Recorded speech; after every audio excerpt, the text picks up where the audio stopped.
Welcome back to Metropole Grid. My name is Andre. Thanks so much for tuning in. How's everyone doing? It's a Saturday, a rainy afternoon here in Montreal. Hopefully you're doing well. Man, is my forehead shiny in these lights. That's great. I'm just going to live in that. How's everyone doing? Hey, Bill Wright, going to commentate on the tournament? Is there a tournament right now? What tournament is on right now?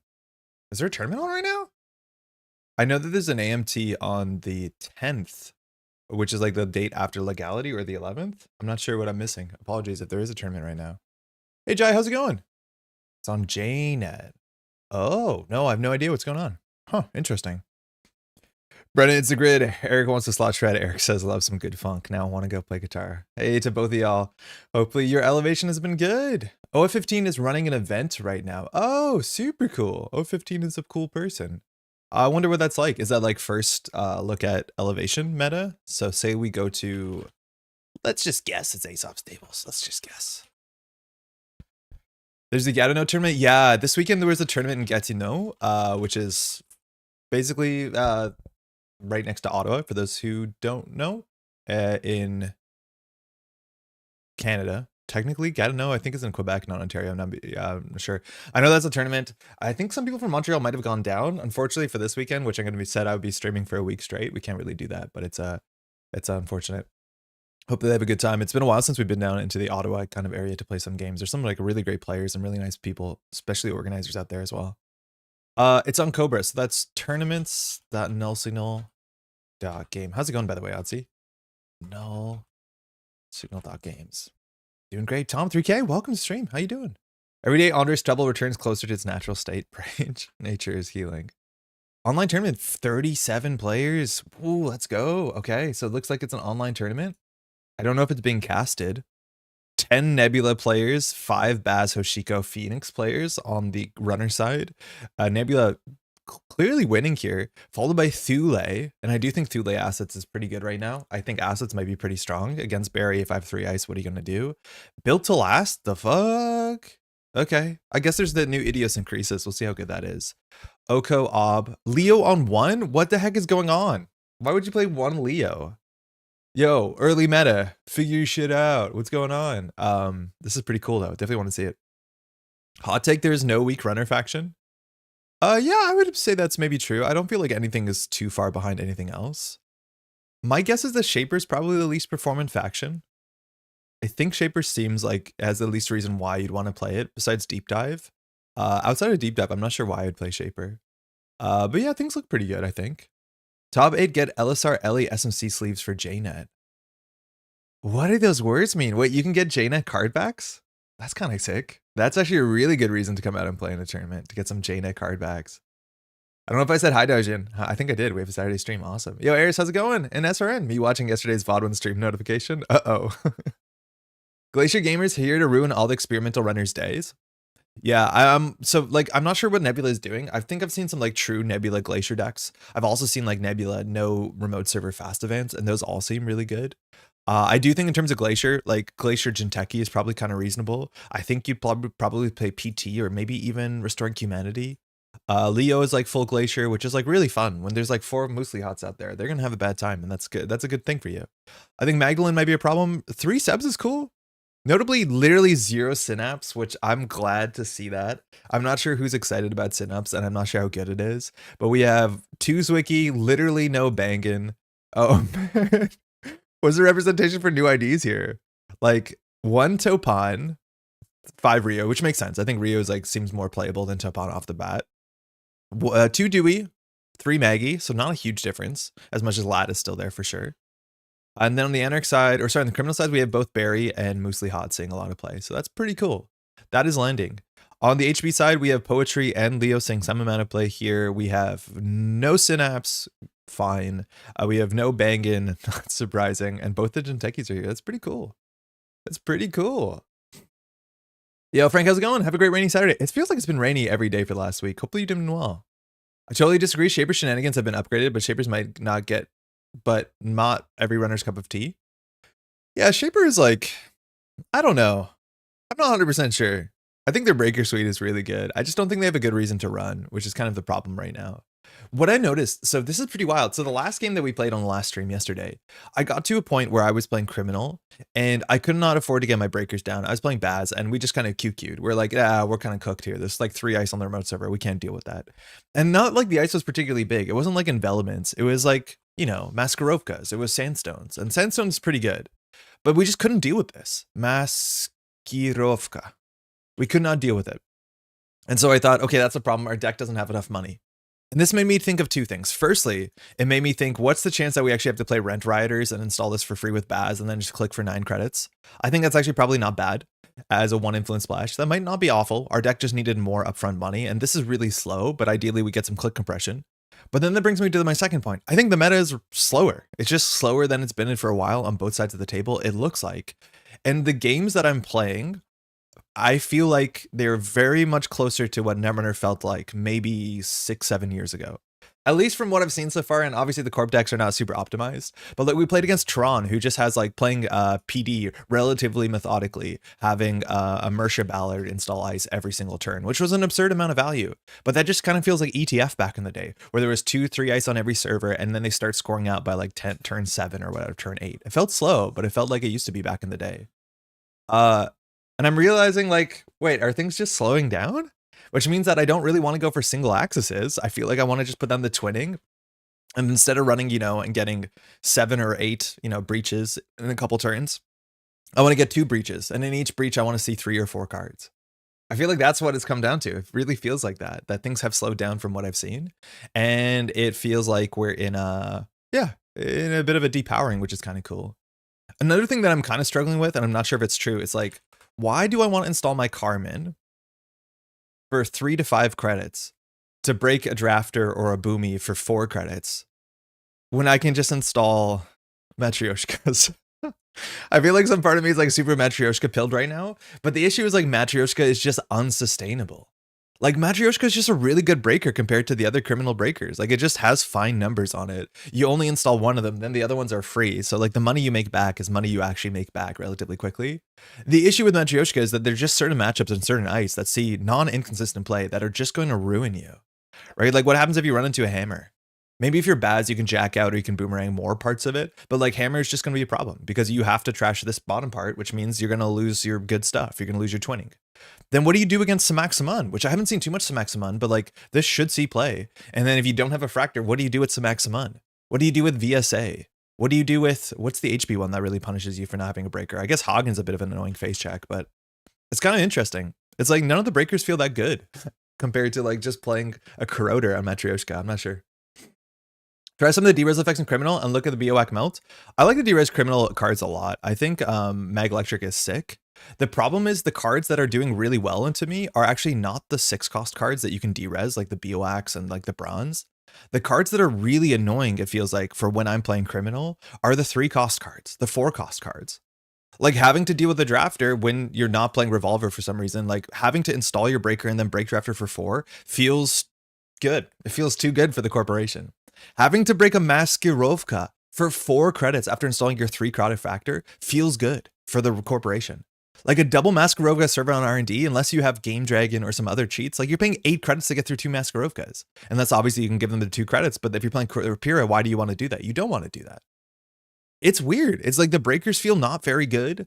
And I know we complain about Turbine and Botulus and Banhar and Boomerang and all that sort of stuff, but like the breakers are not cutting it unless the game slows down enough that you can afford to do this.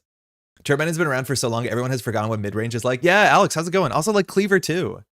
And I do think we're going to see a bit of that, where it's like the mid-range barriers are just kind of good right now. Because these cards were somewhat designed around Cleaver existing, and some of them were designed around Paperclip existing, which don't exist anymore. And now we're having the Slingshot back, where it's like a 4-strength barrier. Like, no joke, a Palisade on the remote, which I haven't seen so far. If I'm playing Kurapira, this is so bad for me. Bailey is not that much worse than Maskirovka, because, well, the face check is better on Maskirovka, but they cost the same to break. And spending 4 credits to break a 3-cost ice, we're back in Eli Corroder meta. And this was like the most defining ice at that time because it was 4 to break. That's too much money. Too much money. How's it going, Safer? Cleaver blanks so much ice. Yeah, totally. And it's interesting to see those ice come back. The problem is like a lot of that mid-range ice stacking up really does hamper you. And I feel like I can't play my aggro. Amaku is going to break everything. I actually need to install all of my breakers, and I just don't have that upfront economy. I cannot afford to install my Carmen and my Unity and my Kurapira and then start running. It just feels like it's too much for me. I have to figure out how to make that work. But of course, it's the new meta. We have to figure out all how it works. So my feel about the speed of the meta too, yeah, / positive. Yeah, for right now it feels like old school Netrunner. It's kind of cool. I'm definitely like not dooming on it at all. Like it's weird, it's different, and I feel like the decks are going to change a fair bit. I just wonder if like, is it too slow to do Rent Rioters for free off of Chesva when you get installed with Barry? Like this might just be what you need. Like we just need upfront money because installing stuff sucks. I don't know. The new Wayland Codegate and Scatterfield are cracked. Alice, how's it going? Welcome to the stream. I don't think you end up breaking a lot of the time Shailendra. The numbers on Shailendra are nonsense. I don't think you end up breaking it, and then you need a deck where that's a problem, but I just put this on centrals, and then you don't break it. For what it's worth, yeah. I don't think I've struggled too much with Scatterfield. I think Scatterfield is good, but like, I don't know. Eventually this becomes 0 strength, unless you play against Poetry, and I haven't played against Poetry yet, so I don't know. So Maximum, VSA, and Hammer are the trinity of get real breakers on the table. Yeah, HB doesn't really have one. I think Hagen's a bit annoying, but like, I don't think I can play Matryoshka without being scared, because the bad thing can happen. I feel like the only viable fast advance deck is HB. NBN isn't as fast as it used to be. Bill, I've heard some really good stuff about fast advance Nebula, but I haven't played it myself. Let me catch up on chat. Isaac is a Byroid. Leo will surprise players with that. I don't think you need Isaac. I had Isaac in my first list, and I think I'm going to cut all the Isaacs out of the deck. I think the ability and the cost on Isaac is not worth it, and I do think the slot is actually like really good with Mitra, because Mitra is not only an economy card, but is also functionally a Byroid. So I'm pretty sure the more that I've been playing Leo, the less I like Isaac. I was originally going to play Mest and Chesvo in Leo, just so that I would get a bit more value from the advanceable text. Now, Isaac does give plus strength, which is nice. Like, there's nothing wrong with that. That is pretty good. But Mest and Chesvo compared to like MIC, which MIC just is so good in Leo because people run early. This is just a lot better, it seems. So I can't tell. I'm not sure if Isaac's going to stay in my later iterations. To make Safer happy, I think the thing that I also need to test now is just playing Anthill in Leo, because you do need the money. You like the card draw for sure. Love to see what BTL list you were talking about, because it feels like rotation took so much from them. Oh, I don't know what the BTL looks like, but a lot of people are playing BTL today in the tournament, so I couldn't tell you. But people seem to be high on it. I don't know. Idiosyncresis might not be enough, but I do think like BTL Glacier lost a lot of tools for sure. I do think this card is really scary, but I'm imagining it's going to be more scary in sort of the NBN decks and encourage you to run every turn, which encourages you to risk Oppo research every turn. Hey, CML, Shaper of the Moment makes me wish that either Cacophony wasn't for influence, or I wasn't completely rusty when it came to making decks. Being able to charge it seems like it would be fun. I do think a lot of people are going to want to charge the Cacophony. For what it's worth, I do think that this is probably just worse than charging like Wake Implant or Twinning, or something that actually just touches cards and wins the game. I do think this is just not strong enough as a win condition, and again, it is for influence. So like, I do think it's a fun reason to pull out Padma because people want to, but I'm not convinced this is the best thing you can do in Padma, even if you got it to do consistent stuff. Like even like Amelia Earhart is probably a bit more disruptive than this to some extent, depending on the meta. Because corporation money is relatively fragile. I'm like convinced Regolith is still the best card, or is the best card, because any corporation that can empty a Regolith, they can now do whatever they want. If you can't empty a Regolith and you're playing Scrappy Netrunner, then the corporation has to make real choices. But if I can empty a Regolith, the game's kind of messed up. Everything's gross on day 2, for sure. For sure. Tranquilizer and Botchless is a good criminal paired with Window and Tread Lightly, and Boomerang can do the rest. The thing is, like, Doujin, I'm not struggling with the big ice, I'm struggling with the mid-range ice, right? Like, I'm struggling with the Maskarovka that they've rezzed for 1, and that is not something that I think those options deal with really well. I feel like with Maintenance Access and Mag Electric, and I do like Window to some extent, especially for Baz, so Baz fires again, I feel like those are not the problems I'm running into. And I think you also have to watch out, if that's what your deck is doing, you're just going to lose to assets really hard. And I do think your deck has to be able to deal with assets to some extent, because a lot of good decks are playing assets, and then it's really hard to build a deck where you spend like 20 of your slots on like D-res weird tech. I wonder if Thunderbolt's any good now. Yeah, maybe. Thunderbolt got some good support, right? Like some Maximum, Booney. There's some like cool things you can do, but it's like Thunderbolt still to me feels too much like somewhere between PD and Leo. And the benefit of Leo is that you can like really mess with run events and deep dive. And the benefits of PD is like, I guess you're PD.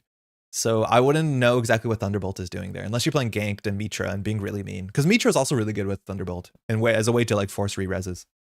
Beyond Buzzsaw sub count also matters again hugely, and there's some gross new ice with tons of subs. Yeah, I haven't played into NBN yet, but oh my god, running into like what's it called? Doom Scroll. Like these things are really hard to break efficiently. Like Doom Scrolling with a Carmen for 4 credits to break the Doom Scroll, like that's a lot of money. That's an absurd amount of money. Buzzsaw, Game Dragon, plus Leech Plongi, or Chromatophores can pass 80% of ice for 1 or 2 credits. You can break all ice for 1 or 2 credits, and it's a 3-card combo that costs like 10 to install. Like, you're not wrong, but also, I don't think that's going to solve anything. It's wild. Rent Riders is pretty good if you have any kind of synergy, i.e. a discount. Yeah, I want to try it. I think it's the sort of card that I was like suspect about, but then if the meta does slow down enough, like this is totally fine. 9 credits on a single card is kind of good. It's fine. The click efficiency on this, if you install it clicklessly with Baz, right? It's 3 clicks for 9 credits, which is better than a lot of other econ cards you can play, as much as it is inflexible. Az might be good now. Yeah, Az might be okay. It does feel like older Netrunner. Melange Mining is going to be back. We also can play, what's it called? Roughneck Repair Squads. And I do think finding a place for some of the Wayland bad publicity ice has, like, it's good ice. People don't deal with it really well. So I don't know if this is too slow. This is a cool ollie art. I like this one a lot. Andre, I've been jamming a lot of PTU, and I'm now wondering if we've been retroactively underrating Saraswati all the time, which is frightening thought. Yeah, I've heard that a lot when I was talking to people on the testing team to be like, hey, wait, was Saraswati okay actually? But I do think the downsides of Saraswati are like legitimate. But PTU as like an option that you don't have to fire every turn as a rush deck, but actually just use it as like Tempo Glacier, I think is actually kind of cool. I don't know if you have to do the NAPD Cordon. You want to try Az with Nick Deck and Side Hustles and maybe even Red Team? Really.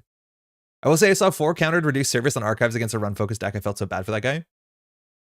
Yeah, we ran into that. Was that us? That was us. One of the times was us. Reduced service. I'm not sure why this is seeing more play than any other point, but it was op, I guess. So you want a 0 cost or you don't Rashida. Does Indius increases finally make Prov good? No? Well, I'm hoping not. But I would be more interested in this in like an Alpha research deck, something that can like punish you if you do have money or don't have money. It's like seems like a Synapse card, but I cut it from my Synapse deck. Welcome to the dark side, because it's dark underground. I might not be the strongest thing, but IMO, it is the best thing to do in Padma. You think charging Cacophony is the best thing to do in Padma?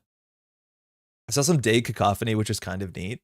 But yeah, I guess we can charge things some other ways too. So if you steal an agenda, you get 2 charges.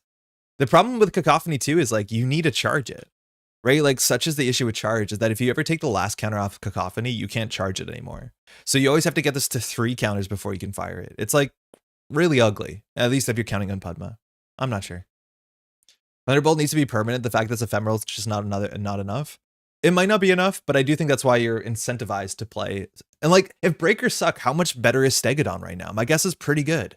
The thing that beats Stegodon is Turbine, and it is gone. So if you want to play the 45-minute game of like 55, 60-minute HB game where you play Stegodon and you de-res your shit, like maybe. Special mention for Dewey that ID forces maximal Shaper Shenanigans. Yeah, I'm not a big Dewey fan. NPOT is actually mid-range taxing ice again. Feels like Slot Machine. Alex, how do you find NPOT comparing to Messna Chesso though? Because that's the thing that I don't fully get. It's like this is such a similar profile to Messna Chesso. And Messna Chesso has a face track. I'm not sure why I would play this over Messna Chesso. Unless you're playing 4 or 5. I need to stop floating tags mid-turn against MVN because of Doom Scroll. I've seen Ren Riot paired with Julie not to be as terrible feeling. Ooh, I don't know if there's enough Julie synergy in the Baz deck for that to be a good, but like, yeah, maybe. Honestly, maybe. Are we worried about FA yet? How's it going, Declan? I found it really annoying, but it might just be not be playing around it yet. I don't know. I haven't played around a full FA deck yet. We played against like a mixed FA. We played as mixed FA with Plutus Vicky, and that was like really fun.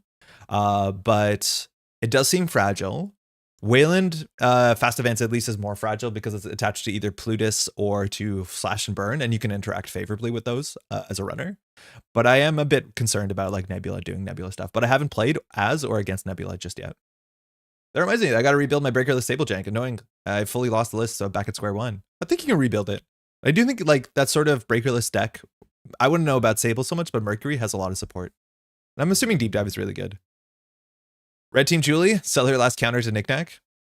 And you sell the red team too. Like maybe we do that. I don't know. I haven't been brave enough to put red team in a deck yet. But maybe that's okay, right? Like open market, Baz, you can get this down on the table. That also might just be an Az deck, which is fine. Sell open market to the last credit to KK2. That's the thing though. Like, so if you sell Julie this is the thing that makes it still a value card, but also it makes it very easy to overvaluate. When you sell the red team, you make 5 credits and draw a card, but you lost 3 credits. So it's only 2 credits and a draw. So when you sell the open market, it is also only 1 credit and draw a card because you lost a credit on the open market. I still think that's fine because the card draw and the fact that it's clickless is definitely worth something, as much as some of those effects are functionally clickless. And it feels good. But you also just maybe need enough ways to make knickknack consistent. But I do think the job-based, connection-based knickknack, open market, class act, all that might make sense. And I think you do it as is my guess. There's a lot of disruption in the card pool, so I think runners can build to counter FA.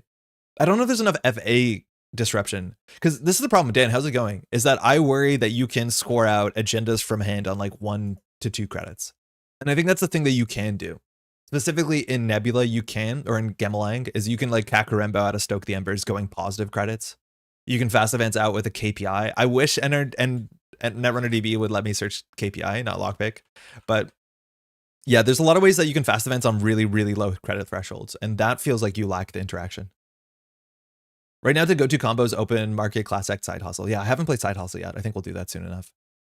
PTU is a rush deck that can turn the corner to traditional Glacier. If you open a fast Charlotte and they can contest, you turn into RH. And then you just keep advancing your Charlotte, I guess. And then you have a blank ID. I suppose so. Gonna try putting Roughneck Repair in the deck for sure. Maybe it'll work. Plus the art looks right at home with FFG time. It always surprises me. Yeah, it's good art. Cool. Anyways, what's really important and why I'm really excited to play this whole week is that there's a lot of learning to be done and trying to reevaluate and recalibrate the speeds and what the play patterns are. Maybe we're back to ice of both centrals turn 1. I feel like against Criminal, it actually does make sense because they want to fire their dirty laundry. So just like figuring out what the play patterns look like, how to play around the new diversion has been actually really important. The diversion has put us down to 0 credits, as much as I do think our corp decks don't have enough money. And I think we're going to start with a bad deck that I built off stream. Today, my goal is to play the cards and hand identities. So I think we're going to play Bangun, and then we're going to try and build a Topan deck, which is a question mark that I really wanted to answer. I've been having some fun with Bangun Funhouse. Cool, so Eric, I can show you what my Bangun looks like. I didn't have the Funhouse, but I'll show you the lines. Technically, the less people know about this, the more powerful it would be. But this is Bangun. So my issues with Bangun are that it loses on central servers. As you saw, maybe if you watched on Thursday, Pat put an agenda on the table off the books. And I said, that's fine. You can score 3-2. I don't care. And that is the problem with Bangun, is like it doesn't have text if you're winning on centrals. And if you're putting on the pressure, they have to defend those. And then if they score in the remote server, it doesn't feel like there's enough agendas that you can't let them not score. Right? Like they can get to 5 points. And then at that point, then their text is really relevant. And that is going to be the interesting thing to make the agendas matter. And so for that, there's 2 agendas specifically that I'm playing. And the first one I think is really important is false lead. I think 1-pointers work well with Bangun. Having to deal with a false lead or even a green mail on the table like feels really bad because the runner has to take, the 2 meat damage and the tag just to take the false lead off. But false lead is just a massively powerful card. And now if they ever take a tag on click 2, we can just end their turn, let alone even if it's not a tag. If on click 2, they run into something and they take a bunch of damage and we have the threat 4 and the measured response, we just end their turn and end their game. So measured response works really well, as does the tag package and end of the line. Works incredibly well with false lead. So this seems like a natural inclusion into a Bangun deck to put something on the table that they actually have to consider dealing with. And if they don't, we get a false lead. And if they do, well, they have to take all that garbage. And then we're still relatively low on threat, which is good. We have SDS drone deployment. This is another card that putting in their remote server they have to deal with. I was kind of waffling between SDS drone deployment and Basalt Spire. Basalt Spire gives us some recursion, so we can do the mythical 2 or 3 what's called measure response turn to get that recursion, which is kind of nice because this is trashable. But I went for SDS drone deployment because it's a bit more pressure. It's something that we don't really defend well in the early game, so it naturally defends itself. And I've been seeing more criminal than anything else, so just trashing things seems relatively good. We're on off the books, which I've liked a fair bit, and just getting an agenda on the table after you score this out as a 4-2, as much as we are going to have to pre-advance this because we have no advancement tricks. And then we're playing 1 above the lot, which seems really good right now. Tucana and an enemy, Angelique makes Bangun cost 6 cards. Yes, and that's what we're doing for sure. We have Tucana. This is another really good card for a couple of reasons. Firstly, we talked about how the problem with Bangun is that they have to make the remote server matter. And this is the sort of card that you have to basically pressure. Because if I'm scoring out my false lead and getting ice for central servers or the remote server, that is actually how you can make the remote server push your game plan forward and really encourages the runner to interact with the remote server. If you ask me, they should probably pinhole the Tucana and leave the remote server alone. But this is exactly the sort of card that we need to make our game plan make sense, because the remote server has to matter. And that's the server that the runner's least likely to run. So why not push it forward as well? Now with Tucana, you can do some couple of cool things. If the runner ever runs the remote server and steals the agenda, we have 2 forks. The first one is we can grab the anemone from our deck if it's there, and then suddenly do 2 more damage. So they could be on fewer cards that they might expect. They actually could be on no cards in hand if they really mess it up. We have a ping, and you can grab ping to give them additional tag. And tag and cards are kind of comparable because they have to slough off both of those problems, and they just might not have enough clicks in the turn. Of course, we have 2 Angelique as well to make the server even scarier. And on top of that, we can always ping Angelique from hand. So if they're on 4 cards in hand, we can do expend Angelique on threat. And then if we're on threat 4, of course, measured response. That is the idea with the remote server. We spend a lot of influence on bite because I think we have to. If we're going to lose on centrals, we need to have snare. And this works really well with both measured response and measured response and false lead and end of the line. So our centrals are actually relatively spiky. I feel like playing 3 bite at first is guaranteed necessary. If people start respecting the bite, you can probably play fewer of them, but this is just like the common modernism card. When people think they're safe, they run centrals, they lose cards, and they take a tag. It means that they're in a bad spot between drawing up, clearing the tag, and respecting the measured response stuff. So that's great. Money is bad. So we're on 3 Regolith and 3 Anthill. We're going to protect this early. Not sure about this. I think the deck does need a fair bit of money because measured response is expensive. Our ice is not incredibly cheap. And so that's why we're playing a lot of money. We're trying to get an Anthill off. We'll try and get a Regolith off, but we don't have enough money. And it doesn't feel like Wayland has a lot of explosive money. I think if Anthill sticks, you have a game. If Anthill doesn't stick, you don't have a game. So we're going to try and cross that bridge because that's a bit difficult. Ice Sweet, not really sure about it. We're playing Akhet. I don't mind Akhet at all. We also are playing Maskarovka, but the idea with Akhet is that it's a cheap end the run in the early game. And then if we have these on central servers, we can hopefully advance this with either our Shailendras or with the Akhets themselves because they work well together. And then we might have a 5 strength barrier on centrals. And getting those free advancements helps us when we jam things in the remote server because we don't love to do install advance on our agendas because then they're more likely to run them. Maybe that's good half the time. But I don't want to spend our whole turn just scoring out the false lead and then passing. I want to score the false lead and put something on the table. So Akhet seems fine. Maskarovka is overperforming right now, and we're on a single ping. Notably, we're on no big barriers. Like, we're not on Logjam, we're not on Pharos. We'll see if that's necessary. From what I've seen so far, the mid-range barriers are actually like really overperforming, and the higher strength barriers are kind of being punished by things like D-res effects. So I'm not sure exactly where we want to be. Like, Banhar gets through all ice the same, and Banhar is one of the best Anar cards in the set, as much as Banhar into Bangun's a bit weird. So having a more like cheap to mid-range end the runs kind of lines up okay. We'll see how that works. We have a single Afshar because it's fine. We have a single Descent because it's fine. And then we have 3 Shailendra. Ideally, we put these on central servers. If we put this on the remote server, it's still not bad because all this text does matter. But this is like the perfect dice to put on R&D on HQ and just forget about it. Sentries, we have an enemy. It's really good. We might play 2 of these. This is a card that players don't play around, and it specifically works with our Tucana trick, which is fantastic. We have a Singleton Hammer because Hammer is really good. It has a tag clause on it, which we do care about, and all these subroutines are fantastic. We have a Winchester because Winchester is, again, exactly what we want for ice, mid-range taxing. And then finally, we have a single Faunatria, which I do think this card makes a lot of sense. I think you could play maybe Jaguar or Rundy in the slot. I think you can maybe play, I'm a bit less excited to play Funhouse because our money's not very good. So they can just run the Funhouse and bounce off and make us spend 5 credits. But Faunatria either takes cards out of their hand, which is good for us, or if they want to keep a lot of cards, they take a tag. And that's exactly the sort of fork that we want either on central servers because of Snare or on the remote server because of Bangun. So I think this naturally works pretty well. I think people do face check a lot into Wayland, that this is like not something we want to put on our scoring server on turn 1 to protect our Anthill, but this might actually fire a bit more than you think it does. You could also play like Stavka in the slot if he wants a bit more program destruction. I think the Ice Suite is something I'm not entirely sure on because we haven't played it, but I do think the game plan is a bit sound. It will lose to hard tech. It'll lose to a lot of runner economy. It'll lose to careful runner play, and it's up to us to play at a speed in which the runner cannot play carefully. And that's kind of what modernism is, and that's what we're doing. And this seems fine. It seems okay. I'm interested to see what we learn from this.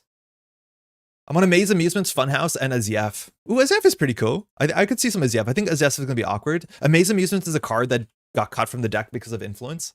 I think you can maybe move some ice around. I feel like the 3 bites are kind of in our, like, you cannot contest that, and we have to play Spin Doctor.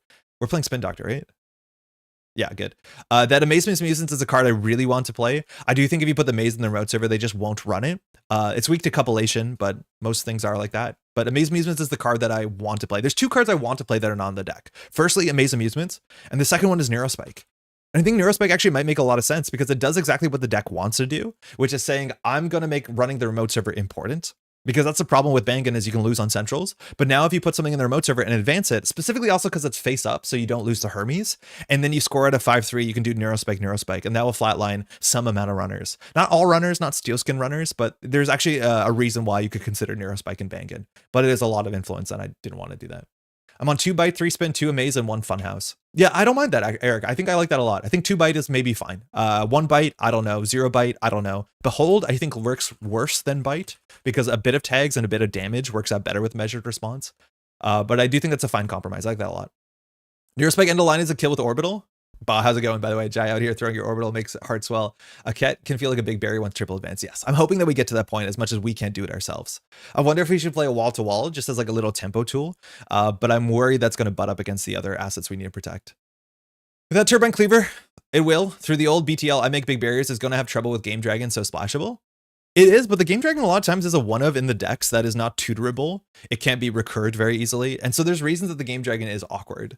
Like I drew Game Dragon in my opening hand with the Baz deck and I discarded it because I can't spend 2 credits to install this, even though you can and can move it later. It just like sometimes it doesn't line up. So I don't know. Game Dragon seems really good and stacking barriers makes Game Dragon even better. That's for sure. But it's not like the obvious killer the way that Turbine is. I was considering Holloman or Lacosta to cook ice in the death remote. Ooh, I like Lacosta. Lacosta's really cool because you can keep the remote server just like doing its thing and you don't have to commit your whole turn to scoring out your bad false lead. I like that a fair bit. I do think also Eminent at Biowak is something you can consider. Face up Eminence is an agenda the runner wants to consider running. I was playing that, but then I had 3 false lead, 3 Eminence, and I didn't like how many slots we had for agendas, which on central servers is a problem for BANGUN. But I do think the Eminent Biowak package makes sense. It felt like too many agenda points. So there's a lot of options for BANGUN, which I think is actually pretty exciting, but I'm not super high on the identity. We'll see how it works in the wash. Send a message would help more than SDS. The problem is we lose on centrals, and this is the card that we won't lose on centrals so hard. I think if there's a send a message in the remote server, they can let us score it, and they don't care. If there's an SDS, it stops them installing their programs, and it actually can be disruptive in a way that can slow them down, right? Like trashing an important breaker, trashing a Stargate, trashing a Botulus. That seems more important to us. Getting a free ice, it's like, what are we going to res? A Shylendra for 4? We just don't have good ice for it. A hammer would be nice, but we want the phase check on the hammer to hit. So it's a possibility, but it's also like an agenda that defends itself in the early game. If we had bigger ice, maybe. But yeah, I do think you need to make your remote matter, and send a message is not outside that camp. Doing core damage is also interesting. Like that's a reason why you could maybe instead of Phonotria play what's it called, Jaguarundi. And Jaguarundi actually has like pretty good text as the game goes on, especially on threat 4, which is exactly when measured response matters. I'm interested to see whether threat 4 is going to be a problem. I think there's reasons on paper to play only 2 pointers so that you are in threat 4 and then threat 6 for a longer part of the game. Luckily with 1 pointers, if a 1 and 3 goes across, we're on threat 4, but we're actually not that good at hitting threat 4 very quickly. Lacosta Hollowman to chain off the books. Off the books is good. I actually like this a lot. It's no Atlas, but like getting a card on the table installed immediately, especially when it can be a false lead, is like kind of fun. I just haven't used this for an operation yet. I've only used this to be like, get a Plutus, get an agenda and keep pushing, which is cool. And revealing it is not a real cost when you install it face up anyways, if you want to. Face up SDS would be a painful fork. Yeah, it's a really hard fork for criminals. Malapert seamless looping. Oh, that's kind of cool too. Yeah. Yeah, I'm not sure I would do that in BANGUN though, but Malapert is interesting as well as like a tutor effect. And it makes the remote server matter. Again, this deck, if we don't get an Antil or Regulus, we just lose. So we'll see how much of a problem that's going to be. Let's give it a shot. 47 games. Is JNet better today than yesterday, considering there's a tournament? A new corp deck. BANGUN modernism. Modernism. It doesn't matter. No one's going to say that out loud. It's good that we're all yelling. Holloman seems better as you have FA options too. The problem is I don't think we have money to support Holloman. As soon as we spend 6 credits for a first Holloman, like measured response is just a distant idea. And this is also like me playing Rush the way I play Rush in the last meta. Maybe we can ice up centrals and then push our Regolith on like turn 3 and it's fine. It's really hard to tell. I honestly don't know. We'll find out together. That's the point. Hey, Lord Getlander. Let's go. Captain Pudma. We're going to get Cacophony. So all we have to do is put a Shylendra on R&D, and I think we're in a good spot. Hey, hey. Best of luck. Have fun. Let alone the hammer trashes it. Now, Pudma actually might be playing a fair few stone chip chart rooms, and that's a legitimate problem for us. The issue is that they have to play it before we fire the measured response, so sometimes we can get like forward advantage without actually having to expend any of our resources. We need ice for R&D. This hand is not great. We don't want the measured early. It doesn't do anything. The Topan is fine. 2 spin doctors is ugly. We have no economy and we have hammer. We'll just put hammer on R&D, and on turn 1 it might do something. But we're assuming this is Pudma with cacophony. That is the obvious charge target in the last set, but we're going to mulligan this for sure. That's similar. Shylander and R&D might just do enough. I don't think you can run into this consistently with Pudma, and I do not know how you break this cheaply in any deck, barring Hyperbaric, and even then it's like 3 credits, so that's fine. Ooh, Anthill. Okay, so we have an early Anthill. The problem is we don't have early ice to protect it. I think I'm going to respect Pudma turn 1 and play a bit slower, so we can open with the Spin Doctor, see what happens. Our best draw here would be a Hedge Fund or a cheap End the Run. And then, wow, Bangun's going to ask you every time you install. It's really funny. Okay, that's not good. That's pretty bad, I'd say. I don't want to put the Anthill naked on the table. I'm not sure if they respect table bites. It's going to be so hard to call this bite and not snare, which is really awkward. So we could draw once to discard 2 SDSs and then put the Shylander on R&D. It's like kind of ugly. I'm okay with it. This allows us to throw both of them out. I don't think they're going to contest the Spin Doctor on turn 1. Shit, cool. Coalescence is pretty good. This is where if it was a hammer, we can trash it. Like just about everything would be pretty fine. All right, they have a lot of money. We don't have a lot of money. We are bankrupt. That res window. You can place advancement on installed card. So we don't have snare money, but in theory, snare is a problem. They lost a fermenter. That's pretty good. Mind you, Lily Pad's also like hot tech. And we have 6 points out of the deck, so we're not super worried about this access. The issues are money is really, really bad. Theirs isn't because he has credits on the Coalescence. He's going to leave 1 so he can charge it, but I don't think he can run to the Shylander over and over again. Not my favorite hand here. We could put Regolith and Anthill out and then just assume Spin Doctor's going to bring them back. Really ugly hand. We want to be on 4 credits to threaten bites, but I'm not sure how we do that. We could do the second Spin Doctor. I think we can just put 2 on the table, but then we can't res functionally any of them. So we can put a snare on the table and click for credits. If this goes down, we're pretty upset, but that'll at least keep credits out of Pudma's pockets. Yeah. Needs to trash that. Oh, excuse me. I don't love that. Top deck of Masquerade would be sick. It's a mental. Okay. Stealth might be a thing here. That's perfect. So if this face check fires, we're in a good spot because this res is functionally for 1, which leaves us exactly enough for the Anthill. Hey John, I've been having success with the following Sweet and Crim. Game Dragon with Tremolo, Buzzsaw, Echelon, Leech, Chesva, 2x. I was catching up on the stream and you're asking what to do to break. That seems good. I just think I don't have enough money to get all that stuff down. I'm playing Game Dragon, Buzzsaw, Carmen, which feels ugly, but maybe with boomerangs, we can either play Echelon or Revolver. Chromatophore is sick. So this is going to be stealth. All right, Anthill's really good. We now can double stack barriers here. We have no reason really to ice HQ, and that we don't want to put another ice here because Shylander is just going to make Pudma not do anything. You can always charge environmental to fire it, which is like a 9 credit attacks, but I don't know how you're going to deal with this. So we can put another ice here. Getlander's on 0 credits. Emptying the Coalescence too means that you can't charge it. So I don't think we have to over ice this, but I think we can ice that. So I think we can ice HQ against Burner. We can ice server 3 and just hold. What cybernetics are you playing for Tremolo? I'm assuming you're playing Wake. You're probably playing Zenith. Panweave is okay in the modern meta. It's gotten a bit better. And the best top deck here would be like a false lead, I think. Basically any non-5-3 agenda will jam on top of a Tucana and just say, I don't care. But wow, man, Antill's good. This is going to be a problem for us for sure. Okay, so no spin, no agenda. We can get the second Spin Doctor down. The problem, and then shuffle Anthill, Regolith back in with this one, and then get the second Spin Doctor. I think that's fine too. I really want to get an agenda here because we have time, and this is going to be a nightmare once it does set up. So we'll use the spin to not shuffle these agendas back in because we don't want them. Okay, still nothing. Hammer's going to be bypassed probably. I'm assuming there's an after image here. So I think we'll just set up and see if this baits a run, and then we'll be set up next turn. No twinning. Okay. I'm definitely on twinning, and I feel like I like twinning for as little as I can run, but I think Wake and Plant, maybe that's enough, especially if you're running a lot because you have Panweave. Like, it could make some sense. This ice on R&D is going to be a Pudma problem. Our second Shardlander will probably go in R&D, and then we like lose to Hyperbaric, which still, you have to break this for 3 credits. It's still not bad.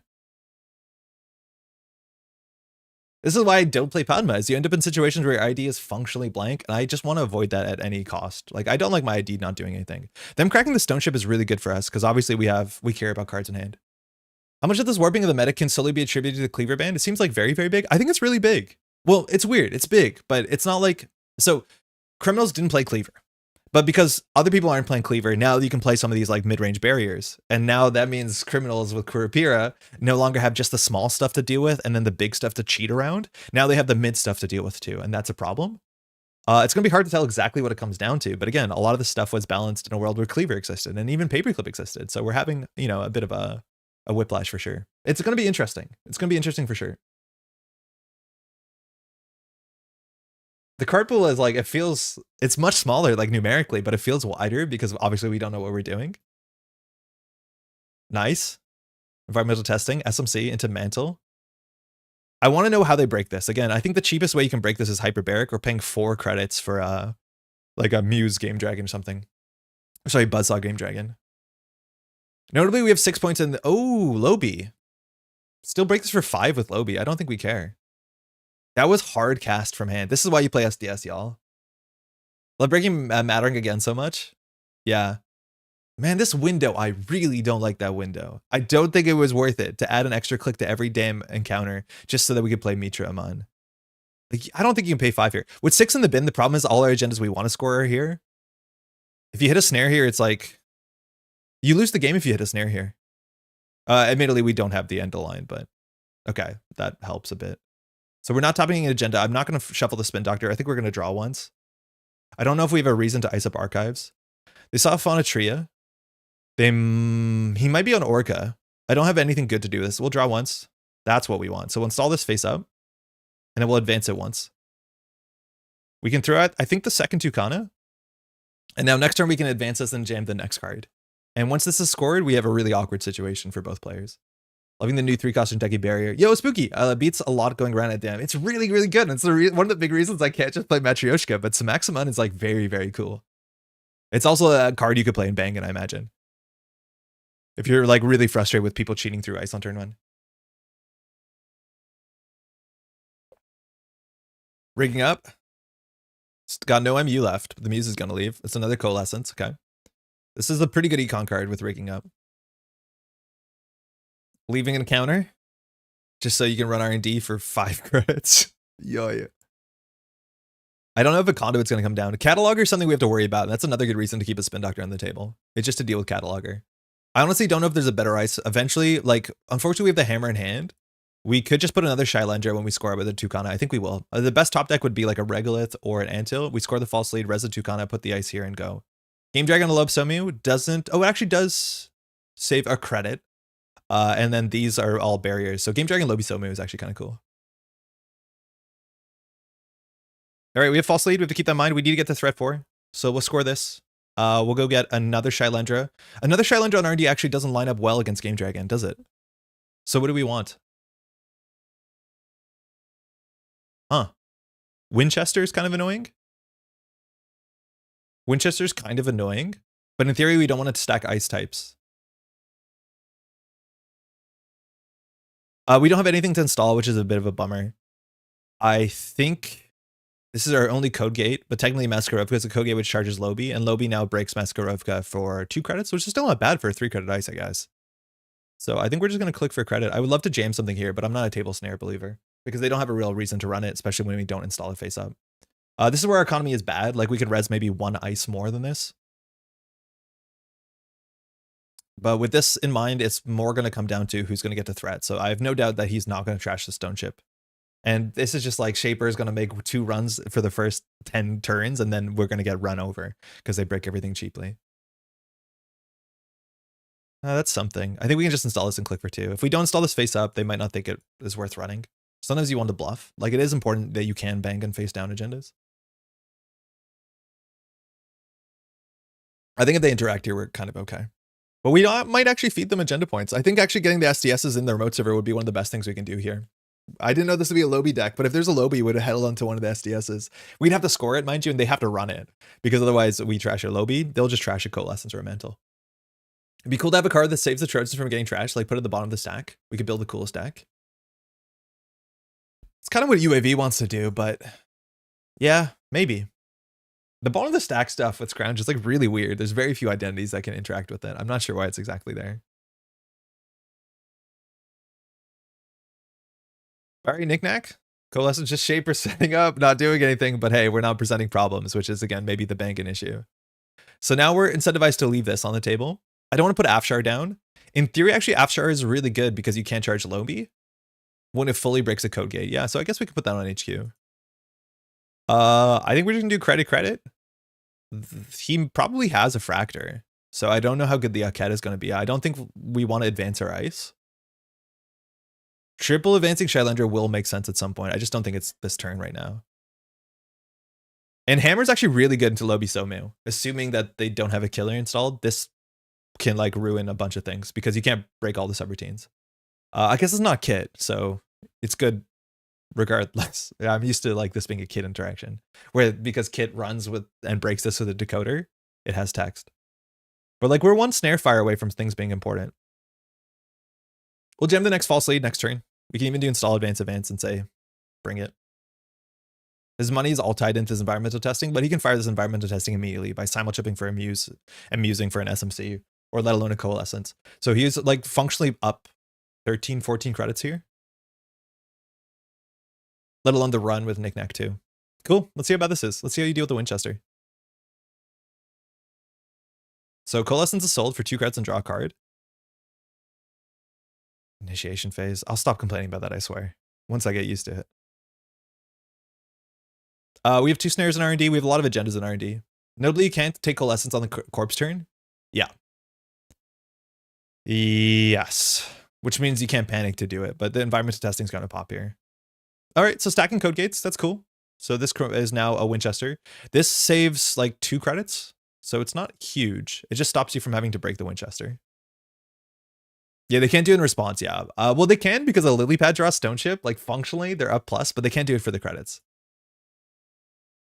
So this was cheap. This is, we probably should triple advance this. Actually, no, it doesn't really matter that much. Pays 3, okay. So no cataloger just yet. We have 6 points in the bin. Angelique Garza Correa got trashed. I think if you really want to run R&D, you have to pressure the spin doctor sooner than later. Because the way that we used the spin doctor was kind of aggressive. So you're assuming there's points in the bin and trying to win the game while there's only, you know, a functional 14 point agenda deck versus a 20 point agenda deck is a huge difference. There's a twinning, okay, that's a better thing to charge, so no cacophony. Antail's gonna break lock, which is cool. We have a measured response, we have an enemy in hand, which I don't like. I don't like the enemy in hand. I don't know if he's gonna run the remote server.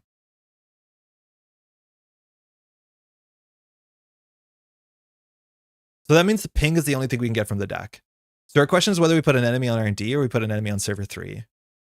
We need to get to threat 4 and then we have to start playing around falsely. But with the stone chip and the lily pad simul chip tech, we're actually gonna have a hard time killing this runner. So this is an Aket, which Lobby Somu breaks for 2. This breaks for 2. So it's 4, but then you have to take 2 meat damage and a tag. Figuring out where to put this is actually really important. This might not be the play. It might be on R&D. I still think with all this setup, the R&D is still pretty good. But now Lobby's charging a lot, so barriers are like kind of a moot point because the 3 strength fractor is really good. Okay, this is good.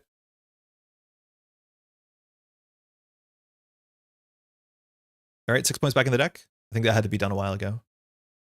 For what it's worth, if we draw SDS, we're relatively happy. And we have to jam in their remote server and force the go. You'll grind them out of cards at this rate? Yeah, maybe not on Ashen. We have to do an influence count, but there's only like 18 cards left in the game. And Knickknack, if you want to fire it, you're drawing cards. Lilypad's optional, I'm pretty sure. As a TO, it's like really important to learn which of these are optional, which aren't. Because the optional ones, you technically have to correct board state, but the optional ones, you don't correct board state. So I'm constantly watching as a TO, if I'm judging an event, to be like, okay, Lilypad's May. So if someone misses the Lilypad, don't say anything. But if they forget like Paladin Puemo or Mystic, you have to tell them. DZ is also not optional. Not that that's always obviously a good thing, usually. The optional ones let you trigger the back as well. Triggered the back? What do you mean, like the card? All right, we're going in. So this is a code gate. Are you liking Bangun? It's the first game. I'm not sure. I'm not liking it a lot. So for our game plan, I just hope our opponent runs into snare. Which, like, okay. It just, we don't, this is like turn 2 and we're on like, wait, sorry, this is turn 10 and we're like threatening to be on 2 points. Maybe we should have Oppo with phosphates as well. So this is broken for 2 credits, and then this is broken for 1 more boost, 3 credits. So it's still like a 6 credit server, right? Oh no, because Lobby boosts weird. This is a 5, 6, 7 credit server. No, 3, 4, 5, 6, but with 2 mantles. All right, so we have to consider here. Okay, thinking after this action. So in theory, after we pop this, we could false lead. And in theory, this is going to drop Get Lender down to enough cards that we could threaten end of the line. Now we don't have end of the line, and Measure Response is a threat card. So it's good that we got this. We knocked out the after image, which actually makes them more powerful. Game Dragon's unique. DZ doesn't matter. So we could end, in theory here, you have Prio here. Anything you want to do? In theory, there's no reason for them to do anything with priority, but if we can scare him to pop the stone ship, that's a benefit for us. But in theory, he has priority here before spending the next click. So in theory, he can use the stone ship. There's no reason to do it. Okay, cool. So now it's up to us, and we could false lead before the next click starts. If we do that, though, with the Simul Chip and the stone ship, he can draw 3 cards. So I'm just going to pass and ask him, no, I'm good. Okay, cool. I'll pass. Click along. I'm gonna start playing paper again. Like there's 6 years. I'm gonna miss so many of these triggers. It's okay. That is what's the point. Play with people around you. Play with friends next to you. Learn a bit on JNet. But missing triggers, it's like it's the game. Don't worry about it too much. Optional triggers trigger use while mandatory ones don't. Oh, weird. Oh, that is true. Yeah, that's like the Jackson Claire Leach counter. That's very, very interesting. All right, so we just need to get to threat. Advance, score. Oh yeah, we can get a card here. So another Shylendra just like is 3 more credits. We install this. Our money is bad. Don't worry about our money. But this is where I think the deck doesn't have enough money. I think we actually do trash the Winchester to save a credit. I think we trash the Winchester to save a credit. We're going to get Bernard sooner than later.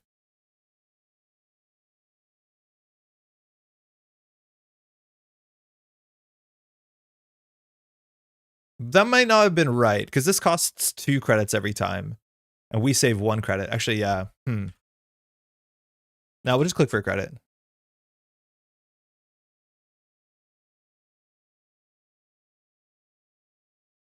It's not good to stack. It's called a Winchester for a reason. How's it going?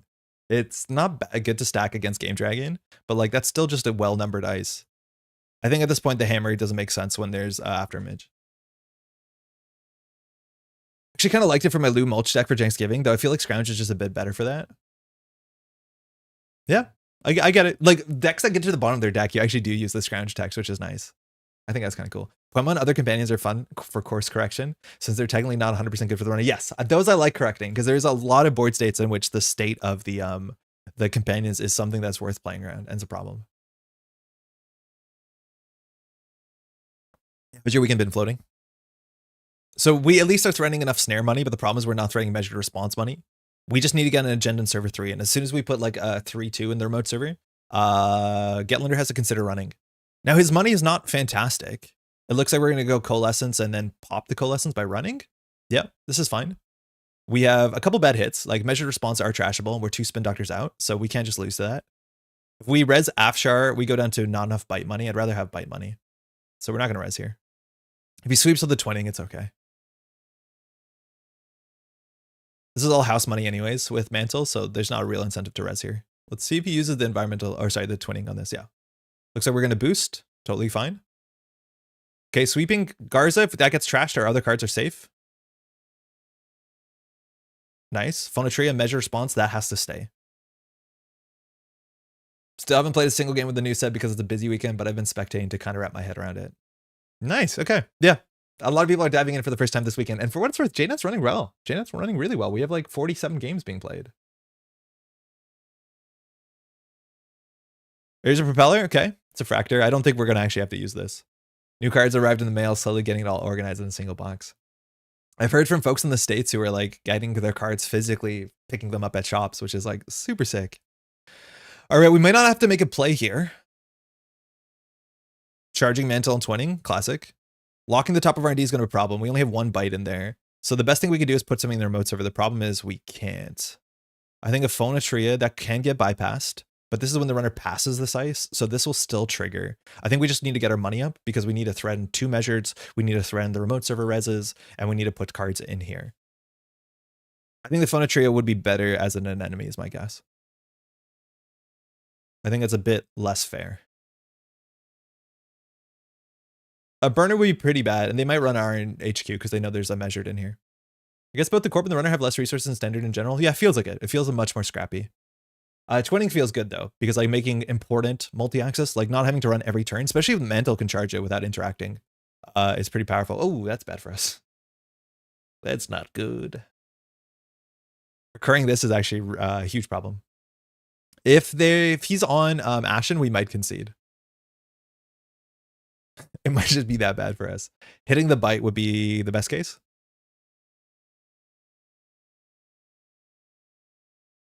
Do I res any of this stuff? We res this for 3. It gets broken with Mantle or Propeller. Yeah, no, I'm not resing anything. That might be wrong, technically, but I think we need our money for the remote server. Deep Dive Civil will make Core players cry. I think Deep Dive is going to make everyone cry. I don't think there's enough tools to deal with Deep Dive. It's not particularly fun to lose to. Okay, measure response. You can trash that or you can host it. If you trash it, you can't host anything else though. Nice, bite. This is click 2. Sick. So we hit a Physarum, a Lilypad Mantle. The bite was trashed, so we have 1 measure respond. Okay, thinking. Do you want to use pre-click prio before passing to me? So we're still not in threat 4, which is like a big issue. I do think the Deep Dive runner decks did all lose something big. I don't know. I feel like the criminal ones got something big. Okay. So we can't do anything here. If we had ended the line, we could still, like, we would pass this chip. Okay. I'll pass 2. Losing Ika kind of ruins Ari's deck that don't have a spare influence or want to run Echelon. Yeah, maybe. Clearing the tag. Okay, credits are not good. Multi-axis is strong. Regolith, I mean... technically credits. Sable lost Earthrise. I think you can just play Lilo. And then I think Maintenance Axis is good enough. I'm not sure. I haven't seen it. I think losing Border Troll and Crisium does make up for that sort of stuff. As much as Crisium wasn't super popular. And Ika was also like those are bigger boons for a deep dive than losing Ika, I'm imagining.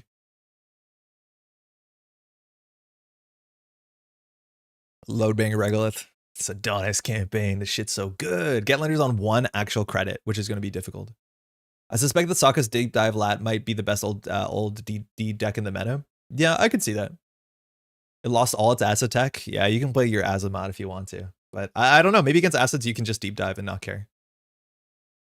Azamat is rough MU-wise. 100% it is. But maybe in that matchup, you don't play Turbine, so you have more MU. Cream can spend influence on card draw for sure, but a lot of those decks play 3 deep dives, Randall. At least like I think the best deep dive Sables, so they don't have influence to spend. All they're doing is spending 15 influence on 3 deep dives. And then they're playing like some cards that you don't often see, like Melandra Gem and Bypass Tricks. Muse for Coalescence, I guess that's like your money. Environmental Testing, that is the last big econ card in the deck. Chromatic 4 is on the Winchester, okay. So we're up on 12, that's good.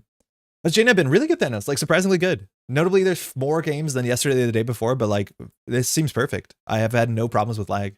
I'm just getting frustrated with the initiation phase. That's it. That's the only thing that's getting me. But that's not because it's running poorly. It's just like, why is this window here?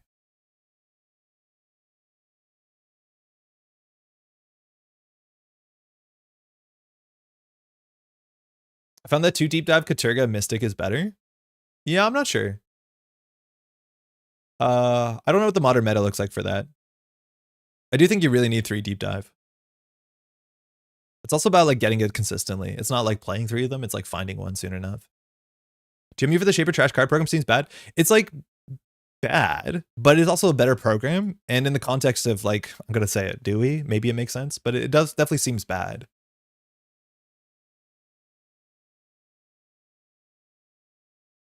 If they see 3 here from R&D, it's like kind of interesting. He has good credits, but like, this is what I mean. We're not doing anything. This is the BANGUN problem. If we were op, we had tricks. If it was wiki, we could fast advance. But we're sitting here saying like, I really hope our ID ability matters, which is kind of a problem. I'm sure my breaker should have 5 strength from the boost before the run. Oh, interesting. I don't know how that works. So Game Dragon says that it stays for the remainder of that shorter duration. So does it immediately go down? Yeah, I don't know how that works. Game Dragon says rest of run. But did you boost it in the run? Oh, but you boosted it during the run or before? AFXB during the stall on 2 false lead score. I thought we didn't like this agenda. We don't, but like you need an agenda in the remote server. Okay, I don't think that will stay. The Doom Ring is almost ready and the win is non-site. No, like we're 2 points. It's like turn 13. Admittedly, the Shaper's gonna run out of money, but like, yeah. What's the initiation phase? Hinto. So they added this like paid ability window right before you approach an ice so that you can res cards that need to see the approach itself. So for instance, Mitra Aman is a card that says trash this while the approach begins. And so there's no window elegantly to res that when the approach of the ice, when a runner approaches. So this needs to be res when the runner approaches. So the right time to res that is during the initiation phase. This is the only card that we've seen that truly cares about this window. We might see more and then it'll be more palatable. But yeah, it's just so you can res your Mitra. Ashen blocking coming. I know, I'm really worried about that. Pick one, how's it going, by the way? Howdy, Tom. Look at all the ice. Couldn't be a meta problem. What do you mean? That was actually really expensive still. C3 cards, find a snare. We're good. Last bite. We haven't drawn our end of the line yet. I don't think there's Ashen influence. We can do a count. That was a 3-card dig? No, a 2-card dig. That was a 2-card dig. Thinking? You have prio before click?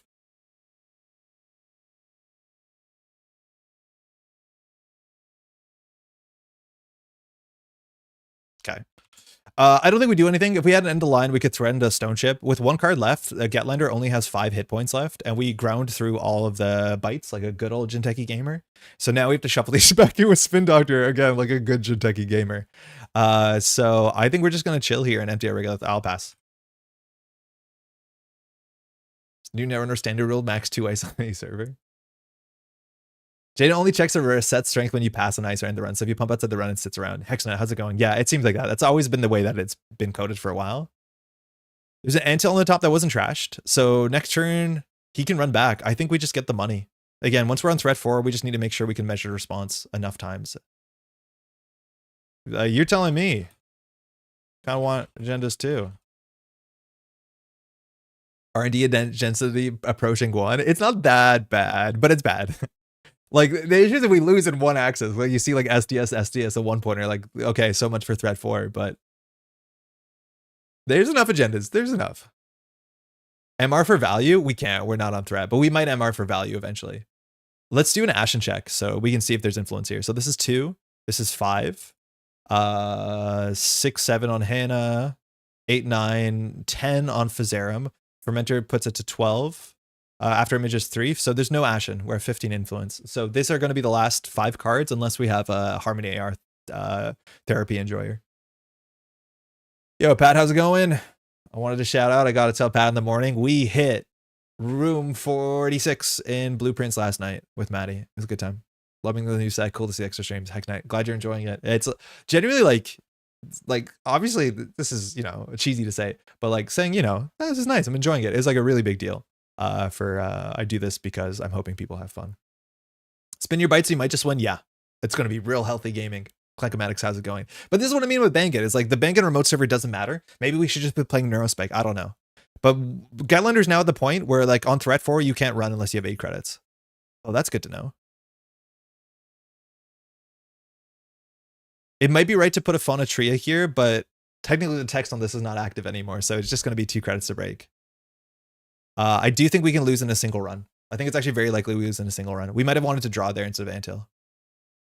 Feels weird to have just opened room 46 and then coming to a stream full of people who haven't even drafted a pantry yet. These fools. Did you enjoy the ending to Blueprints? I was too dumb to understand the meaning. I liked it. I think Maddie, who didn't see the game from day one, was a bit more frustrated. I do think that the ending is going to make more sense in context if you continue to play, because I've heard this from so many people. They get to room 46 and then they still play for another like 40 hours or whatever. I got to room 46 on like day 32 or something. As much as I don't think I was like trying to solve it as quickly as possible. Where's the nothing to see here? So Bangun checks when you install any card. So when you install an asset, it does. If you install an agenda, it'll ask you to Bangun, but if you install a non-agenda, it still asks you, do you want to Bangun? Which is kind of funny. Room 46, it's from a game called Blueprints, Neither, which is this like roguelike puzzle game in which you win by finding the 46th room in a room of 45. A house of 45 rooms, you find the 46th room. They should let us have this. There's no reason for them to run this. It's such a good game, like a mix of Myst and Castles of Mad King Ludwig. Yeah, for me, it's like a mix of that and Betrayal of House on the Hill. I do think I almost quit the game, and I think a lot of people will bounce off the game after playing for 2 or 3 hours or whatever. Like I think there's an ugly point in the middle, but if you stick to it, it actually is pretty satisfying. I really enjoyed Blueprints, but got bored grinding the post credits. Yeah, I don't know if I'm going to grind the post credits. I think I'm going to walk away for a bit. And then maybe come back later. No spoilers? No spoilers at all. I'm just telling you the thing you learn on day 0, which is like there is a 46th room. That's how you win. But we won't spoil anything. No stress. Yo, Jakob, how's it going? Andre in chat. Do we have a new Argus? My gut feeling is no. No, the answer is no. Sentinels don't defend themselves other than that interesting archetype. Yeah, we haven't been drawing at agendas, but like, I don't think Getlinder's ran the remote server once, which maybe it's silly that we put everything here. Like an enemy on R&D would have been pretty good. We probably lose to this axis numerically. Unless we don't.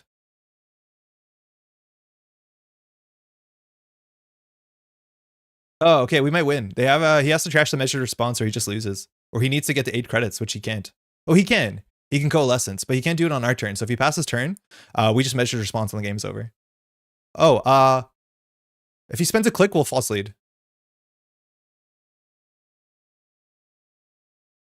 Right. Oops, sorry.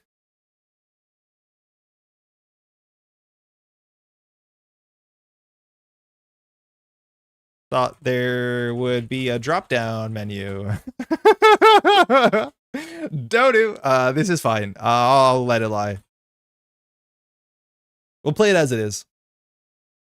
Yeah, I thought there'd be a drop-down menu for forfeit, but I guess he has 1 click to trash the measured response from hand. That's the only play. Otherwise, he dies. I think he can't see new cards in R&D. He has 1 click to run HQ. I think we can res enough ice to maybe keep him out. He can draw Stone Chip. There's no cards left. Stone Chip's useless. Lily Pad's useless. There's no cards to draw. What's Dodo? It's if you write sorry, but your microphone's in the way. Blueprints is a cool game, but it combines like everything I don't like about roguelikes and has none of the stuff I like about puzzle games. Sorry, NORAD. I do think it got better. So we can't rob the whole turn because false lead is a fable. So he has to go back here and find a 3-pointer, which like, yeah, the density on R&D is pretty high. So he just has to send it. We definitely should not have hit this button because if we didn't hit this button, he probably doesn't make this play. So what we did was bad. Place advancement on a card. Yeah, so what we did was a huge mistake. We might just lose to this multi-axis. It's not unlikely. It's like 3 and 14. And if we didn't do that, we could have had a chance of winning. Could have had a chance at winning. Fire all? Don't you need this? Wait, how do you break the Shy? Oh, you don't break the Shylander, but of course.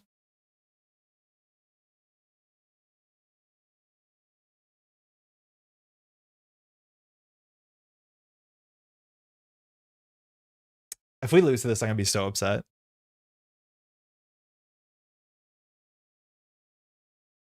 I do like the game like Blueprints exists though, experimental stuff, yeah. Got to bounce time for that Netrunner local, enjoy the rest of the stream. Enjoy your locals. I don't think I said hi trap Bang Bang as well. What's Padma up to? Charging twinning, yeah. Got it. Yeah, if we lose to this, I gotta be really upset. I should not have clicked that button. Charging 20 there doesn't do anything. You only see 2 cards. Good game. Definitely shouldn't have hit that button. What do you do? What do you do second click if I hit that? If I don't falsely lead? Yeah, so that was a really bad mistake because it forced them to win the game. I think there's a chance that he wouldn't have made that run and then we false lead. Okay, cool. Good to hear. If that just happens, I like, this is what I mean. We built a really good server. This deck is really good at breaking ice for sure, but like the server, remote server doesn't matter. It's like, this is what I think peak BANGUN is. I hit threat 4 and die to any measure response. Yeah, for sure. You can have 8 credits. You were just a bit short. Time to add ScapeNet. Yeah, honestly, maybe. I think ScapeNet is looking, unfortunately, very good in the modern meta. Like, very, very good. I feel like I haven't played against a deck that doesn't play twinning in a long time. Yeah, we doted really hard. I do think there's a chance we could have won there. We'll see what Getlender does. But obviously, don't false lead on click 2. Or, yeah, click 2. Thanks for the game. Cool. And an enemy on R&D would have been better. Can Padma run Flux Capacitor to run down the twinning axis, or is it too much?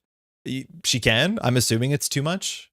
I think charging, like, the twinning charges naturally enough. Like, Mantle's really good because you can charge twinning on our turn and your opponent's turn. I don't think you need more cards to do it. But if you just, like, obviously play one ScapeNet, this deck will fall apart. Yeah, ScapeNet meta is going to make me quit. I agree. I think if ScapeNet is, like, a playable card, I'll be quite upset with the game. Mind you, our last SDSs were in the bottom 4. So, yeah, a bit unlucky, but I think that's exactly how I thought this game was going to go. That we overcommit to the remote server, nobody ever runs it. We just lose on centrals, and then all our like kill damage pieces are threatening, but there's so many ways that they are a problem for you. Hoshiko. Hand's okay. Thanks, you too. So Hoshiko generally runs centrals turn 1 to fire Hoshiko. So I still think we can do the Maskarovka Regolith and just not care. Yo, CBs, how's it going? Playing in my first districts tomorrow. Very excited to fire my last Rashida. Oh, you're still in the old meta. I feel like I might not have remembered what my last Rashida was. I don't think I like paid too much attention, but I have no doubt I'll look fondly back on that as I grow older and older. Enjoy. Do you know what you're playing? And is how much of it is just like the last meta hurrah? Nothing to see here. Like your decisions on what you're playing at the tournament. Did I say best luck, have fun? Yeah, I did. Or she did. Let's see what kind of Hoshiko this is. A Stargate? Be kind of ugly.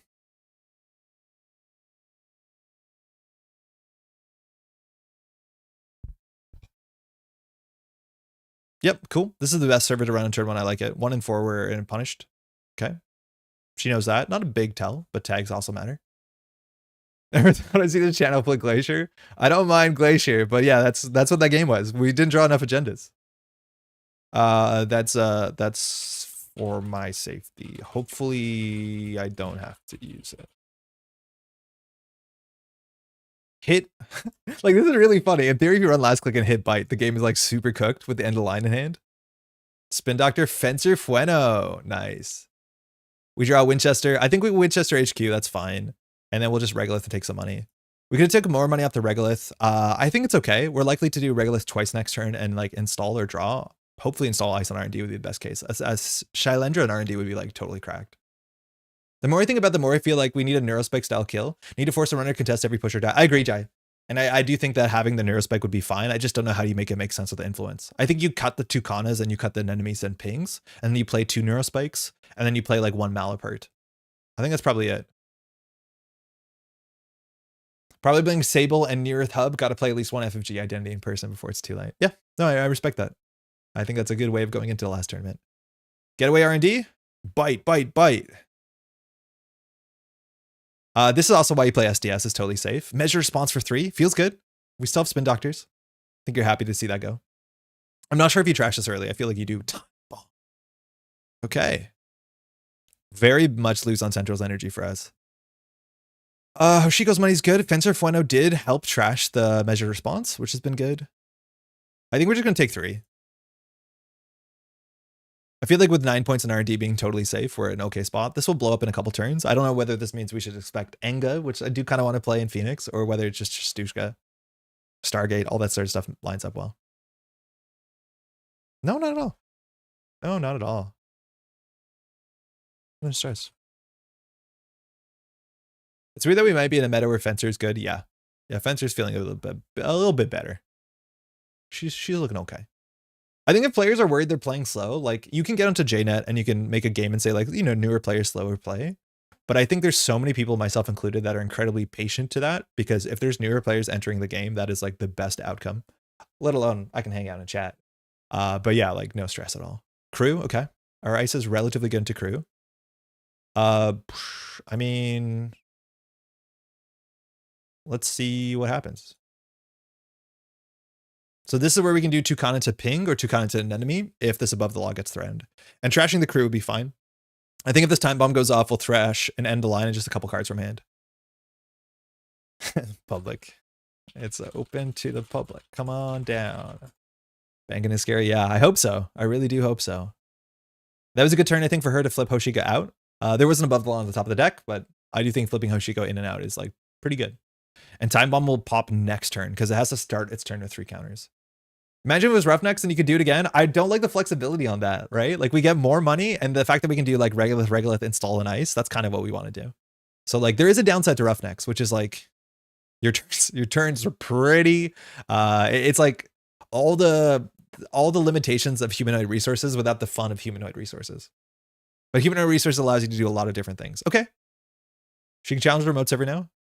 It's totally fine if she trades a Jevil Charm and Aquaceres crew for Maskirovka. It looks like she's biting, and for what it's worth, I do think we might have lethal this turn. It comes down to how many Steelskin she has in hand. Because this is going to do 6 damage, and then we have end the line, and she has a tag.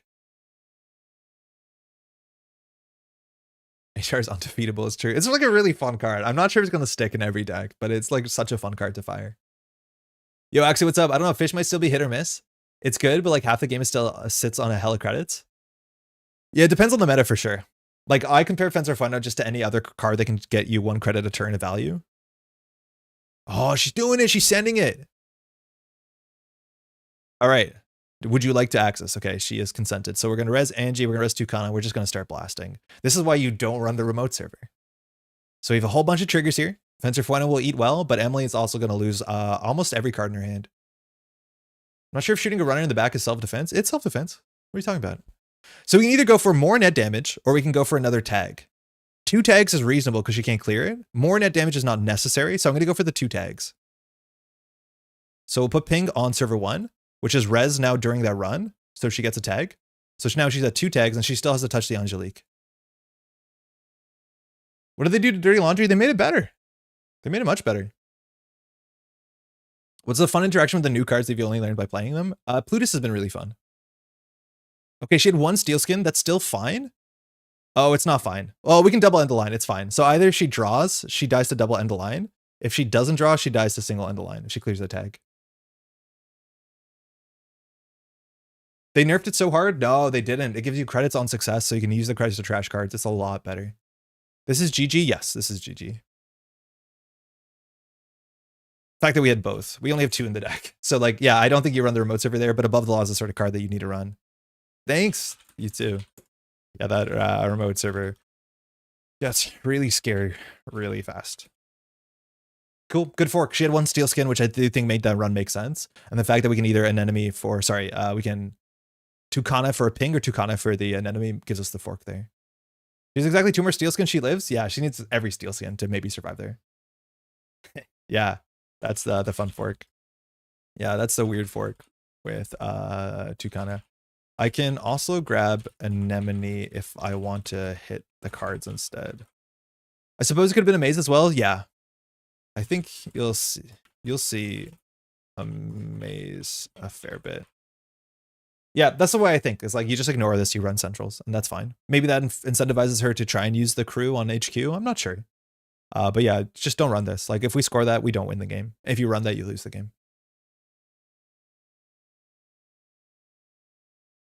Yeah, on steal or score.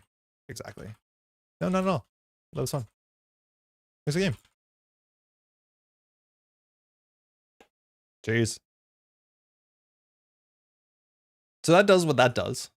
I do think, again, you don't have to interact with that. You can just let it go through, because if I get 2 points, I don't win the game. If I get 7 points or I flatline you, that's when I win the game. So you don't always have to get every single point. And I do think that's going to be a big thing with BANGUN, is like, just let them have some points. It's not going to win them the game. Losing your 20 would be bad. Costing 1 more money and influence is kind of sus. The money thing, oh, we're going to get Phoenix. This is going to be sick. This is going to be a really bad matchup. Heck yeah. Best of luck. So Phoenix is really, really bad for us. We're not good at keeping the disruption out, and disruption is really bad for us. We don't have a strong economy. I'm excited to see not against Phoenix. I'll keep this hand, it's fine. 2 influence means you won't see it everywhere, that's for sure, but it's overall a better card. It costing 3 is not a huge difference. All right, so we're gonna ice HQ. Ping on the remote server is like kind of whatever. We want ice that, ideally like Shylendra on the remote server is cool for Phoenix, but Shylendra to Phoenix, we're just like trading damage, which is not great. This matchup is gonna be rough. We might actually build a BANGUN server that has no ice on it. Yeah, Daytona Banhard. This is a good ice into a Banhard though at a minimum. So I'm gonna Spin Doctor start a turn, I guess. So we can always get another ice on HQ. That's probably the play.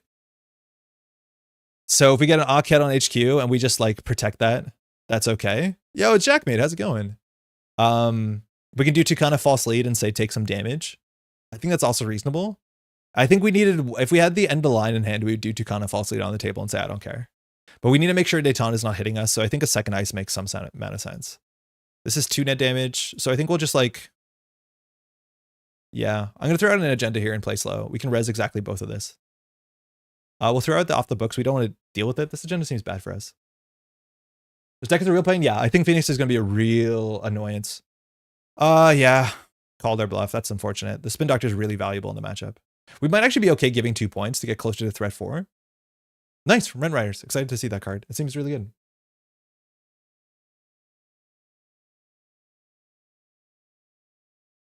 The cool thing is we can do something without ice, which is fun. Thoughts on checking open deck list option? I think it scares a lot of people. I do think in the early meta, like we're playing BANGUN, we really want surprise for better or for worse. Like I think BANGUN really suffers from open deck lists. I do on average like playing open deck lists, but I like experiencing and playing around the decks, especially in a newer meta. In a more experienced meta, I think open deck lists is a bit more interesting because I'll know how to play around the cards. But otherwise, it's like, what am I going to do knowing there's 3 Rent Riders? I do like open deck lists overall, though. Not much we have to do here. Bite's going to be really interesting into Banhar. Like we could just do Hammer Bite as much as we can afford it. We can do Afshar Bite in the remote server. Paying influence for clean getaway. I don't think a lot of people will do it, but because it's very similar to Bravado, but the card's good. I do think making the economy a bit more influence tied is like not the worst thing to do. Let's see what happens. I don't know. Let's see what happens here.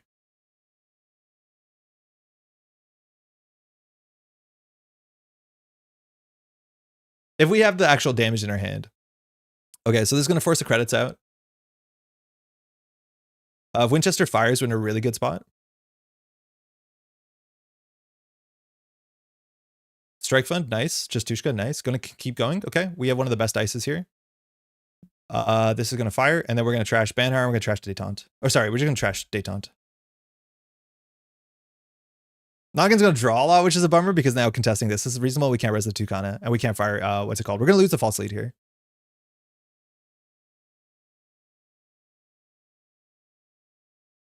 But the fact that we can't fire Angelique, this is probably worth running. Hey, look, why pay influence for a clean getaway when you can get rid of expensive ice with offensive charm instead? Because it does something different. Because there's a lot of matchups in which destroying ice is not like the game plan. You just need to get money to trash assets and just to have money. Like if I know a lot of people don't like crew and charm, and we'll see how powerful it is, and we'll see like what happens. Like a balance list is going to happen in a month or so, so I wouldn't be stressed about it. But I think those are very dissimilar cards.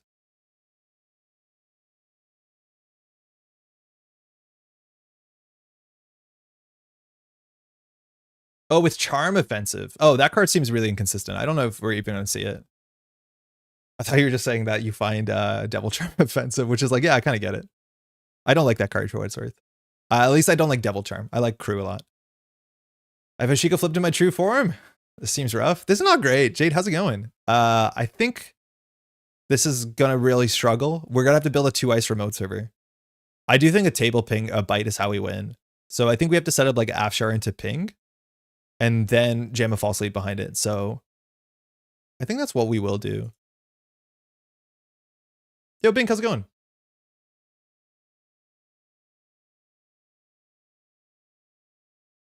So the thing with Netrunner is like a lot of the times, every card is just an economy card. The question is how they give economy and how you set up. Oh, that's going to be good. So at the end of the day, if you save like, 6 credits in a game because you trash an ice. Ooh, Iru, nice. I think we just put this on the table and say, how do you deal with it? And otherwise we hope we're on threat. We could lose really quickly, but like also. And now having this ice is actually just a threat here because we can threaten to res it and then Banhart takes more damage. Because this might be 4 damage in a tag. But the problem is like, we can't. Why not Hammer R&D? I don't want to install Hammer, which we res for 6 credits. It's 3 net damage and then Phoenix fires. Shit, that's good. That's really, really good. I was not expecting another program. So I think we're going to just take 2 cards out of hand here. And we're probably going to lose unless we top deck a measured response immediately. Yeah, it's really bad to res a 6 cost ice that just does 3 damage, right? Because then also Ryu fires. Because the subroutines are not going to matter. It's just Banhart. So we hit a Matryoshka, okay. Choose 1 card to trash, but of course. So Nottingham can still play around measured response by having 8 credits. Okay. I wonder if we put Bite in the remote server, whether it'll be run or not. As amount of Ryu is interesting. I just think you need some amount of acid tech, and this is like the 1 influence acid tech card. It's easy to get down, which is nice. Like this is not a bad card, but if you're just playing Matryoshka as a mount, why not? I don't know that means we're playing Leech or Fermenter. Okay. I was gonna consider Bite on the table, but the problem with Bangun is how often do you put a face down card? I don't want to do no console Ryu, just got to spend the influence elsewhere. You don't need a console. I do think I like Detente. We have a really good server against Detente. I think some crims would run Fencer over Azmat if MU's tight. 100%. Yeah. All right. Well,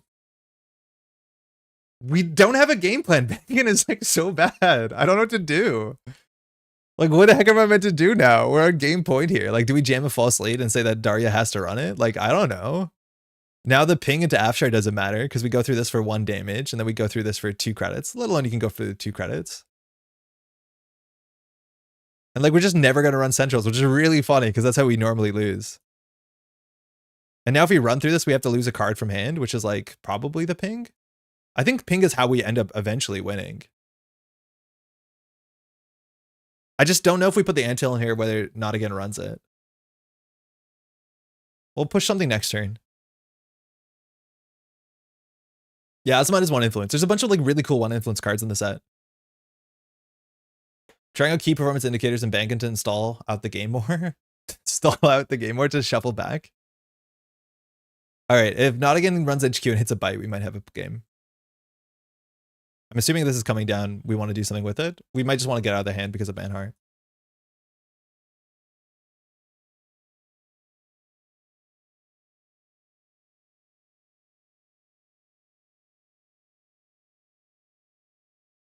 I think Amaze Amusements would be better in this matchup.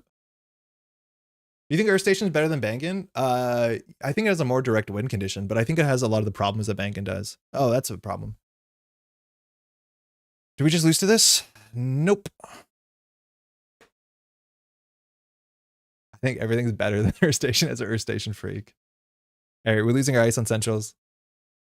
Fermenter, how do we have all this MU? Detente? What's going on?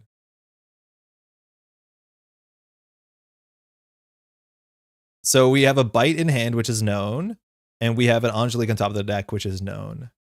We are assuming there's like 3 steel skins in hand. There's 1 steel skin in the bin, so there's 2 steel skins in hand. So even if we do like measured response Angelique, we don't win. So I think we can consider drawing, but then like, I don't think there's any shots target hits the Angelique.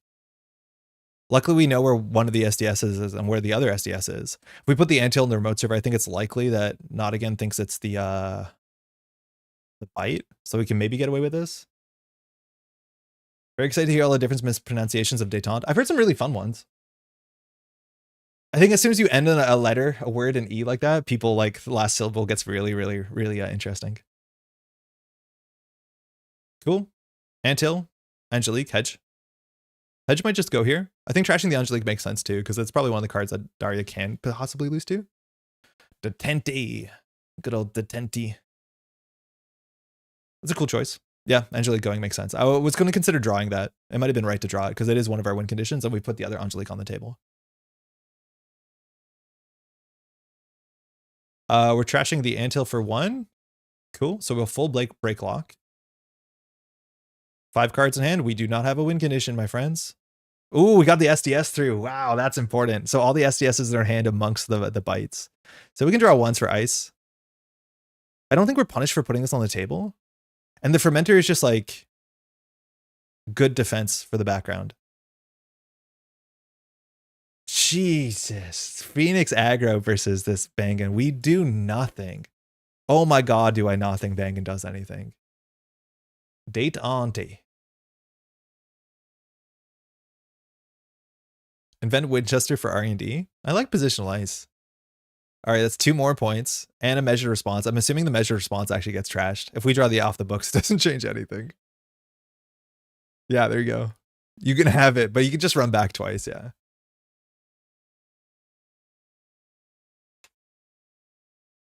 Watching these Bangun games is def pushing me towards Leo. Yeah, I think Bangun's really not good.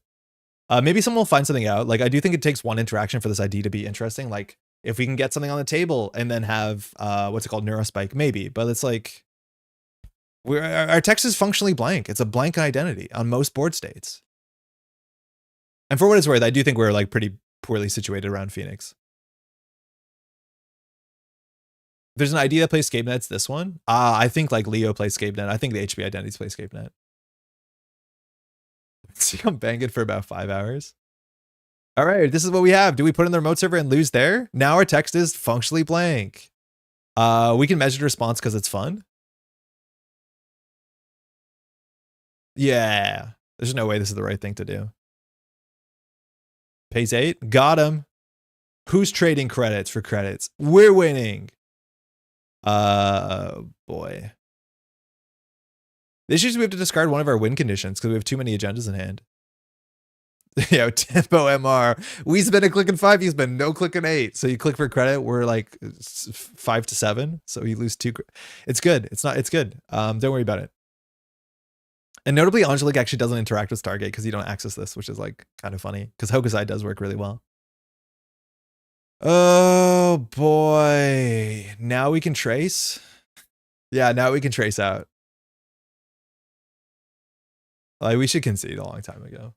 Off the books can tutor and install an ice. The problem is if we put off the books in the remote server, Not Again runs the remote server for 2 credits. The fact that it installs is neat. Yeah, I was actually surprised. The click compression you get from the installation is like kind of nice. Tutor and install is generous. Like Atlas did not do that at a minimum. So we lost a Spin Doctor, so we're drawing a Maskarovka. We have an enemy coming up. Daria is just running through the deck.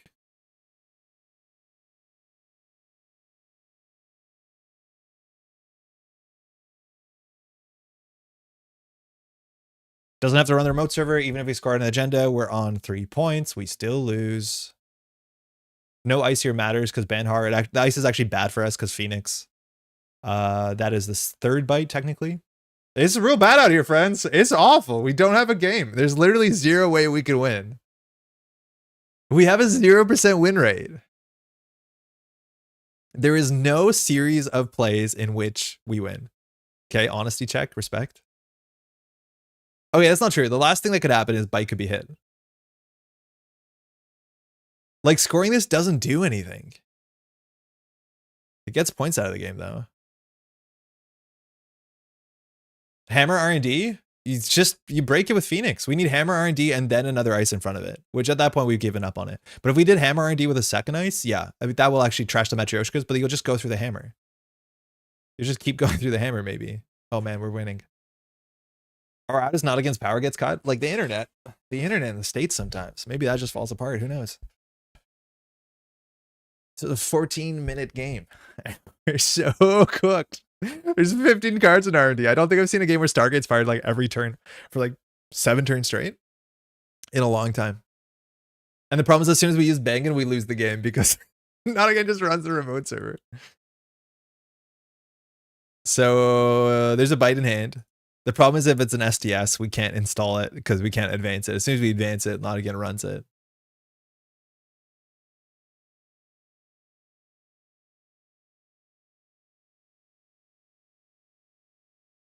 Install byte on remote. The problem is Nottingham has no reason to run the remote server.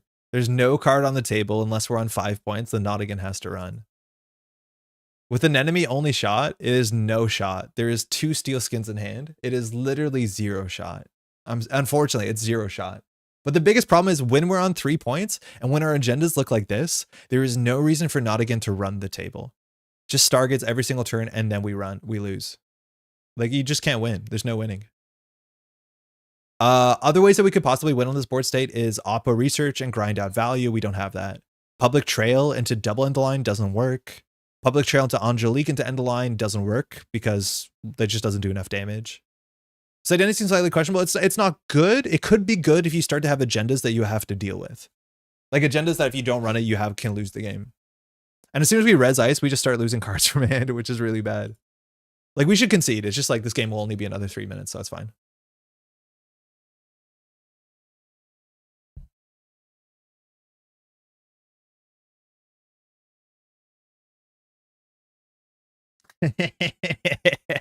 Which win condition do you want to trash, my friend?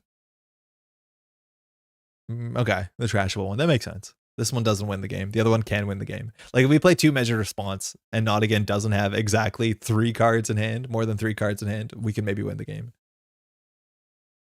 Boomerang and Winchester? Okay, sick. Bite might do something here. Run HQ. You coward.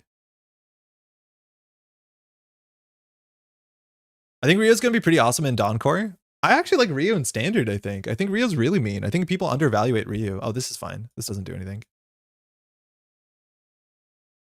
I like the Chistushkas. I think they're cool. I wonder how many Detents Nottingham is playing. Whoa, wait. Oh, it's not an Axis. I thought this was going to be an Axis so that we could potentially bite, but this is just a Chistushka. Yeah, I actually think the Rio disruption is really real, and I think it's easy to misplay around Rio. Choose a card to trash. Unfortunately. Detente a card. If it's an SDS, you can trash your console, run archives. Stole the bite. Feels so bad. 4 cards. I don't care. There's no points in there.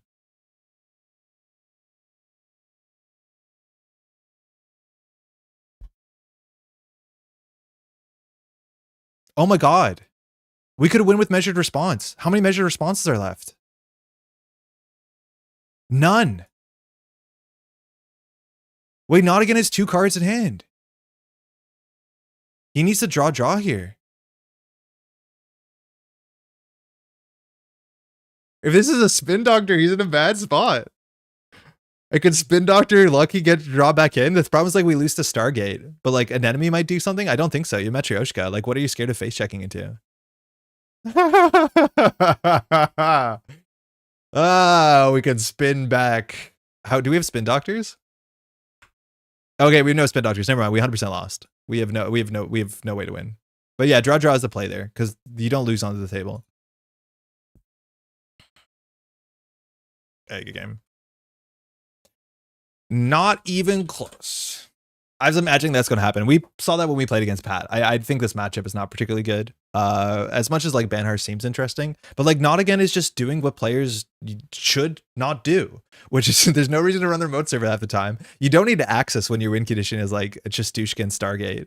Resing ice is a problem. Like it's bad out there. It's really bad for the ID, let alone this matchup seems hard. I don't know what you're cooking at all. You and me both, brother. Holy crap. Daria, yeah, the close one. It was a good one, Daria. We almost got you there.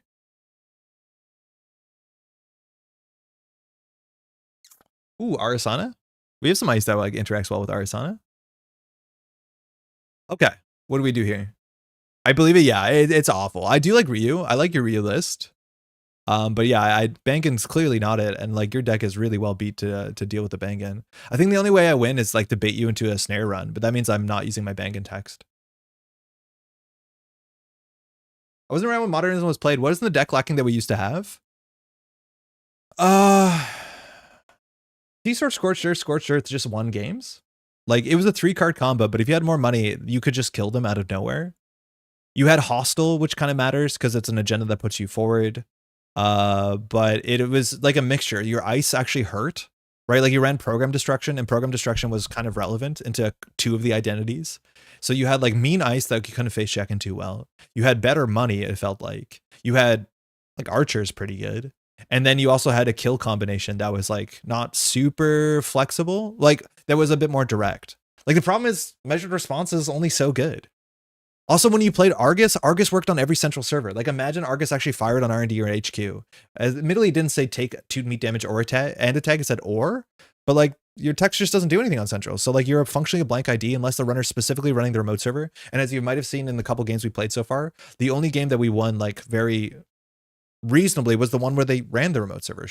You shouldn't do that usually. This hand's not good.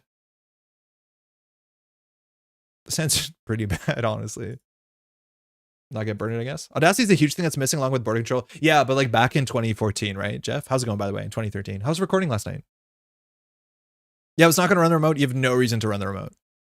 Literally no reason to run the remote.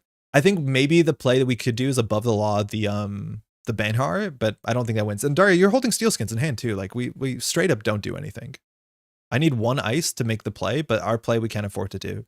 Like we can do the falsely Tucana play, which does a bit of damage. The problem is, yeah, that might actually hold. Oof, this is, I don't know what we do.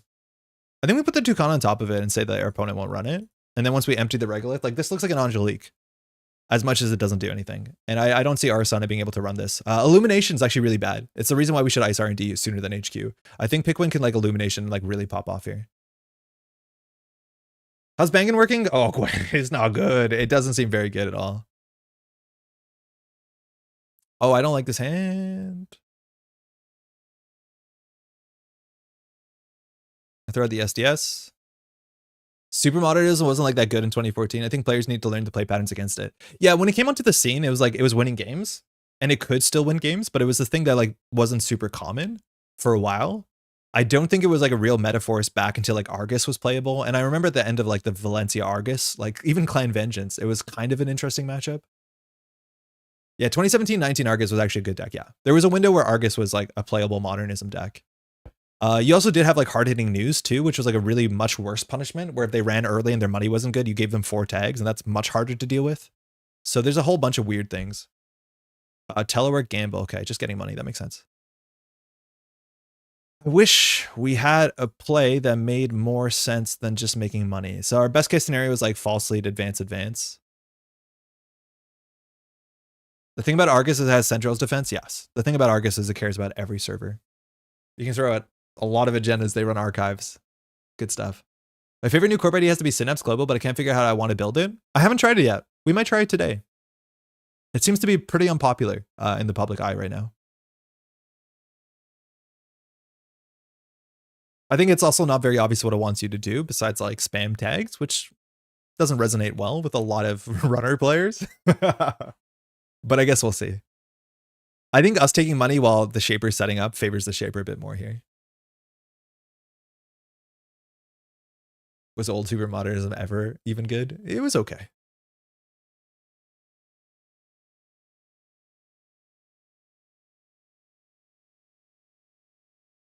I've been trying to pull in cards like Funhouse, VSA, and Bigger Picture and focusing more on tags. I think they're actually a more meaningful deterrent for central runs than anything else. Yeah, Funhouse is really hard to deal with. I think that's going to be a frustrating card. Winchester. Now, this is Arsana. It has Spree. I'm assuming we'll be deep dived, which is actually a pretty big reason not to throw out the drone deployment in like immediate hindsight. We could do Winchester on server 1. Winchester R&D is also like kind of fine. 13 credits. We can just do some card damage. This will force out more cards. Like just having ice will force out more cards, which I think is kind of nice. And Tucana can get either more damage or more tags, depending on our board state. For what it's worth, measured response doesn't do anything, but more tags we can work on with end of line. So we have some plays here. There's no lily pad yet and no stone chip in sight. So like we know exactly what our reach is because I'm not expecting steel skins in hand. Why afraid detente while you put 3 bite in the deck? Because Daytona is really rough because you lose cards. And so if you can't res 2 ice, then you get Ryu'd into Détente, which means you're bleeding 2 cards a turn.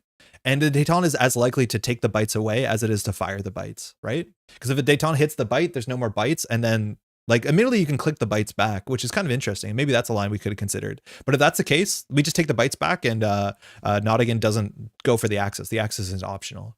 And if that's the case, we're just kind of behind on tempo. But maybe we can actually let Détente, like Détente actually might work well for us, where in the early game we're holding too many agendas. We allow Nottingham to grab the agendas, and then we just hope he doesn't install a second console. Are we playing defensive upgrades in lieu of remote ice? No, we're actually running like 50 ice. I'll show you the list. I don't really believe in it, but we're running 50 ice, so we just have been drawing pretty lightly, and we only have 2 upgrades. So Tucana for either ping or an enemy, and Angelique.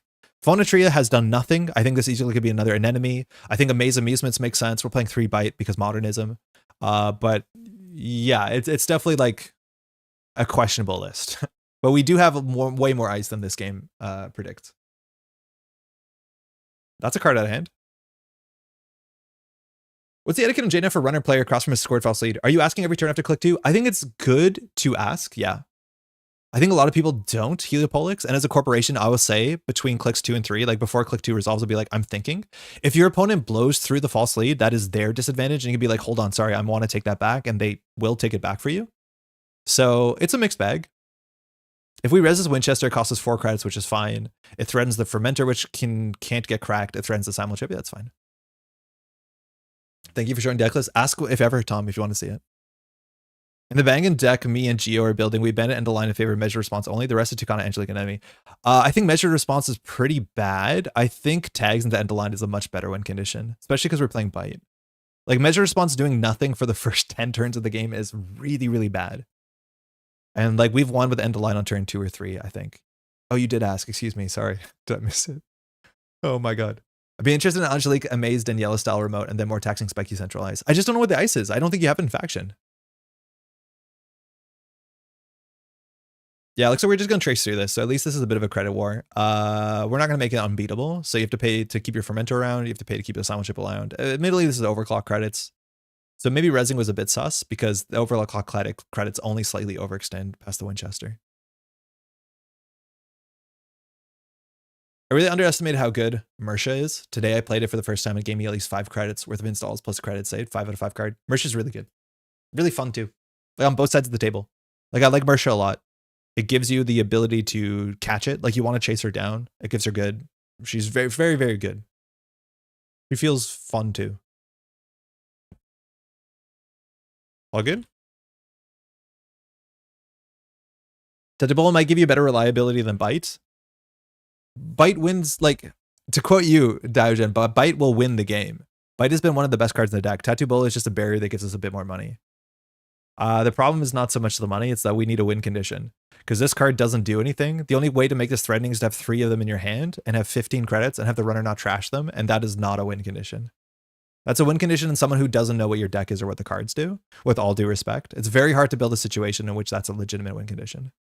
They should just have 8 credits and at least 4 cards in hand, and then you don't win. Well, like, Public Trail on the line can win. I think playing Oppo can make sense. Wow, there is Steel Skin. Oh, shit, sorry. Oh my God.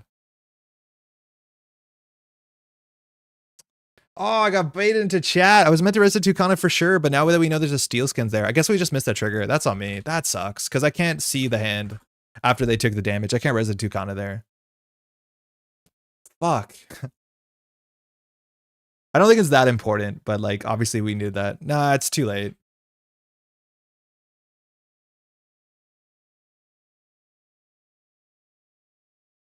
Why not double down with Public Trail instead of measured response? I'm not convinced that does anything. Where like the weakness with Bangun is that our centrals are really soft, and the only way we can make our central spikier is by playing Bite, or it's like one of the obvious ways. Playing Public Trail just means that the exact same win condition that they're playing ground for the first time, they're playing ground for the second time. Right? Like if our win condition is keep 8 credits or 4 cards in hand, Public Trail into end of line still doesn't do it. You're probably better off playing Oppo and then doing Oppo into jam in the remote server, and that protects all centrals. I think Amaze Music's nice. How's it going, by the way? It's pretty good, but we don't have I didn't spend the influence on it. I do think maybe cutting some of the anemone cheese is maybe worth it. Chat distractions in the new shaper tech. Hey, Pizza, how's it going? All right, chat. I'm looking to move my collection from everything sleeved by faction sorted in long boxes to binders. Good idea, bad idea? Now that elevation's out and time to get super organized. I can show you what my binders look like after this game if you remind me. I like that a lot. That's how I do my stuff. I like binders a lot. I think boxes have some ease to it, but I'm a visual kind of guy, so looking at my cards is really important. Like, I don't think this is good. Installing this face up. Like, this is a blank 3-2 functionally. And I don't think a blank 3-2 really matters for a game plan. I greatly appreciate that. Yeah, remind me after this game if I forget. I can show you the binders for sure. Would Microweb increase the amount of surprise pings or an enemy reses? It could, but it's also 8 credits. I think it's less consistent, and it's a card that if you draw it, you're feeling pretty upset about it. I don't think the subroutines on it are that good. It's interesting, but it's very expensive. I think Topan is just more playable, but it's something to consider. I found my maze getting sniped by Pinhole and the game plan crumble. Yeah, there's downsides to it, for sure. I do think Copilation's also pretty mean as a way to make a maze not do anything. But you don't pre-res your maze, so maybe the first one does something. It's hard to tell. And look at this. They're not doing anything. Like, Shaper's just sitting back and building. It's like, remember when they used to run all the time? And now if I double advance off the books, does he just run it and take the damage and tags? Yeah, because we don't have any threat. Measure response doesn't do anything. We have no way to give a tag.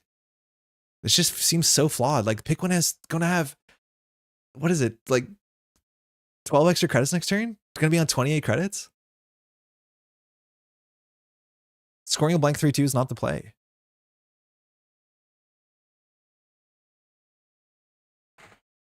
Ping an enemy only fire if they res on the same server, so it's very hard to make them work with Microweb unless they've been trashed. Yeah, exactly. They only fire from trash, right? Microweb is not from hand. SCS would be better to jam for threat. It might have been, maybe. I don't think we were ready to install advance. Maybe we are because we needed the ice. The thing is, like, I think Arsana just pops the fermenter and lets us score out blank SDS. Right? Like, it's the deck that's running Muse and Simulchip, so SDS is not actually that important. I do think you just let us have this and force us to spend 5 clicks scoring out an SDS. Like, it doesn't do enough in the matchup. They just crack the fermenter and say it's fine. Fly Swatter might be good in our deck. I think you can swap the Descent with the Fly Swatter, but I haven't seen an interaction yet where it's mattered. This would be the best case scenario, but still being on 16 is too much. So see how you do with this. Revolver deals with the Winchester. Chromatophores from hand. Cool. I guess we're revolvering that. It's 2 credits and up to 2 bullets. How cool is Chromatophores and Arsana? Nice.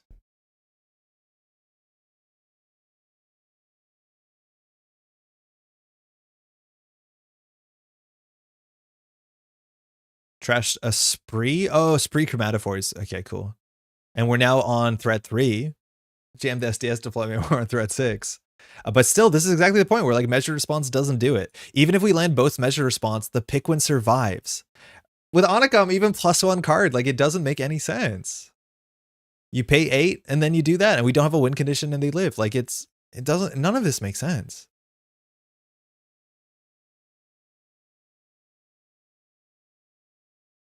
I wonder how much the enemy would have done. Sorry, the Tucana would have done. I don't think it would do that much. And now if we install Bite and the remotes are face down, it doesn't work. So far, Bangun feels like a trap. So far, Bangun just doesn't feel particularly good.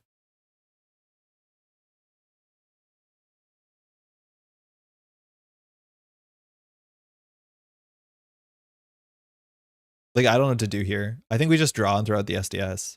But now up 3 points, like, I do think Pickwick can let us have any agenda in the remote server besides maybe False Lead. Ooh, hold on. Hold on.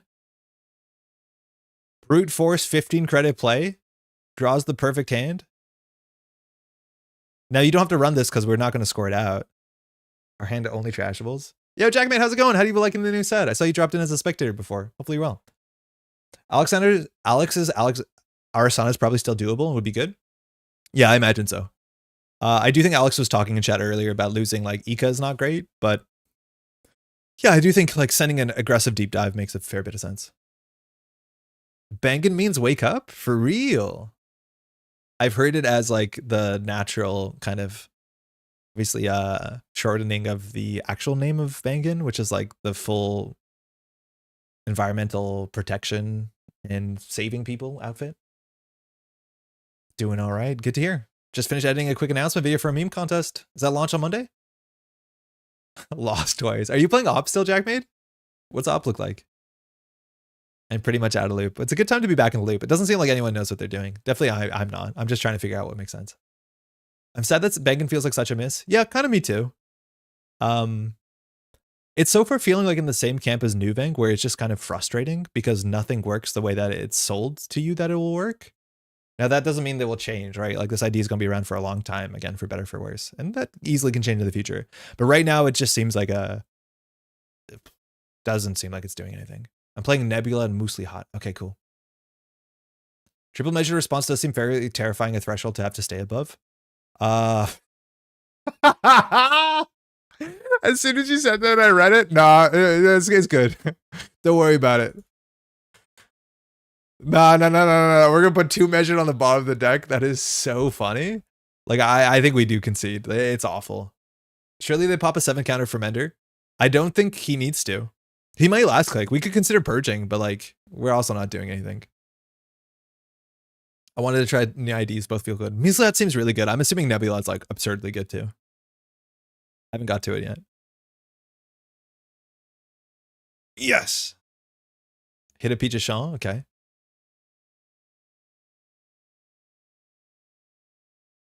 Burner sees measure response in 2 bites. So that was actually the best outcome, I think. Face-up agendas previously were powered up compared to normal agendas. Bangun would benefit from future ones, surely. Yeah, the fact that we actually don't have any face-up agenda synergy, and like the face-up agendas don't exist, let alone they're not good. All right, measure response and bite is the top, measure is the bottom. So the best we can do is, yeah, purging. Makes sense. Is the best we can do is potentially 8 damage, but the credit threshold's is pretty high over there. It's pretty high. I don't know, credit? Bangun looks like get support later type cards, unlike Zwicky, which is very get bonus for generic whale and things. Yeah, the transaction pool is going to be a card type that I think you have to be very careful around designing going forward, because there's so much synergy in the entirety of the set, and a lot of like staple potential, like, you know, things that are going to be around in the core set for a long time. Yeah, this is also the issues. Like, how many turns do you have to give us to score to 7? We need so much time to score to 7. And when you're doing things like Op, where you have tricks that actually push you forward, grab cards out of your deck. Like even Zwicky draws faster and can score from hand, and then you're quickly on 7 points. The fact is we just have to put agendas in a remote server and score them out, and it's bad. It's not doing anything here. Make some weird transactions so Zwicky can do weird kickflips. It is strange that Zwicky, out of all of the or Wayland specifically, out of all of the Plutus players, has like the least obvious synergy packages. It's like Petty Cash is really good, but it's not like you have peer review or greasing or red level. It's kind of limited. Bangun needs armed intimidation back, oddly enough. Yeah, it needs a weird threatening agenda. I kind of knew the Bangun was not good. I think a lot of folks did. I'm not surprised. I just have to test it, and it's seems bad. Seems pretty bad. RLC has always been building a better world card. That card's really good, and I think we're going to see so much of it. Yeah, City Works project. Bangun needs something that scales in the remote server, and then you can build the Neurospike deck, I think. All right. Measured response into measured response. Oh, we're on 4 cards. Never mind. It doesn't do anything. Like, come on. Y'all need to believe in Orbital? How do you give them the tag? So you want an Orbital on the table, face up. You want to give them a tag. Then you have less than 4 cards in hand, and you have a measured response?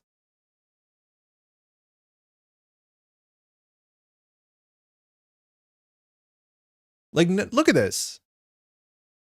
How did they lose? Pick one needs to have sub 8 credits, sub 4 cards in hand. Unless we exactly have 3 copies of these, and then we still need 15 credits. Like, it's not possible. Maybe some tag punishment. Public Trail doesn't work. I do think you can consider playing Oppo, but paying 7 credits does not make sense for our economy. I don't know. Orbital kind of works, but you have to do like pre-advance up to 4 Big Brother and line 2x, hope they can't survive it. Like there's no combination of cards I could have in the hand that kills pick one, even floating the tag. Oh, that's not true. We could have big picture into end line, end line. That is the one combination. Now that you clear the tag, there's no combination of cards that flatlines you here.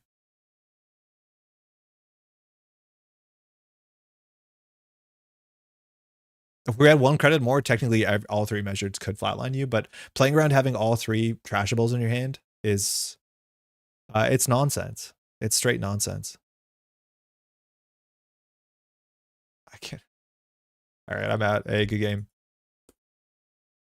All right, we're done with banking today. We'll try Topan. Thanks for the game. Yeah, I got nothing going. The hand was 3x measured, 2x bite, and then the burner. Oh my god. Maybe an Argus Crackdown Angelique to set up. We have Angelique. Crackdown is like kind of interesting. The problem is like even if the runner never runs this remote server, we still do lose. It seems like from our testing too, they can't just run the remote server. I'm not sure if Crackdown matters. We can't crack down 5/3s.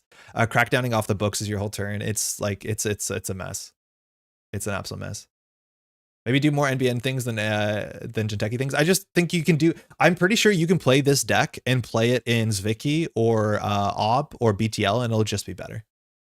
I'm pretty sure it'll just be better, especially because people won't see it coming. I do think the ID is actually one of the worst things you can do to your game plan. Round 4 starts. Yo, Jackmade, I realized it was a tournament. Have fun out there. Good luck. All right, let's try and build something else. That is definitely not doing it. What have we learned? I don't think we've learned too much. I want to be very clear that this is like day whatever of the new set coming out. So if you think I have a definitive response here, no, that's not the case. I don't like this identity ability. The fact that it doesn't work on centrals is pretty bad because then you have to make your remote server plan matter. The fact that you're showing what's in the remote server is actually worth a heck of a lot. And then they can decide whether running it does make sense or not. I don't think there's an agenda we can put in the remote server that actually messes the game up that much that they have to run it or force or like probably lose the game. I don't know whether that means we move to off-world office and seamless and just say, I'm going to score out quickly and you have to keep up to my remote threat. Maybe you could. I think the problem is you just lose to centrals. I think this card is not particularly good, especially when people see it coming because there's so many avenues to play around this. I think you don't give out tags consistently enough, so that has to be a lot of your influence spend. But it's really tricky. I do think you can try other things. I think Amaze Amusements can make a lot of sense, and then you like have other problems with tech cards. But yeah, this is pretty bad. Disaster did strike. Oaktown Renovation would be goated for Bangun. It would be okay, but I think I'd rather have CityWorks Project. Good game, by the way, pick one.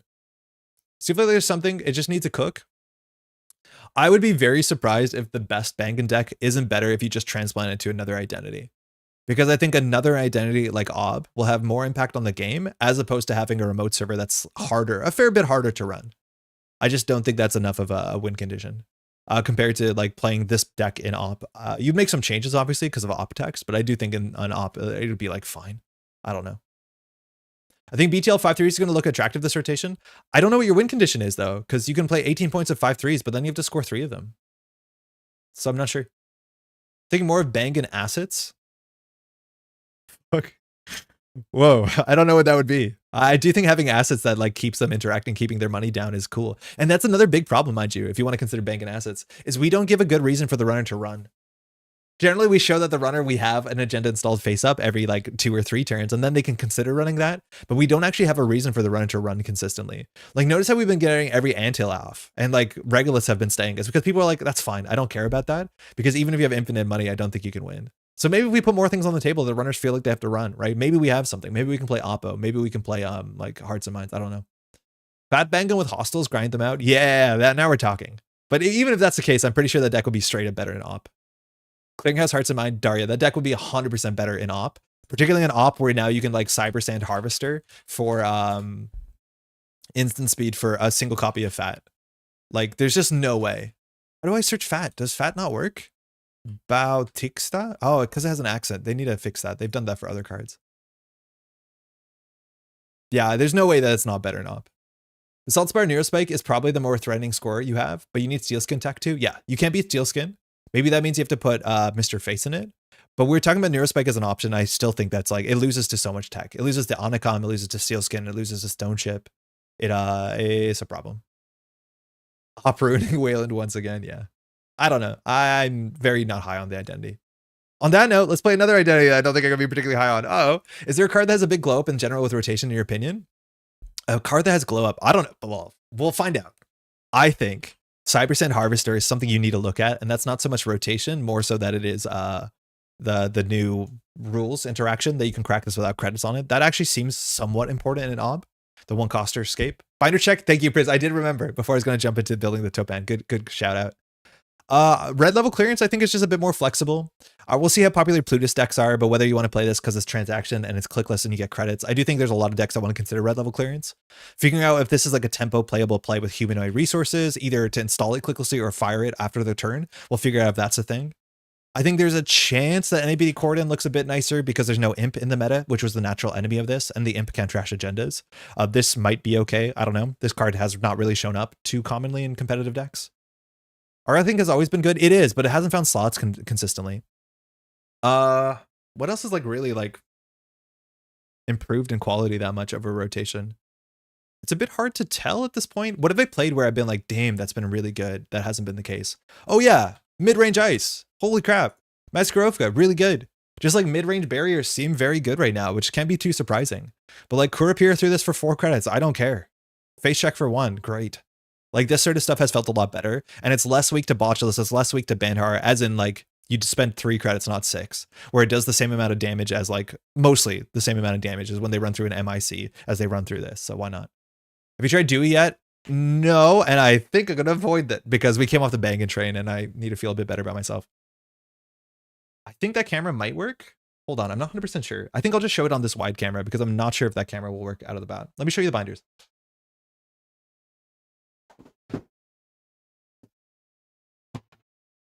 So really quickly, binder check. We did this somewhat recently on the fact that we did rotation. So I have 2 binders, one blue, one purple. I got these from Staples, or as it's called, Bureau en Gros, here in Montreal. Notably, this is a D-ring binder, which I think is nicer so the pages don't end up curling, so they stay flat. I think the top page sometimes can be a bit much, but this holds all the runner cards, and then I have a binder that now holds all the corp cards. D-ring, super important. Don't skimp on the D-ring. I have little dividers in here, but otherwise these are all the cards. I organize it the way that I do. So it is by faction. So these are all the Anarch identities. Then we do the way that we used to do it back in the day, Anarch events, then hardware, and so on and so forth. They are by release date, but technically not by release date, as in we go core set, elevation, and then ashes, and then forward. So that is sometimes not the best. I do think some people might want to do it where they have startup and then followed by ashes from there. So if I want to look at startup, I do have to flip back and forward. I might fix that. I also have some extra slots on the backs of pages and in weird spots that just have alternate art versions of cards, so that if I'm building a deck for the stream, I will have privilege access and then a choice of an alt art, which I probably won't use on stream because it'll confuse people. It just goes like that, hardware, and so on and so forth. And then I have some extra cards in the back so I can swap in and out. That's the short of the long. Pretty straightforward. I don't sleeve my individual cards. I only sleeve them when they go into decks. And then each pocket holds 6 cards. I haven't had problems damaging the sleeves. If I put my binder upside down and shake it, the cards will come out. Like, don't do that, obviously. But I put 6 cards in each pocket so they can be back and forth sized. These pages are new as of last week. They were, some of the times they would rip in these like little areas and tear a bit or tear at the corners. They still held the cards fine, but that's because I've been like jamming my fingers in there and being impatient, which that's on you to do that. So don't do that. And in the back of the binder, notably, has all the neutrals, which is the exact same idea. So nothing you haven't seen really, but there's fewer neutrals. So the neutrals are all the back. So here's a whole bunch of different sure gambles because you use that a lot. A lot of the times I'll keep extra copies of cards that are kind of staples. So we have choices of bio bands and so on and so forth. I like this a lot because when I sit down to build, and also when I sit down to sleeve up the deck itself, I normally build on Netrunner DB, mind you, I don't build in paper, is when I'm going to grab, say, my pinhole threading. Oh, this binder page came out. I'll fix that. I will see other cards that I didn't think of, and that actually sometimes like helps me change my deck building. I'm a very visual person like that. I like to look at the cards more than like remember the cards. I'm like very easy at building a criminal deck and forgetting Bravado exists because I don't think about Bravado, but Bravado is in every criminal list because it's like really, really good. So that's how it is. How's it going, John? Literally just reorganized my alt arts into a binder and tune in here and bam. Yes, organization was really fun. I got to do this on a night earlier last week. D-ring standard page sleeves. Cards aren't sleeved in pages. Awesome, much appreciated. Yeah, the sleeves I use, or the pages I use, are the Ultra Pro, like Platinum. I think that's what they're called. Yeah. They've been making these pages forever. They're getting more and more expensive. I like these sort of sleeved binder pages that I can remove. You can buy binders, and I have them for other games that the pages are built into the binder themselves. This just seems more flexible, and it will change with the size of your collection. Because this is the smallest standard has been in a long time. Eventually, it'll get bigger, and so if your binder runs out, it gets really ugly. I don't think about Bravado under 2025 0426.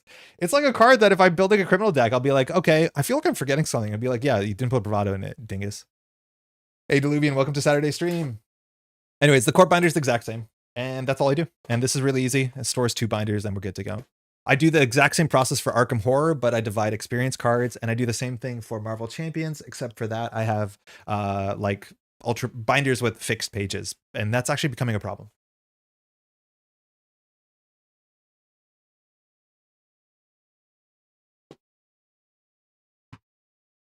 Thanks for coming to my TED Talk. All right, let's build a Topan deck. Ajax Hops, I used to do binders during FFG, but since then I've gone with storage boxes instead. All of my FFG cards take up 2 bulk box 3 800s, and the legal NSGs are in another. I don't mind boxes. I put all of my rotated cards in boxes. I don't have bulk boxes because the shipping doesn't make any sense here in Canada. They look nice though. One thing that I learned from Izzy, which I would do if I store my collection in boxes that I actually use, is that I would, instead of putting like say 3 Steelskin Scarrings in the box, I would put the 3 Steelskin Scarrings in one sleeve, like a penny sleeve, and then put that in the box. So instead of having to flick through multiple like lanes to find the next card, every time you flick, you go to a next card. Maybe that's a bit awkward because you'll have loose sleeves at the end of the day, but then you can just have those to the side, I guess. But that is a lot nicer because I don't like going through the boxes to be like, is this the first or second or third card? And then you have to find where to put it in, so you have to check the card behind it. Yeah, it's fine. But I think that's nice. Hey, Pentiums, are you doing a tier list video soon? Yeah, Jeff and I are looking to record a tier list video next weekend. So I'll have a week to play. Jeff has a week to play. Jeff is a playtester too, so he's had a bit more experience as much as the meta is different in playtest. And we'll record next week. I'm looking forward to it.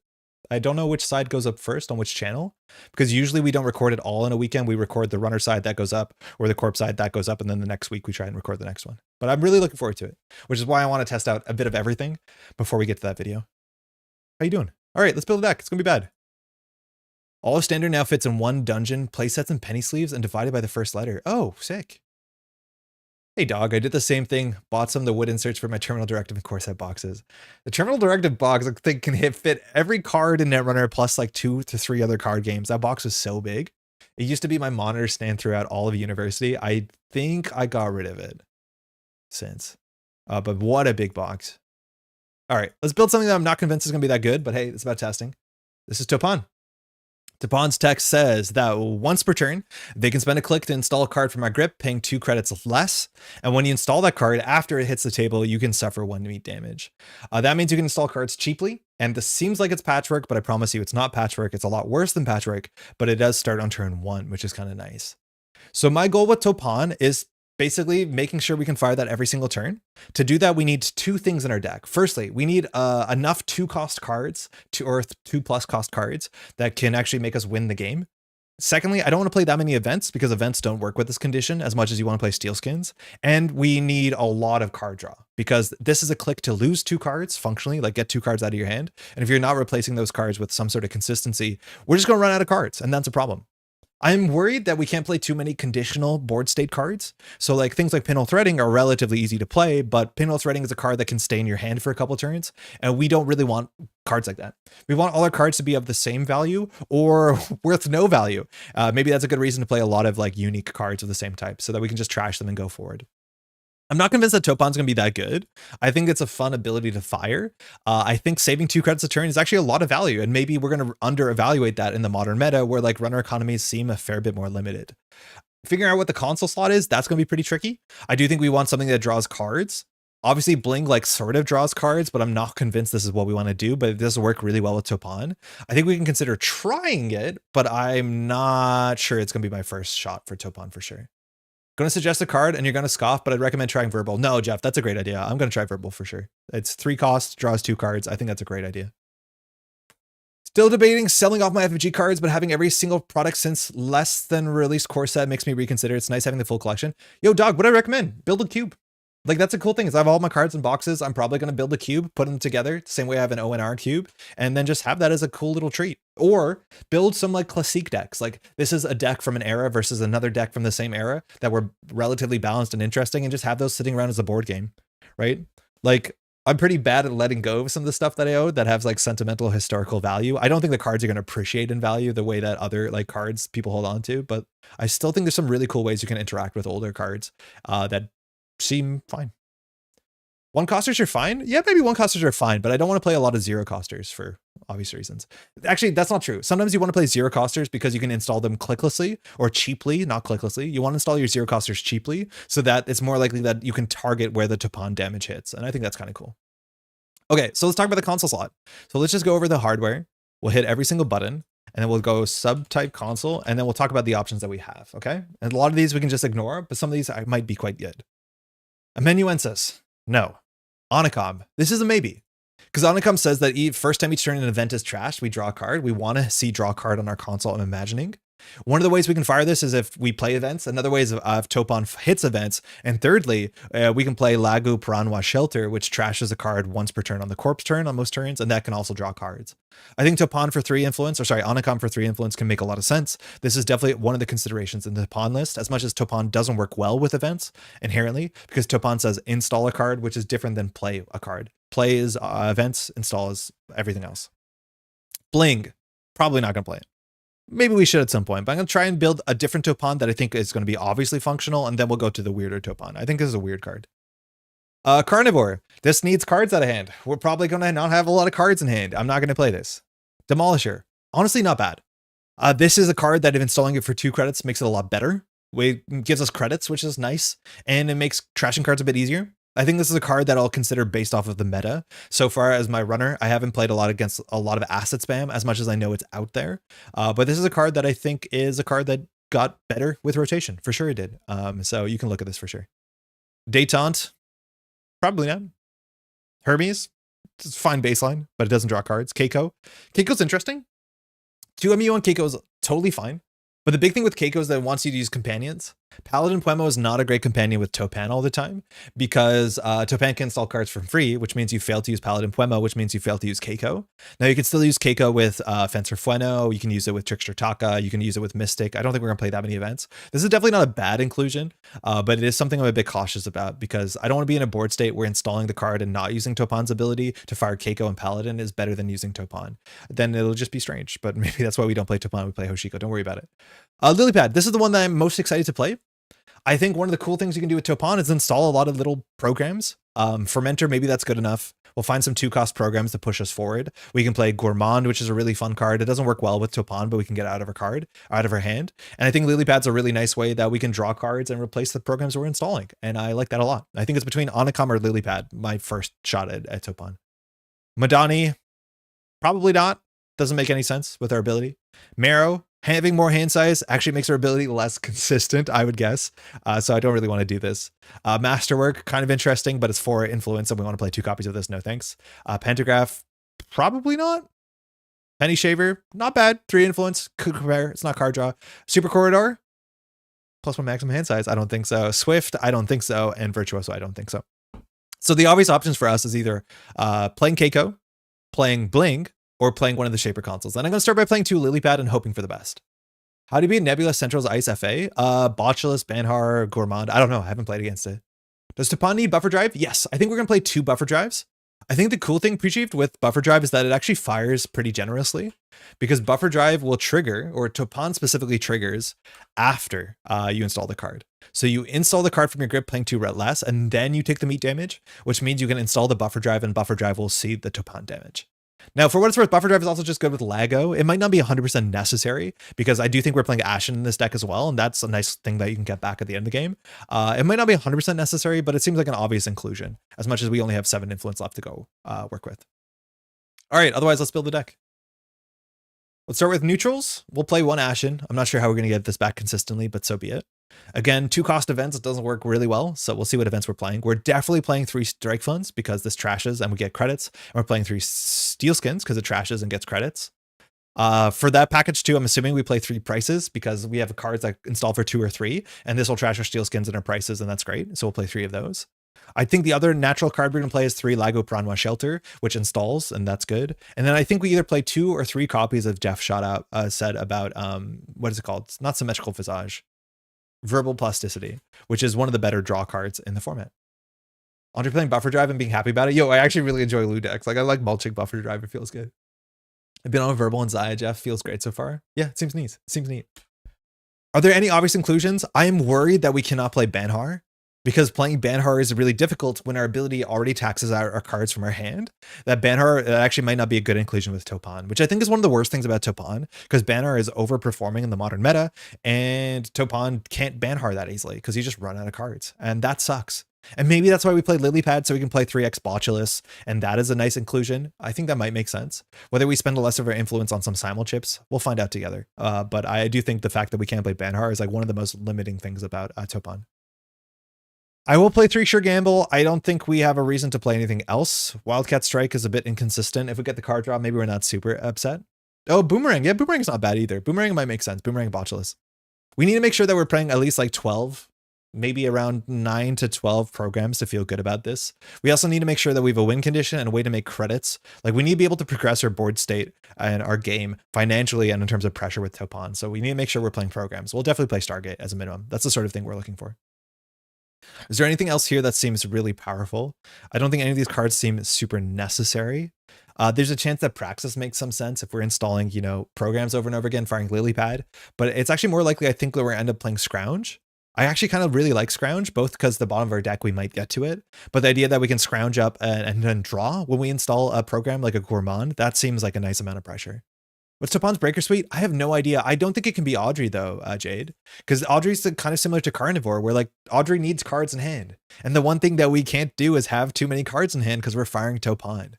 So I'm not sure if it's Audrey. Again, I don't have high hopes for Topan, but the problem is like some of the best things you can do in Anarch right now, which are like Topan and Banhar, Banhar and Audrey, Topan can't do them very easily. And that's like already a pretty tall hill to climb. I know we want to minimize events, but do we look at Katorga in case we lose something we need? So Katorga fits into the camp, at least from a distance, of cards that are situational so they can't stay in our hand. So maybe you can play 1 Katorga, but with 2 buffer drives, we already have like some built-in recursion panic buttons. But like, this is the sort of card that if it's in our hand, do we play it? No. Maybe that means we'll try and hit it with our ability, but this doesn't seem particularly good. I don't know. Maybe Matryoshka. Matryoshka's like kind of mixed. I think there's some problems that you can't rely exclusively on Matryoshka. The cool thing with Topan is the first Matryoshka comes down, but then the 5 other Matryoshkas, you can't Topan them. That being said, you can get them out of your hand with a click, and so that Topan can do something else. But I do think that there's enough ice in the meta that Matryoshka is a downside. We'll see what that actually turns out to be, but we won't have the benefit of playing Banhar to make Matryoshkas reach a bit further. I don't know. It's hard to tell what we want to do here. It's really, really hard to tell. I wouldn't play Hantu without Leech or Simul Chip, I think, but I see it. I don't think we play Hantu at all. I don't know. Rising Tide, Buzzsaw, Hantu, Leeches is probably fine. Yeah, I think we're going to play more of a reg list. I do think Leeches, we need a reason to run. That's one of the big issues is like Topan doesn't have a good reason to run at all. So getting Leeches the same way that like Hoshiko can get Leech value or Lu can get Leech value by just pressuring centrals, we don't have a good reason to do any of that sort of stuff. And Leech is a very, very good card in the Anarch card pool, let alone in the modern meta. And Topan really struggles to do that. Joyride, the biggest of draws. Ryan, how's it going? So I don't know. There's so many like weird question marks around Topan that just don't obviously make sense. Let's look at some other things. I do think playing Crew might make a fair bit of sense. So Crew and Devil Charm. Crew comes in really cheaply, and that can help. So we might just play a Devil Charm engine and push ourselves forward. Maybe that's how we get some like Banhar type pressure. But I do think like Crew is really good as a 2-cost card that we can install cheaply, and that can push us forward. That's probably it. Side Hustle Leeches is something. Yeah, maybe. Side Hustle could line up. Let's look at programs. Okay, what's our Breaker Suite? So we want to play a Killer Refractor and a Decoder. Buzzsaw's not bad. Again, the big problem with Buzzsaw to some extent is the 4-cost install cost. Hopefully we can ignore that. We want to make sure we're playing enough programs. So we're going to play more programs than anything else. So any program that seems like marginally valuable, we can consider. I think 3x Botulus seems totally fine. Fermenter seems pretty good too. We have Scrounge. I think we'll add 2 Scrounge as a start, maybe. I like Gourmand. We'll play Gourmand. We just gotta kickflip, draw forward. If you run not as often, why not go for Hermes? We need card draw, I think. I think the idea is that we really need card draw because we're an anti-card draw identity. We're actually negative card draw. And so having something like this should help us a fair bit. The cool thing about Lilypad, like, what's the trigger here? Can you fire Topan, install a card from Grip playing 2 less, then you can choose to trigger Lilypad, and then you can lose the Lilypad card? Or do you have to finish Topan before you draw? I'm assuming you don't. Let's say we play 2 leeches because we need enough programs. So we're on Buzzsaw. I'm assuming we're on Rising Tides, but I don't want to play too many copies of them. I don't know what other Fractor we play. What Fractor do we play in the slot if we only play 2 Rising Tides? I don't know. Gachapon is hot with Lilypad. Get the draw off the turn. Yeah, Lilypad seems really nice, actually. I could see that. That's another good reason to play Bling, too, for what it's worth. I think we might be able to play 2 Simul Chips. That actually might be better, though. But I don't think why we can play both. Lilypad seems not better than Keiko. I think we need Lilypad to be able to fire our card draw. And I think Keiko gets a bit anti-synergistic with Topan when you install with Paladin Poema and stuff like that. Notice that we're full of deck slots already, and I'm already like freaking out about it. I don't know what to do. Killer Situation. What are our options? Ooh, they're not good, are they? We have Boitada, which might not fire consistently. We have Hantu, which has limited uses. As much as we have Simul Chips and Scrounges, I don't feel like I want to scrounge this. We have Adore, which we don't have the Virtual Clause. I don't know how good this breaker is. My guess is not particularly great. A 2 for all Century Subroutines is kind of nice, but we're breaking Drafter for 5 credits. I feel like that's a problem. And then we have Noom, which breaks Drafter for 4 credits, which is what everyone does. Yay, feels good about that. No, it doesn't. Resources.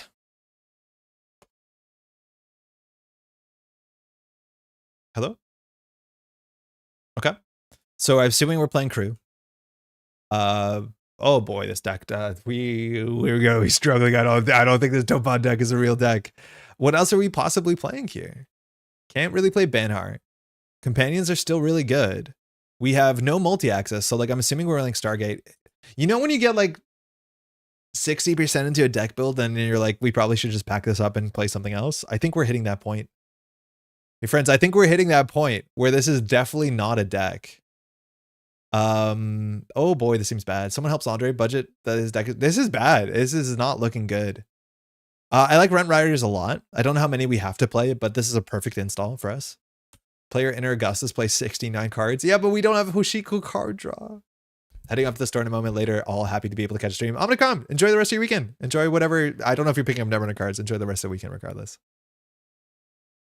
Is this a deck? My guess, no. We're at 54 cards. We have bad card draw. We have 2 Lilypads, and we're a bit of an engine deck. What is this draw like? Okay, say this is our opening hand. Okay. We can install Verbal, and 1 in 4 times it hits the Strike Fund. Oh, sick. We don't need to get Buffer Drive on turn 1. Then we draw with Verbal. We draw 2 cards. Say we price here. We hit, I guess, a Botulus?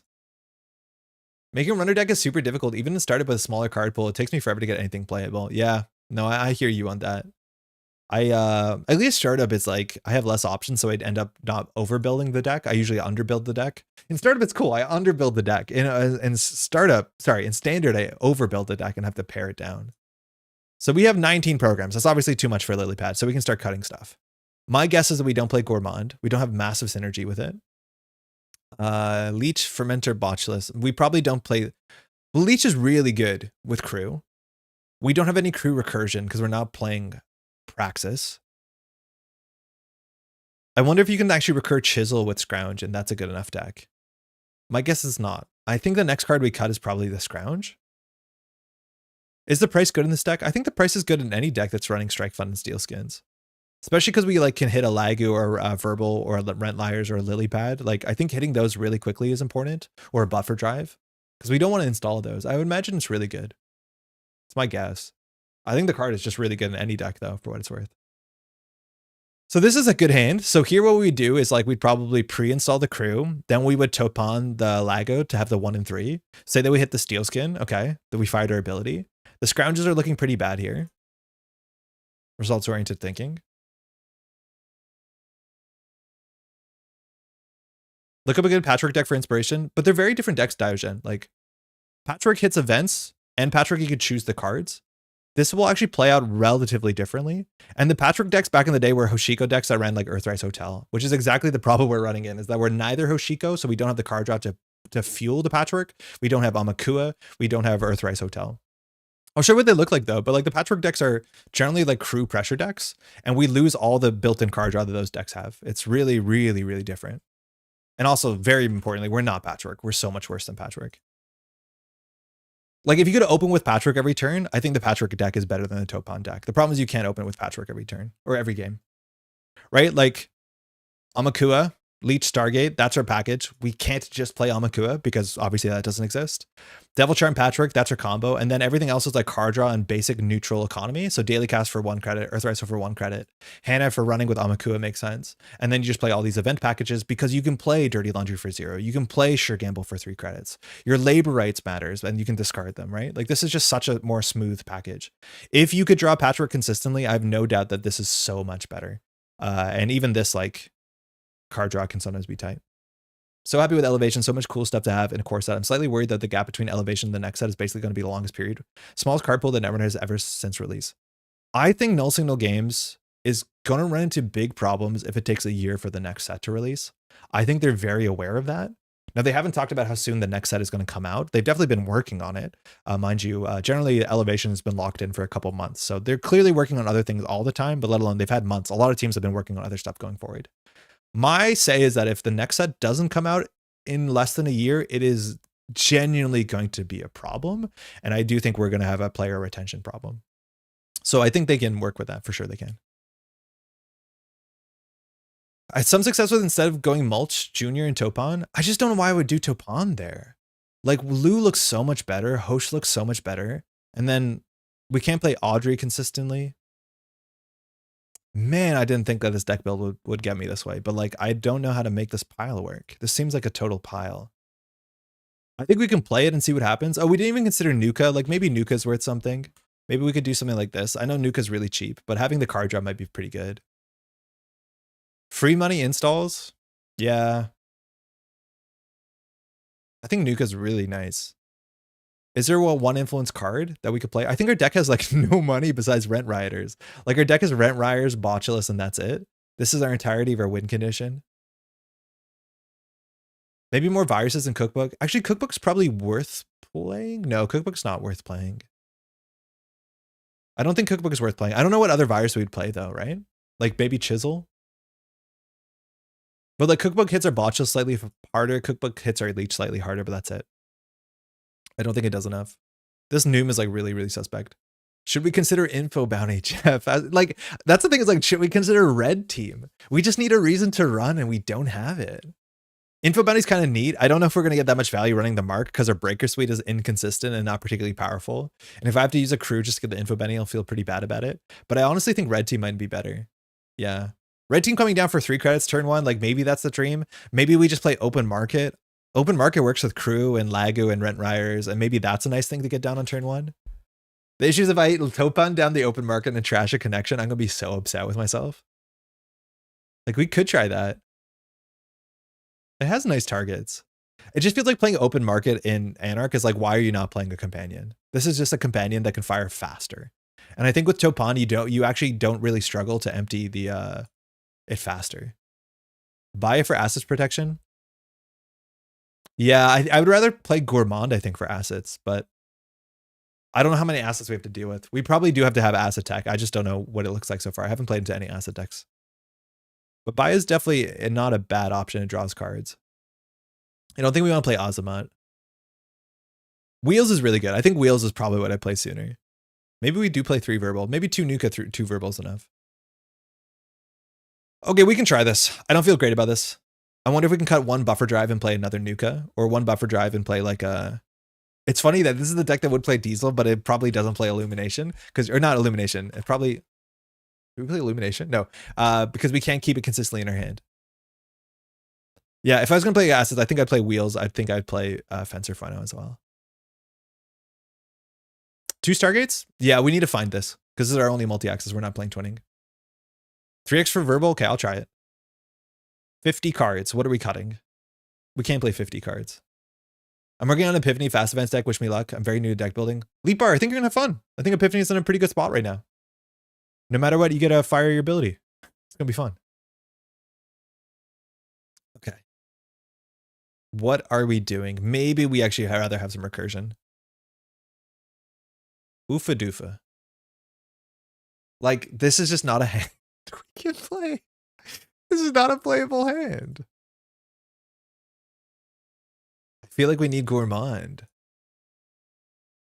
Do we play 3 lily pads? Cut Ashen, we actually hit empty, we're considering adding it back. Yeah, I think that's a fair start. It's like, we don't have to play that, and then if we find it, we find it. Oh my god, no, there's no way I can do this. Gourmand is a good card. Okay, say we lily pad, we trash a card randomly for a hand, and then what we do, install Rising Tide to draw a card. That doesn't feel good. We would have drawn first, install Fermenter to draw a card. That feels better. Then we have a Noom in hand. There's just no way this is not better than Hoshiko.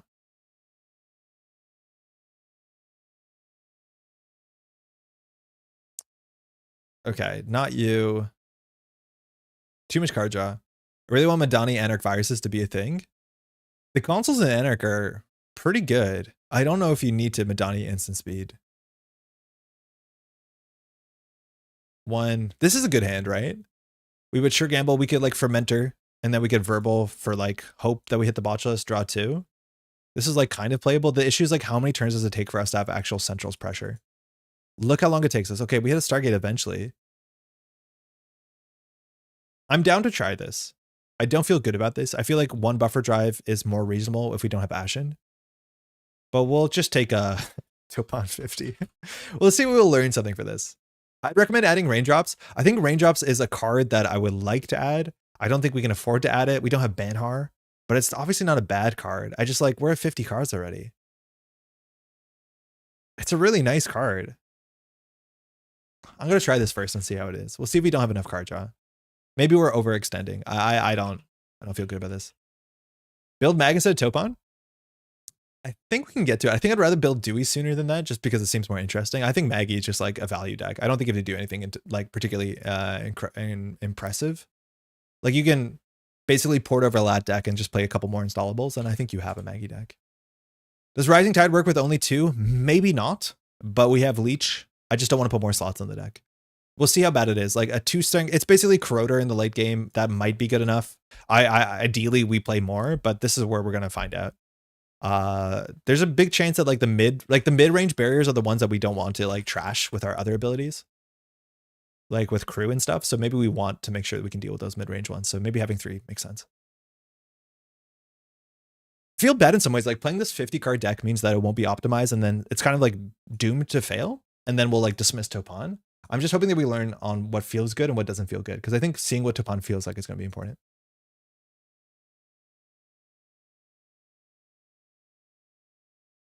Three X lily pad feels kind of weird. Yeah. You sure?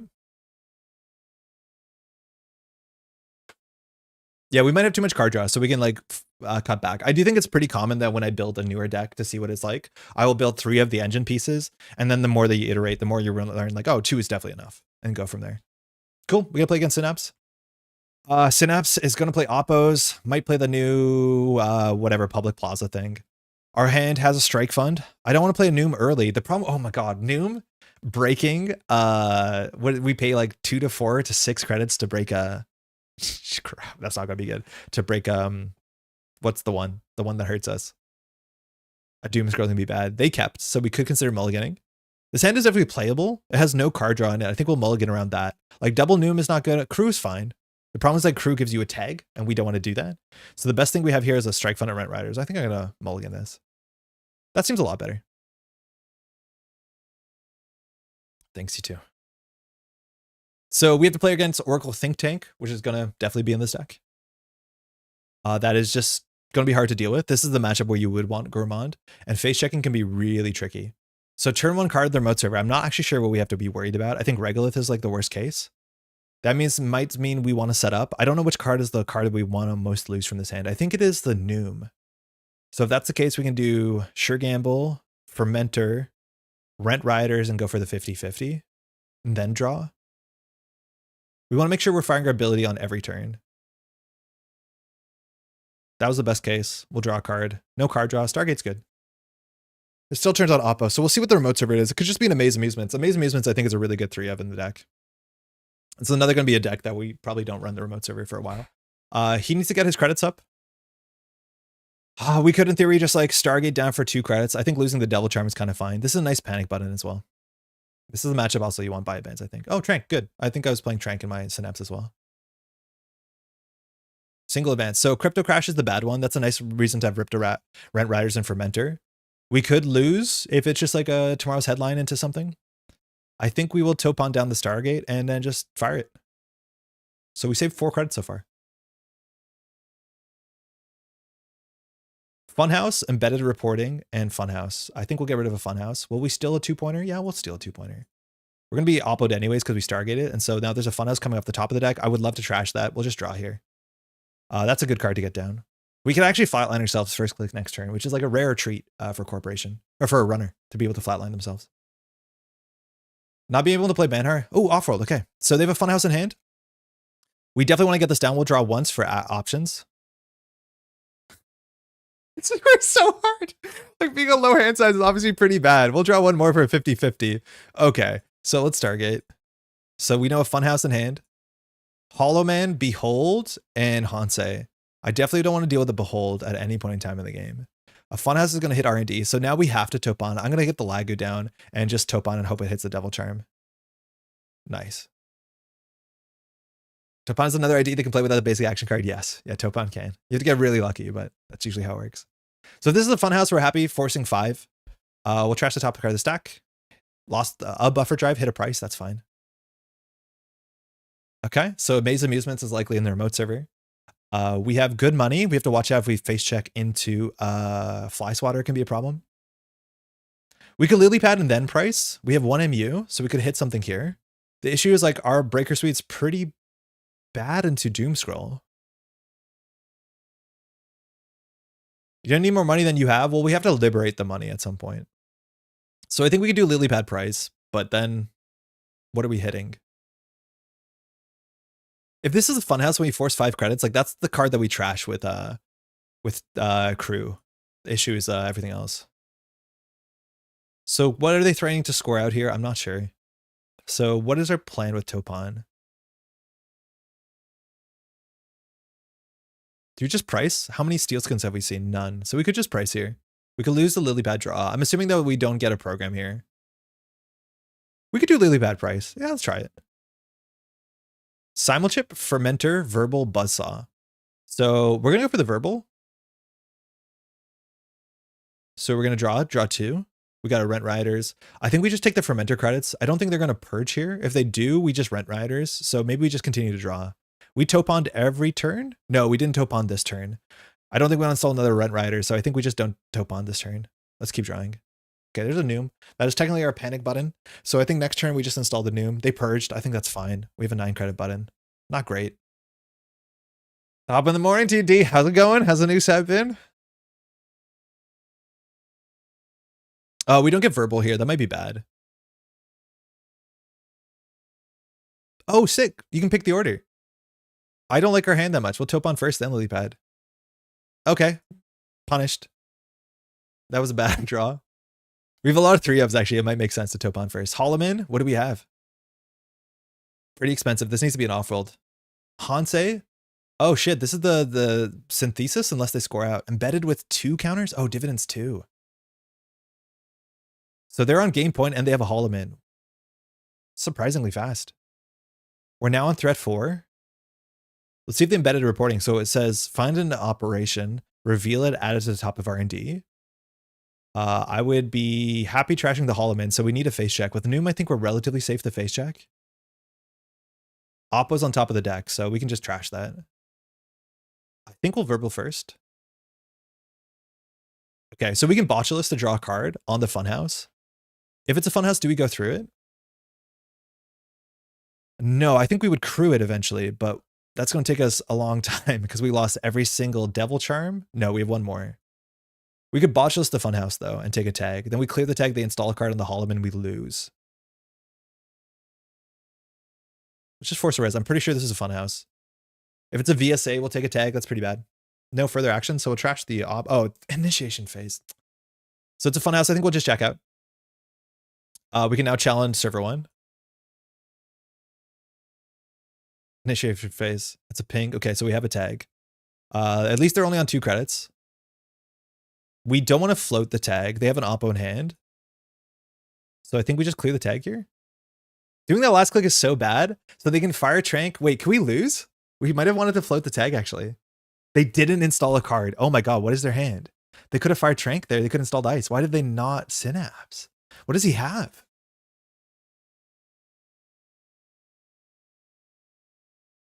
All right, so we just take down the server next turn and like have enough money that we can deal with Oppo. Again, it's only the 7 credit Oppo we really care about, but even like a tempo Oppo is kind of valuable. That's really good. Drew a Strike Fund, sick for Topan. Regolith, okay, we just trash all this. We have to. Embedded reporting, let's see what else goes on top of the deck. It's optional, you don't have to do it. So we know there's an Oppo in hand. So we'll Botulus. Yeah. We'll just Botulus trash this, see what happens. A bigger picture, okay, so public trail into this is like kind of ugly. So Topan, the Botulus on the ping. We'll do Lily Topan first, hit the Strike Fund. Okay, we lost everyone. We'll run server 1, we'll just trash this. And we might Fermenter for a lot of credits. Holy break, ping. Have to trash the whole farm.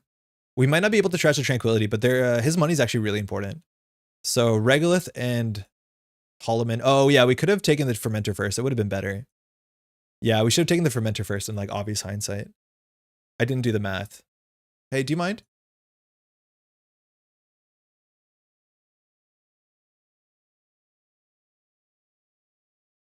Thanks. Just give myself credit. Oh, can you trash it? Thanks. So we'll go down to 4. We'll take this. So we have to worry about Oppo. Last click, I think we're going to just play a Fermenter. It goes as -1 credit, but it draws a card. It doesn't draw a card because we played Botchless. Yeah, right. We died to measured response. We probably shouldn't have installed that Fermenter. Yeah, we straight up died to measured response. So first Synapse hasn't fired once, but it has controlled how we played the game. Public trail, take 1 tag. Okay, so they'll take all our money. We have no action. So they're going to clear the tag for us and then gain. So this actually only costs us 3 credits, but it saves us a click. It's like kind of worse than it was. -1 credit. Oh yeah, we should be on 1 fewer. It actually benefited them. That's okay. So then they Oppo us. And we know there's a Seraph here. Yeah, it benefited them. We should be on 1 credit fewer. Yeah, because took 1 because we access Trank. I'm not going to undo it because it benefits that. How often do you think Topan should fire in a game? Every turn. Would be good. I don't think it's going to fire every turn, but like nearly every turn. So it's just 2 tags. If we clear a tag, he can install. The 1 card in hand, we don't know what it is, but if it's an agenda, so we want to clear a tag first and see what it is. The problem is that we have to either Fermenter. Oh, I thought we had a, what's it called on the table? We don't. The Rent Rioters. Yeah, we gave him 1 extra credit there. So remove the tag, see what happens. We know we can't res this, so no install. So Synapse hasn't done anything. It installed 1 free card. I think we'll verbal draw. We can get a 50-50 on strike funding. We'll verbal draw, which puts us away from the strike fund. Oh man, I hate this. Now, luckily the remote server doesn't do anything. And so like if the win condition is the next big thing, we have a problem. The issue is that we have no money. So like we really need to just hit this like strike fund on a 1 in 4. So like we install crew and hit strike fund half the time, like 1 in 4 times. I think that's the only way we get back in the game. Otherwise we're clicking for credits here. Luckily he's doing the same. I mean, I'll go for it. Damn, that was the best card in hand. That was the card that we would consider playing here. I don't know what it gets, but that was the best card in hand by a mile. Uh-oh, okay. So we lost the 1 in 4. I think we draw once, click for 3. Yeah, Rent Rioters also would have been better. We could have drawn first, but we were really aiming for something a bit too. Draw for Rent? Yeah, draw for Rent would have been fine. So far, would Anacom be better than Lilypad? It might be. All right, Spin Doctor. We can always just say F it and go through the funhouse. We don't know what the tag punishment is. Like, we're assuming there's IP enforcements. It's a casino? Yeah, well, that's exactly why Topan is so much worse than Patchwork. It sometimes will just be casino. Especially when you start your turn with 6 cards in hand. Like, how do you use Topan and feel good about the ability? It's like full casino. And like, that is not at all what Lilypad does. Or sorry, the other one does. All right. We lose our Botulus. We lose the whole server? Server 3 installing. So we know one of the face down cards in archives.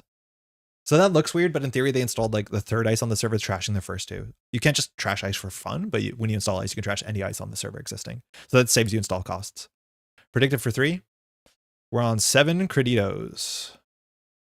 I think we just rent rioters and hope. We could price and hope. I don't know what we hit. All 3 fermenters in the bin. A simul chip would be kind of okay-ish, sort of, not really. 3 devil charms out. Yeah, this is really, really bad. I think Anacom could be a good thing. Yeah, it might be a good thing. It might be better than Lily Pad. The issue is like you're not super incentivized to run a lot of events.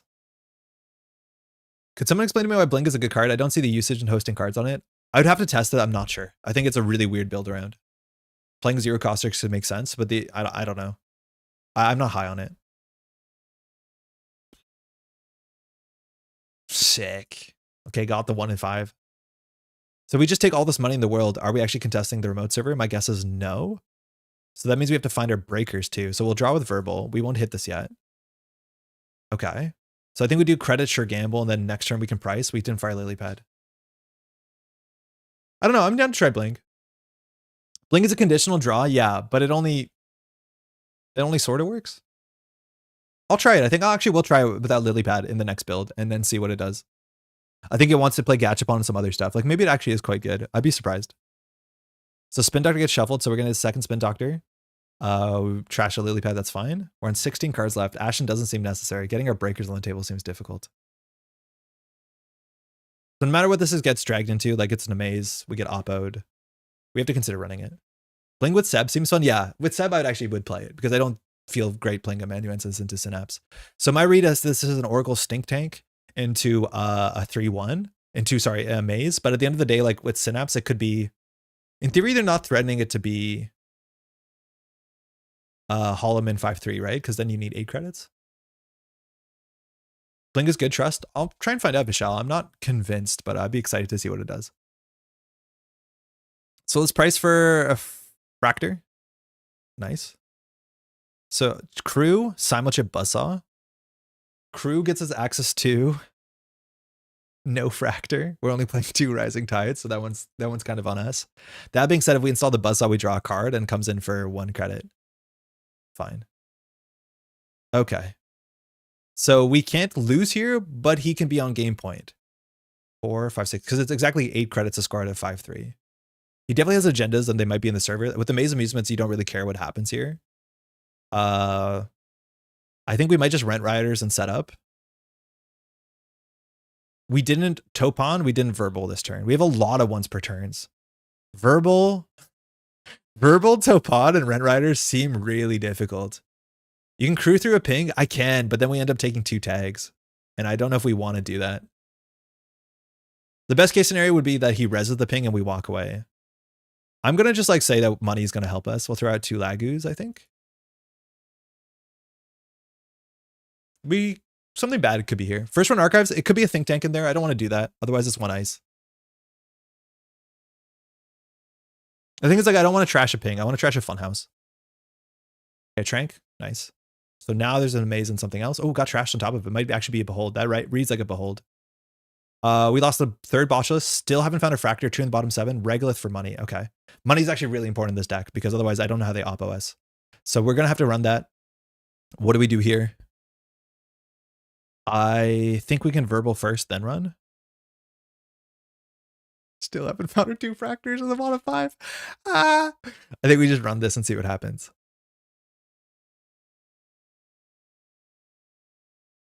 Take the runner's money. So innovative. Vert mass has a going. It is a ping. Okay, worst case. That's fine. They just have money. So remove a tag, see what happens. You want to run sooner than later because they can install a card here. So in theory, this also can now just install an agenda there. What is that? A second ping? Shit, if they installed an agenda there, they actually win the game. They can win the game if they install an agenda there. Because what's the chance that with 1 click we can get through a ping? It's super, super unlikely. That's very weird. I guess we install the leech. And we'll just Topan because we have too many cards in hand. Topan. Hit the buffer drive, draw a card. Still no killer. Or Fractor, excuse me. With 2 crew, trash funhouse, we need to be careful we don't take too many tags. We could have considered taking a second tag there. Because mind you, Synapse is only the first time. Both of our Fractors in the bottom 4. Yeah, this does not look fun. Yep.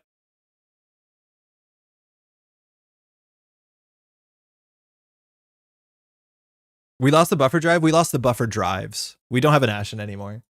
So we just have to draw the Fractor and install it and then just play with only this as our credits, which is bad because we don't even have a botulus. So we're going to have to win by clicking for credits. Where are pinholes? We're not playing any pinholes. I think we have influence for one. I just was worried to play pinhole in Topan because of the, you know, the fact that it's not always playable in every board state makes it hard to keep in hand. There could be a fallacy.Onsei, big money. Okay, stink tanks. We should run HQ here. Yeah, we can crew the funhouse. I think that's our goal. But the problem is, like, I also should have the points to put into server 3. And that is going to be bad for us. So I think we run archives and get a think tank. We clear the tag. The problem is if we clear... This is what we have to plan, right? Say we run archives and take a stink tank. Salsa can install an agenda in server 3. If it's a 5-3, we probably don't lose unless he's on Seamless, which we haven't seen so far. But then we just don't have enough clicks to draw up and get through this remote server. So I think we will run archives and see what happens. My guess is that there's a stink tank in here. Wow, 2 Seraphs and a Bioac. Luckily we have num. All right. So I think we'll just run this a couple times. We probably should draw once. And we probably should get the second leech down. Actually, we should have got the second leech down. Oh, then our MU is full. We can't play a Rising Tide. Interesting. Yeah, second leech would have been better first because we want to draw. But then our MU is like kind of cooked. Yeah, that was a much better ordering. For what it's worth, we have to play around Synapse, so like running last first click actually makes a bit of sense because then we have time to deal with the remote server. So 2 refractors are in a bottom 3. That's not great. That means that there's no chance we lose to Lagu though. So at least of legal jams, we 100% can at least get to our fractor in 1 click. I wonder if this means the deck's not on crypto crash.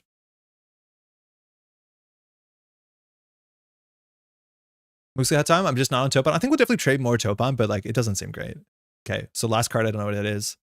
We don't have to run this unless there's Seamas or third card. Now we have to run this because this easily can be a 5-3. And we're just going to be forced now to into hell of, what's it called? Remote enforcement hell. Yeah, I forgot about the boomerang. Boomerang's actually not a bad idea. Not enough MU. Yeah, this is the big issue is that the second leech is not going to do anything. Funhouse is when the runner encounters, and Aqua Ceres crew, we still have to take the tag. Crew first? I don't know if it's necessarily true. Because if we crew first, we have to take the tag. Because this is when the runner encounters, this is the ice you're encountering. So we have to take the tag on Funhouse. Maybe we can say IP enforcement doesn't do anything, and we could just float the tags, because unless they need a Hollow in. I do think we just get rid of this leech and drop the Rising Tide, run server 3. I think the second leech might have been a bit much.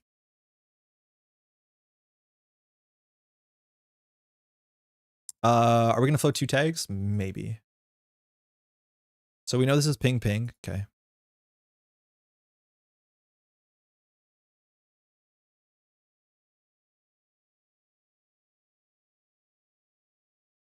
Next big thing, we had to take that. Choose a card to access. This is Hollowman. Yeah, we have to trash that. Trank we won't trash. So we can clear a tag, and now the Tranquility can fire. Now we can still contest the remote server, so it's not super safe because they have to reveal the card. And now we can win in a Stargate. Oh, that is a Hollowman. So they can't really win with the Hollowman. We won't Lagu. So we're on no tags. Why are we on no tags? Where'd our tag go? Where'd our tag go?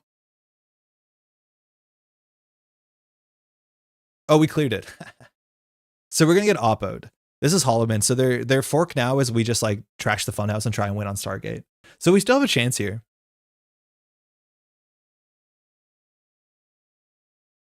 So they can't really IP enforcement here. That's why you would have 2 tags before Rising Tide was down. What do you mean, Alex? So I'm pretty sure they're gonna oppo us. If he oppos us.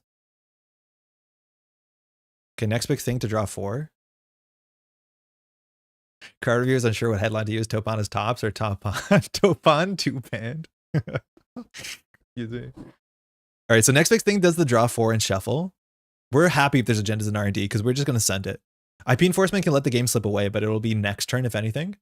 Legal needs to put a 5/3 in the remote server, which there only might be 2 in the deck. I think you want to play 3 next big thing. It's that good.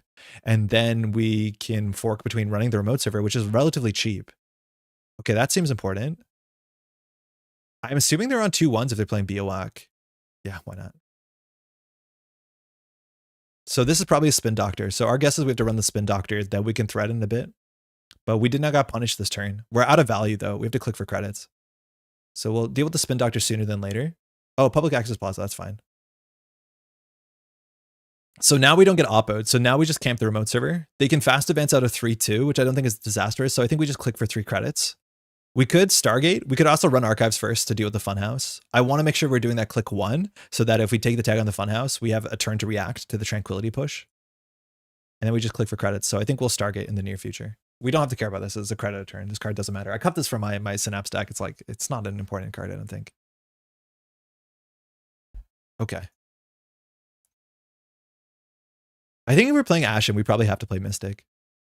But it just feels so strange. So now we have to check whether this is Spin Doctor. We have to check if both of these are Spin Doctor, but I'm pretty sure one of these is a Behold. Behold is pretty bad. How many spins have we seen? 2 spins? I think we just send the Stargate and see what happens. If there's a spin, there's a spin. There's not much we can do about it. Silly window. Double Funhouse? Okay.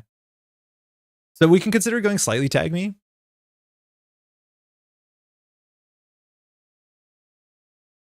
For what it's worth, one of these could be a 5/3 and he could slide the Holloman over. I think we're better to just like end the run here and run HQ. We have 2 crews. We probably could put 1 down. Yeah, we should Topan this turn. There's the bigger picture. Okay. Nice. So we need 8 and then we'll take 2 tags. The problem is we have to run this remote server. So if there's a 5/3 on the table, we lose. I just don't want to hit Behold. We might have risked the Behold there. As soon as they do something like very impressive, we'll just send the Stargate and not care. Second public, okay. That actually probably wasn't worth resing. I think it's more damaging that we don't know what the card is. Are they just scoring a 3/2 here? That seems really expensive. Okay, it's scoring a 3/2. So there's one more 3/2 in the whole game. I'm not sure if they're on 2/1s. With BOAC, they might actually be on 2/1s. But now I think we just say, we'll check if this is a Behold. If it's a Spin Doctor, we'll trash it, and then we'll just say, I don't care, and we're going to try and win off a Stargate. We just need to make sure this is not a Spin Doctor. It's a regular. Okay, we don't care. All right. We have a chance. We're just going to go full tag me. They have to reveal the card they install if we clear the tag. So we'll take a tag. I think we just take another tag here.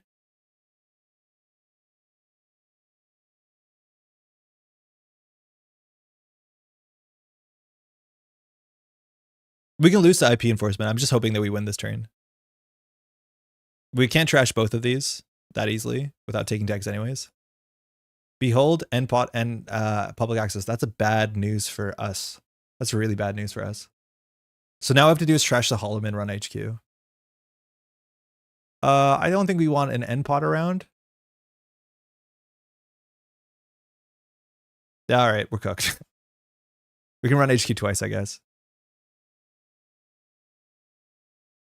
Ansei. So the issue is that they can grab our next big thing and then put it on server 3. So we can run HQ and have the 5 trash cost card that we could find, or we could run server 3. We know their hand has the one that's going to take all our money, so we're just cooked. Yeah, we lose. Probably shouldn't have done that. Probably should have just let the Holloman chill. All right, we have 1 run. I think we have to go HQ. It's our only shot. We have to find an agenda here because we're going to lose all our credits in a second. Luckily, credits don't matter. Okay. GG. So now they can grab the agenda with Holloman with IP enforcement. We lose to that. You can also FA out the 3/2 from you as well. Yeah, if he has the 3/2, which is why we have to take shots on HQ. We know he's not drawing it. Just calling it there. Oh, I think you have it. If he doesn't have the IP enforcement, we live another turn. The worst he can do is probably like get rid of all our money, but at least R&D ice doesn't do anything. We trashed the NPOT, right? Yeah, we did. Amazing to be the court to take our bigger picture and fast advance with Holloman next turn. Yeah, that's exactly the threat. Is oh, you don't have the IP enforcement. We assumed that he had the enforcement. It looks like he doesn't. Yeah, with IP enforcement, he can fast advance the next big thing. Oh, nice. So we know the cards on the top of the deck. We actually might be okay. There's that many agendas in 12 on R&D? No, yeah. Oh, for sure. Play on. No, I'm not calling it there. I just thought it was over. It's just like so unlikely that we don't lose here. So an end the run on R&D followed by market forces, or sorry, whatever it's called, big picture. Trust operation. Oh, we're getting BOAC back. That's really funny. You have to trash the second crew though, but we can still get through BOAC. So you have to like trust operation, trash crew, and then drain our credits. And then that is a problem for us. That's really funny. This card's 3 influence. Okay, so I don't think they're on 2-1s. They're just on BOAC and trust op. Second trust op? Oh, okay, we're cooked. That's really funny. Seraph? Okay, big ice. And now we have no credits. Wait, can we just pay our credits? Hold on, I can just boost our credits into our breakers. We could have just boosted our credits. I guess they wouldn't have paid it, but that's really funny. We know this is a behold too, so like it fires their ability. Yeah, that's not good. So we know they're not top decking it, so we just click 3. I do think them clearing our tags was actually kind of bad for them if they're on IP enforcement. We can run the server for 6 credits, so they're going to need another ice here. So now they draw whatever the last card was. So now the top of R&D is fresh. They can't fast advance with IP enforcement because they cleared their tags. They have an unknown in hand. 2 unknowns in hand. So all we're going to do is credit. Fuck. Great. All right, at least they're not winning this turn. So we just click for 4 again. I'm so surprised this card is in NSG Netrunner. And they're revealing a public access plaza. I feel like getting cards out of HQ and showing us what's on the table is actually like not particularly compelling.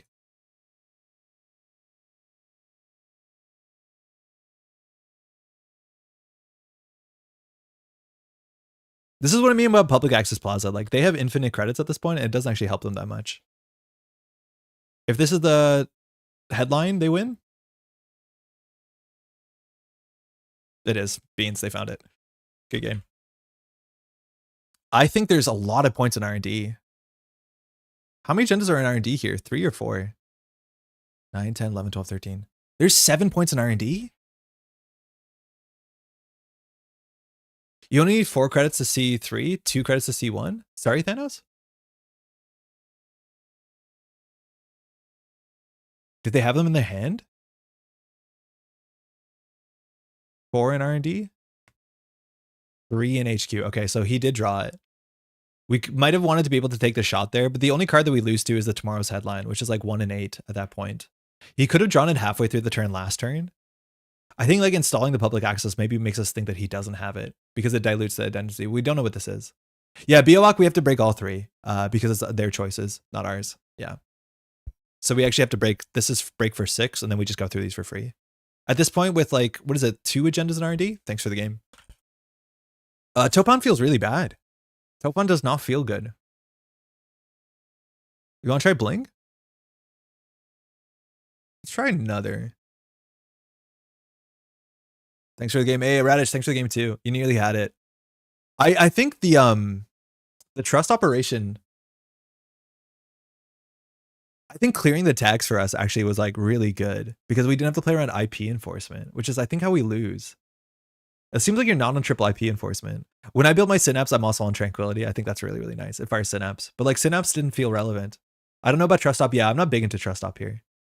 It was good that like a tempo trashed the crew. That was better than this ice. This ice did keep us out. Yeah, it was weird. Blink console idea comes from Street Peddlers. You can try to run zero cost cards. Yeah, kind of. Yeah, the zero cost cards synergy is like kind of neat. I just don't know if you have enough clicks to install all the stuff. But I'd play Gachapon. I'd play, what's it called? The draw card. I'd play Stone Ship as well. After playing Riot eats into verbal value, it does, and it eats into lily pad value too. But I think we're gonna take another crack at this and then just try something else entirely. I'm on 0 IP enforcement, probably wrong, but I need to lose it a few times to be convinced. I think that card is really quite good. Nebula, okay, so fast advance. Stargate's gonna do something. I don't mind this hand. Thanks, you too. It's not obvious how you Topan with this hand. Do you always Topan mulligan into, they mulliganed. Do we always mulligan into card draw? Like we can install, and then Stargate the 50-50, and then just Stargate turn one. That might be worth something. If your brain is super broken, the artist Julie expands cards cost to trigger Bling. You can save your clicks, although all of your influences though. Artist Julie. Okay, now we have to run central servers, which I think is not that hard on this turn. Nebula flips. So let's do it. We'll do Sure Gamble. We could just say YOLO and Topan the Stargate. We could also do Crew and then Topan the Stargate. I feel like we want to click after. I'm going to Topan the Stargate and hope. I think Crew is our best card. Sick. Feels like Nuvum. Next big thing, Spin Doctor Mycoweb. I'm going to trash the Mycoweb and just run back. Now, sometimes giving the next big thing is like the best thing for them, but that's a good start. I don't want to deal with the Mycoweb. They can spin it back, but that's a big ice. Yo, Gyro, we're streaming every day for a week. So this is like only day 3. There's the spin. So Stargate's not that good. I don't know if we want a Rising Tide to hit Strike Fund. I think we can draw slightly. And so ice on R&D, they have 16 credits. It looks like they're running some of the bigger ice. So I'm imagining this is Big Glacier. Losing the Crew is actually really quite bad. We could have kept a click, but it would have cost us 3 points. And they have this button there on YDL. So they didn't play an operation. They played an operation. Oh my God, they're going to play an operation every turn. Nebula, what the hell? We can't run this turn. They can fast advance out for 1 credit. Okay. What do we possibly do here? What's the bad face check? Nebula is certified busted. I've heard fears. Let's try and force a flip. Some of their ice looks pretty mean. I would be okay hitting a Piranhas here, I think. A Mesta Chessa would hit us pretty bad. Oh, initiation window. Okay, there it is. Do we just Topan for value? No, I think drawing is more important. Doomscroll will be fine because it would flip Nebula. I'm not too upset about Doomscroll. This is actually worse because we have no credits. We could run R&D, force the flip. We could float a tag. That's probably not that bad. Oh, I didn't mean to hit that. That's good. So we lost Topan this turn. Let's see if they just have one of the 2-card combos to score at up to they can score 2 points from hand pretty trivially, even like making money. I think Archives is interesting. Hedge fund to gain a click. Okay. Every turn if we don't run centrals, we lose. That's the idea. Oh, okay. We'll figure it out. Okay, I'm gonna put down the simul chip because I think there's a big chance that we're gonna need botuluses. Will Topan the Lago please hit the strike fund? No, that's fine. That's also the worst hit. No, yeah, that's the worst hit. We'll draw. That's good. We'll install that. We'll draw. Okay, we have no money, but we have Crew Charm, so we'll open up R&D with Stargate. We have to deal with the Spin Doctor first. Never mind, it's gone. Mycoweb went back in with Hedge Fund. Predictive, so they're not fast advancing. It looks like their hand is probably in a rough spot. The double ice HQ is not a great spot for us either. Okay. Oh boy. Nice. Doing that last click is usually you want to do another order because you get a bit of information out of Topan. They have this button. I wonder if they're forgetting it or whether they want to just set this up for a YDL turn.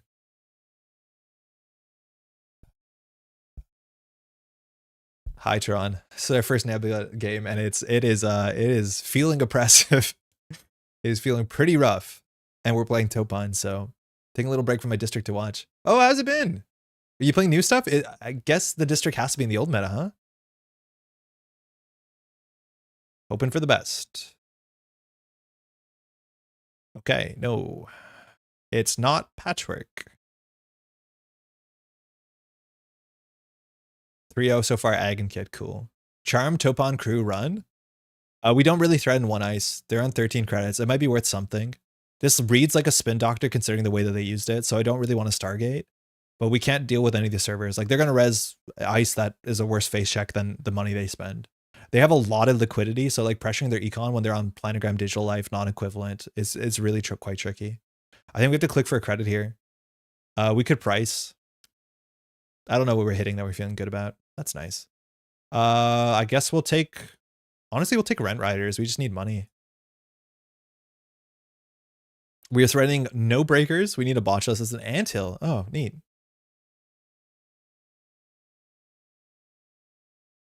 Now they're using the next big thing. Let's see if they hit the big button.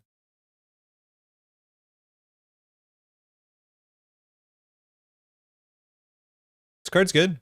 If you have to influence it. This eats into their like operation influence, which is like important. Well, like, the fact that they're playing like a 4-click corporation is kind of going to be an issue. It's legitimately a 4-click corporation. Topan doesn't really like precious cards like Devil Charm and Crew. Yeah, I'm finding it to be very difficult. But I'm finding everything to be very difficult in Topan. None of it feels good. Oh boy. Oh boy. Oh boy. Oh boy. I mean, value. Oh my god, and we're swinging against a corporation that just gets a 4-click turn. And we have to like struggle to lose cards from hand to save 2 credits. Okay. Yeah, it's not Patchwork. It's so much worse than Patchwork. Single advance, that's weird.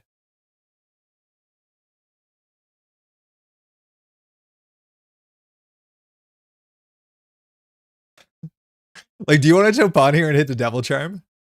Do you want to? When are we gonna run? You tell me when we're gonna run. You tell me when we're ready to run.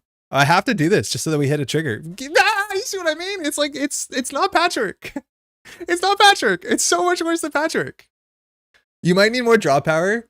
Darshan, this deck has 3 lily pads, which we can't afford. It has 3 verbal plasticities.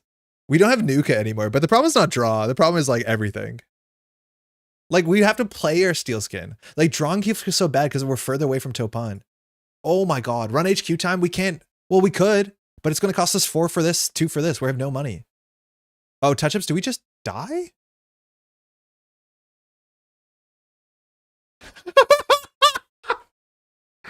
Imagine playing Topan and they take the cards out of your hand. They take the Topan cards out of your hand. There's a petty cash in the bin. They're a 4-click corporation that can fast advance out. And we just lost our 2 Topan cards while they gained a click. Oh my god. Oh, this is so bad. This is so unbelievably bad. Have we ran once? Runs. We ran once. We still have no botulus access. We can't really use Simulchip that easily because we don't have things to trash. Like, I feel like the... Be cool, be cool, be cool, be cool, be cool.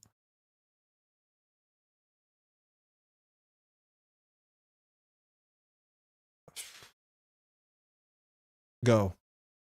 With the survey over, I can reveal that by far, Away Nebula is the highest rated card in the set with 86% of players giving it 5 stars. What's one of the lowest? Wow, that's really cool. Looks like they're going to fast advance out for ±1 credit. Oh, cool. Yeah. All right. Fast advancing out for no credits. That's oh boy. The anthills actually make a lot of sense. I like it.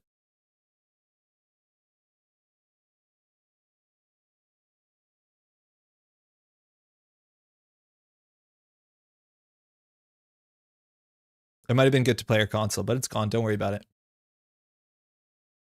The Nebula's even building a remote. Yeah, I do think you want to build a remote.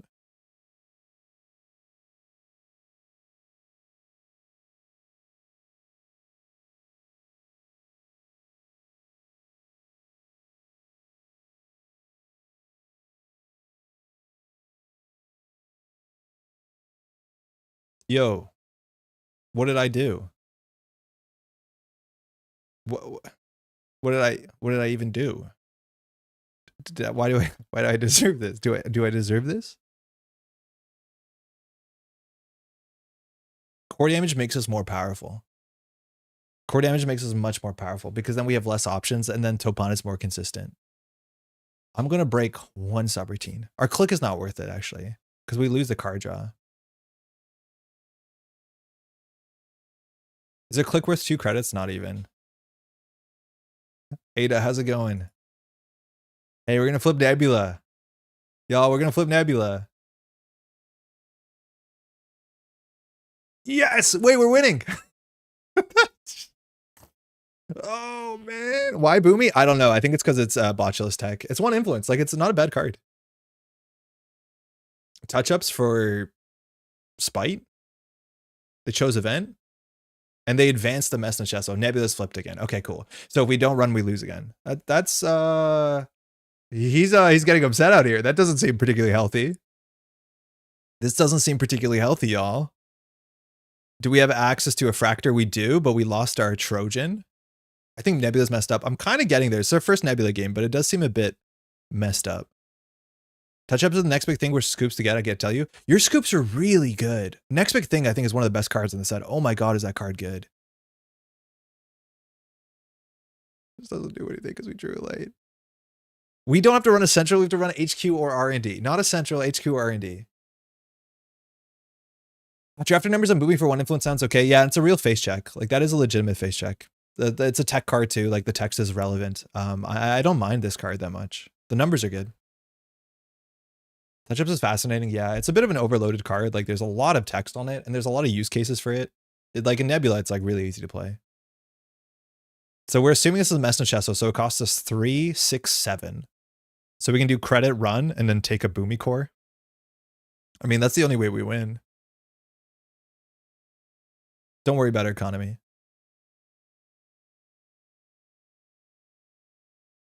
Initiation window. Topan feels like it hurts to use. They do not feel good to play.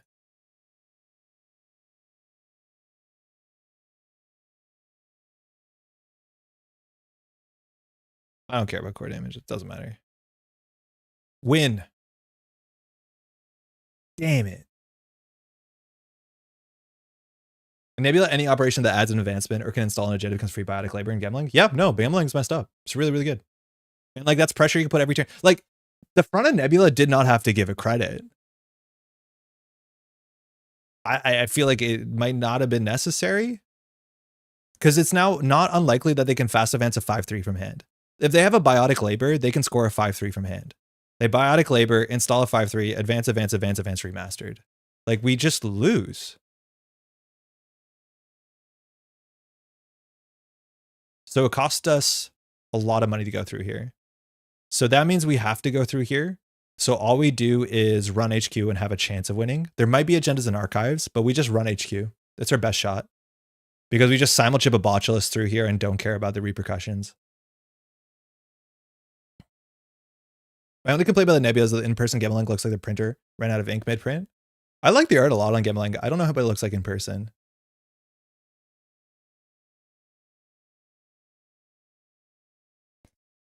All right, I'm assuming we're not going to need this. And if you're asking why they're playing Boomy, this is exactly it.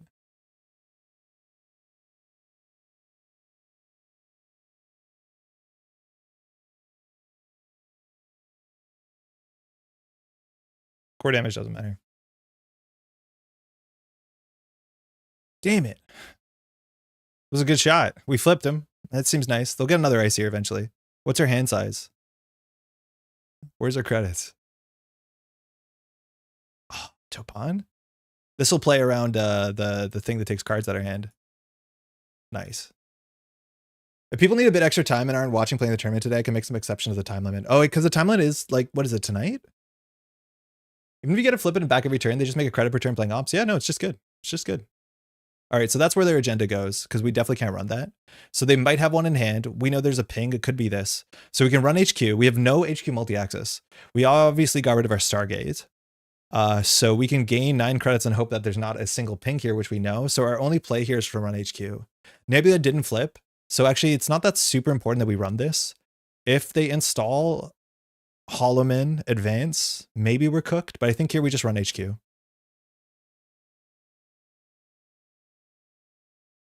IDs that flip feel more fun, but difficult for deck building. I don't think Nebula is particularly difficult. They shouldn't have an agenda in hand. If they do, good for us.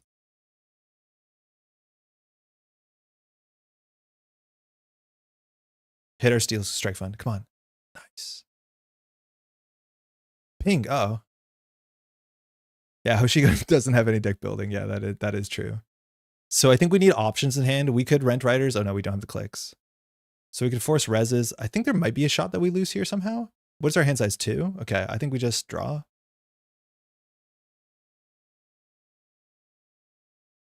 Yeah, Sinkas also doesn't have deck building restrictions. Oh, it's already closed. Okay. Okay, wow. So they might have another agenda in hand if they top decked it. We have to get lucky here. Again, anything on R&D ends the run. This server seems pretty good. But now any 3-2 of which they can run 1 more embedded reporting and 1 tomorrow's headline wins the game. They seem to run out of operations. I think we could consider face checking archives. I don't know if they throw out agendas in there. It'd be kind of surprising. But we don't have that much else to do on our clicks. And so if this is a Messna Chesfo, that would be the worst case scenario. So we could do, yeah, I think we just run HQ and start there. I just don't see Zwicky and Nebula get printed in the same set. Nebula just seems utterly busted in comparison. I do agree. They don't seem super comparable. Oh, we could have spent our money. No, it's fine. Yeah, we lose 2 cards there. Didn't consider that. Wonder if Nebula needs like 1 more balance lever, something like changing the HQ R&D text to any central. That would help. I think there's a lot of things you can do. I think it's an awkward situation because if you ban another NBN identity, which I'm not saying we should ban anything, right? Like it's way too early in the meta, but this, oh, sorry. I'll click the trash.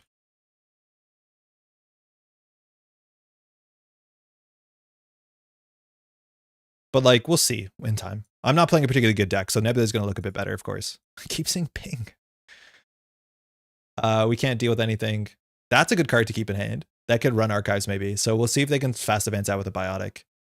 They are flipped, which is good. So we technically don't need credits because of Topan, but if we draw, we're on low hand size. I think if Nebula's too strong, they have soft and hard tech options available in the next set. Maybe. Show me a biotic. Oh, just right, a 3-2. Oof, a good game. Is that in hand? If we had a Docklands Pass, we might have won. Bigger picture, ganked hedge fund spin doctor. So we just missed on hand. I don't think we were super unfavored there. Beans. So 2 agendas in hand last turn? Yeah, we'll try a Bling deck, but not feeling great about this Topan idea. Okay. Would you mind resing all? You don't have to. I'm just assuming the ice on R&D and Centrals like ends the run. So I don't think we have a good reason. Our play was maybe like botchless run archives. So nothing in there. R&D is Brawn into Doomscroll, which like, okay, that's a problem for us. And this remote server is Microweb into Ping. I don't know if tags seem to matter necessarily, but like, yeah, this, that's wild. That's absolutely buck wild. How powerful and consistent this looks. Thanks for the game. All right, how do we make Bling do things? It's a build a better world, but you need to run every turn. Yeah. You do need to run every turn. And there's like other tricks that we haven't seen. Like it doesn't look like they're on red level clearance. It looks like they're spending influence on ice and like Antil. They don't seem to be on the Stoke the Embers Kakarembo. They're not on KPI, which scores out an agenda for like -1 credit or +1 credit. Like there's a lot of really weird stuff, but like this is just consistently a 4-click corporation on either side. Bling has felt bad so far. Oh, that's good then. So we won't notice a change. All right, let's try it again. New winner deck. Topan. All right, so we're gonna try Bling. Bling says +1 MEU cost 2, which is perfect. Whenever you install a card without spending credits, you may host the top card of your stack face up on this hardware. You can play or install hosted cards as if they were in your hand or grip, which means that Topan works, right? Because it says install 1 card from your grip. Wait, can you Topan cards off of the Bling? Can you Topan cards off of Bling? And when your discard phase ends, trash all hosted cards. You know what changed my mind? I'm going to keep it open for a while longer, probably find later submitters for pricing purposes. Okay, good, Tron. We'll shut that out for sure. So if you're doing the Tron star challenge that you saw yesterday, it's going to be open for a bit longer. You should be able to Topan Blinged cards. Okay. Because you were playing them as if they were in your grip. This is like Arkham Horror Backpack. feel like reducing install costs to 0 Topan is a trap. Feels like the ID should just be seen as value instead of doing kickflips. Yeah, but I think, no, right, the problem is if you're playing Topan as value, you struggle against the other value Anarch. The other value Anarch just seems better. That's my read on it so far. Okay, so for this, we either want to play 0 cost cards. We want to fire this on the corporation's turn. I think some people think this console is really good. There are some 0 cost cards you can play, but I'm not 100% sure how to do it. How to start building Bling Topan X draw? Why though? I think we want to get to 0. If you discarded a strike fund with Bling, do you keep the card at over 5? No, you don't. Because Steelskin Scarring and say when it's trash from the top of your grip, from your grip or stack, sorry. So they are a non-bow. If you ever Bling on top of a Steelskin or on top of a strike fund, you have to just play it. Why bother firing on the corpse turn, Robin? Because they will stay there until your discard phase. So you functionally enter your next turn with options of a 6-card hand, right? You technically don't need to if you have other triggers, but that is an option you can do to start your turn with more options so you can plan a more optimal turn. It can make sense. Not necessary, but it can make sense. So we want to be able to install cards for free. So how do we install cards for free? Firstly, I do think we still just play Steelskin and Strike Fund. Other cards install for free. Gachapon makes sense for multiple reasons. The 0 cost or installs things for free. You can do like an Audrey Gourmand Kako deck. Really? But don't we need cards in hand for Audrey? Illumination? No shot. Honestly, maybe actually. They don't ice. I'm just so stressed about cards in hand. How do we get enough cards in hand? Bling, Gachapon. Gachapon, mind you, installs virtuals, so we can install companions. But very importantly, if you use Paladin Puemo credits, you still paid credits to install the card, so Bling doesn't fire. Stone Chip Chart Room. I do think Simulchip makes sense, so we can do Simulchip. We can do Gourmand. Filter by 1 cost? Why 1 cost? Because of Illumination? Install a card. It's not play a card, it's install a card. Oh. It's not play a card. Oh, it's so bad. Yeah, Gourmand will play for sure. So I guess we play Audrey and just hope that we have cards in hand. Mind you, we cannot trash cards from our grip that are on. You can't trash cards from the grip from Bling. You can only install them. I wish you could trash these cards for Gourmand. That would be pretty good. Jump through some hoops and you can be like less consistent is what I heard. Yeah, that feels like some of the shapers do that too. Installable actions like Stone Chip, NFL, Nuka probably are worthwhile. Yeah, maybe. I could see Stone Chip. I don't know what we do for breakers though. Breakers is the really hard part. Like Botchless makes sense with Simulchip. What else is like necessary? I assume we play Lagu. Illumination also draws 1 at a time so you can install from the Blink draws. Oh wait, that is sick. That is really, really cool. Yeah, holding it in hand, it Giga blows for sure. Rising Tide, I guess so. Then we play Audrey.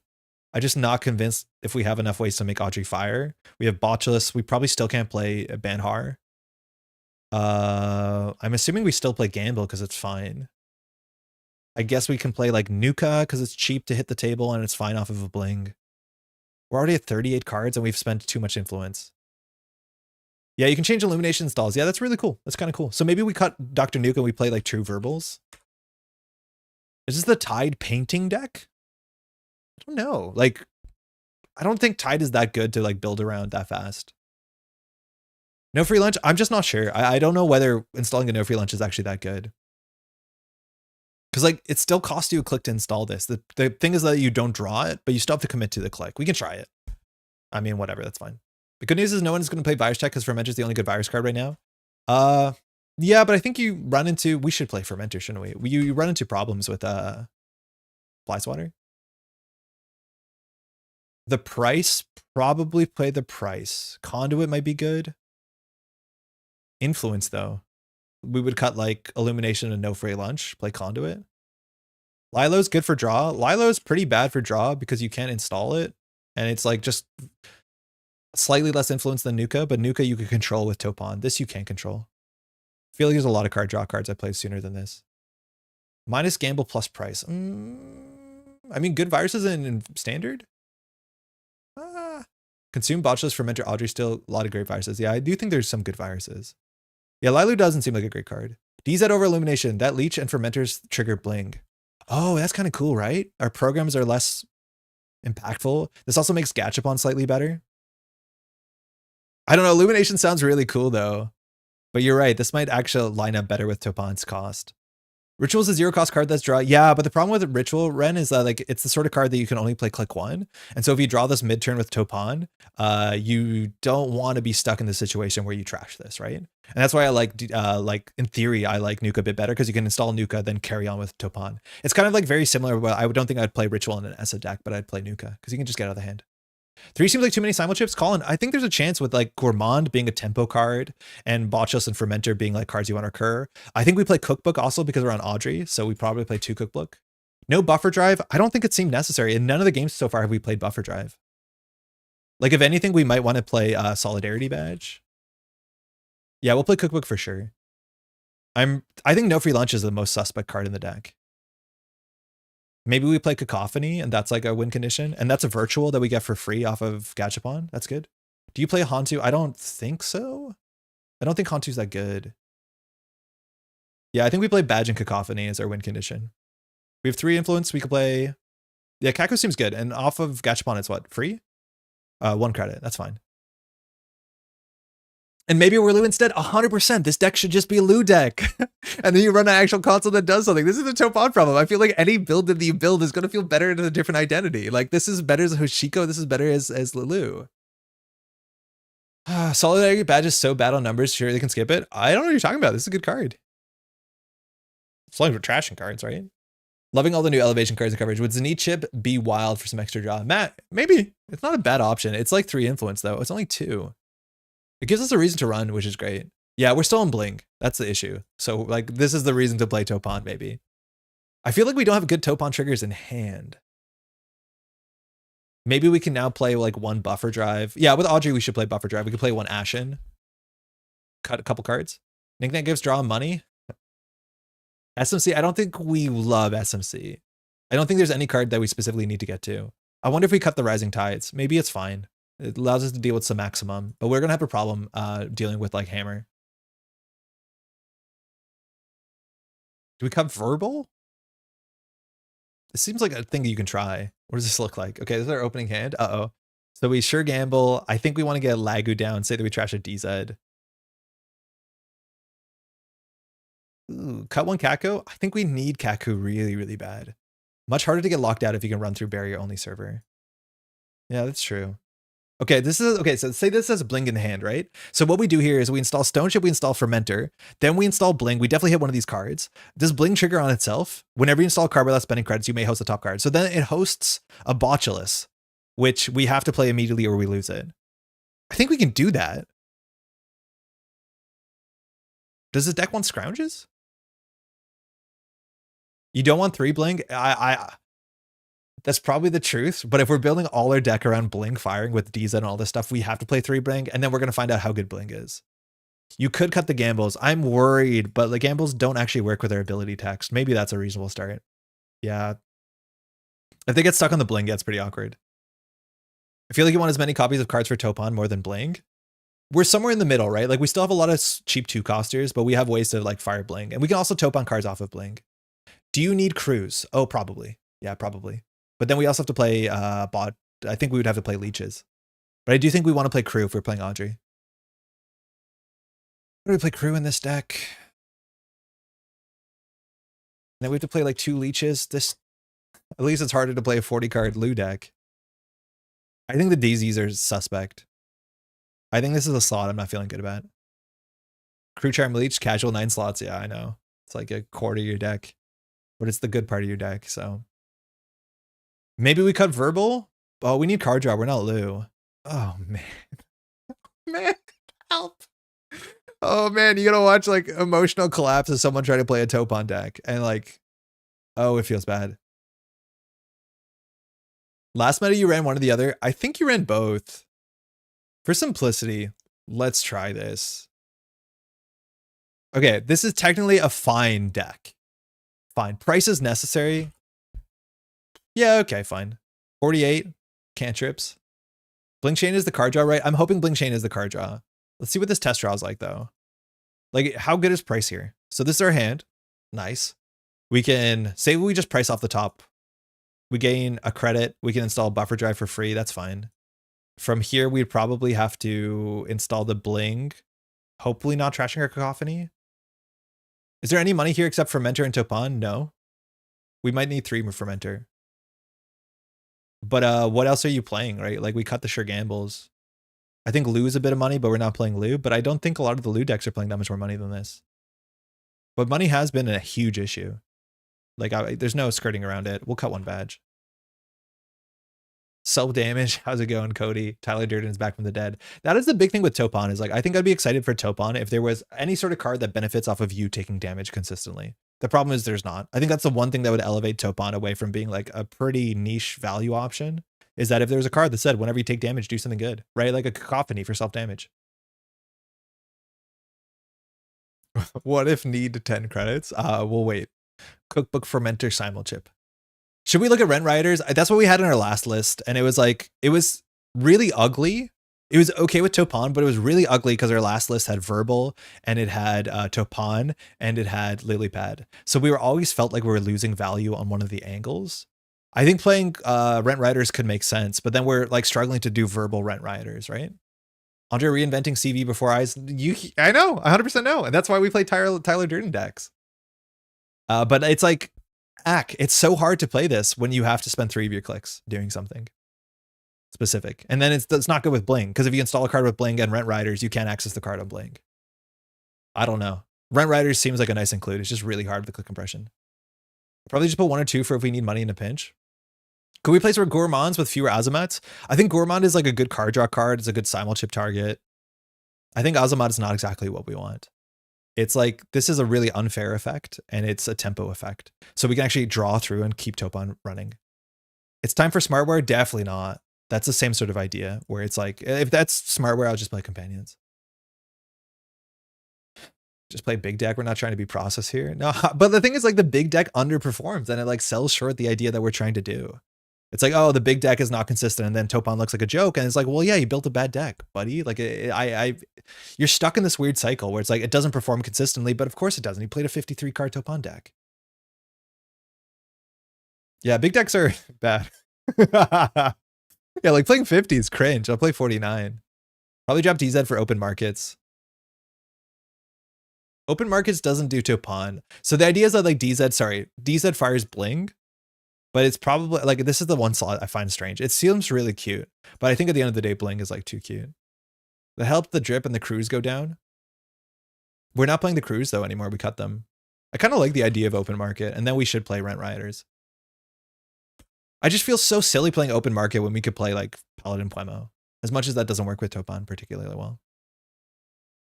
Like this just feels like a companion. Is verbal a connection? No, it's genetics. Yuck. Like it actually has no synergy in the deck. Let's do the cool thing. Let's play Illumination. And let's tempo with Illumination. See how bad that is. So we can cut the stone ships.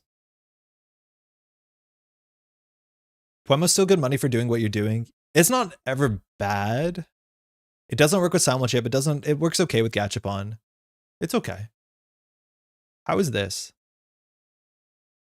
I'm pretty sure we can cut the Ashen. I don't think we're gonna lose. Is Ashen? I think we cut Ashen. Good cards, better than Synergy? Yeah, which is like why you end up playing Hoshiko probably. Okay, this is our hand. We will install Gachapon. We'll install Gourmand. We'll 50-50 the Bling. It hosts a Fermenter. We'll install Fermenter. If it hits Steel Skin, I don't know the order that we trigger. I just want to fire Illumination so bad. I want to fire Illumination so bad. If there's one deck that wants Fencer Fueno, this is it. Why do you think? We don't play Baya. We already have Gourmands. Aloy, this deck has all the synergies for Augustina without actually running her. Yeah, it's kind of fun, isn't it? Yeah. Let's play 1 Augustina. It's a deck slot. What's going to cost us?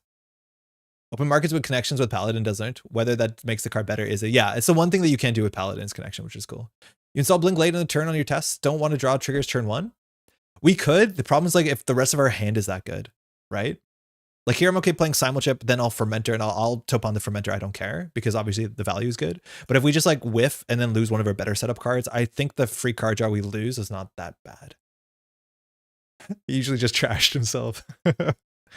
I'll try this. This seems Illumination is going to be a bit of a stretch. We'll see. Anytime we draw Illumination, we'll consider that we could have drew DZ and see how that goes.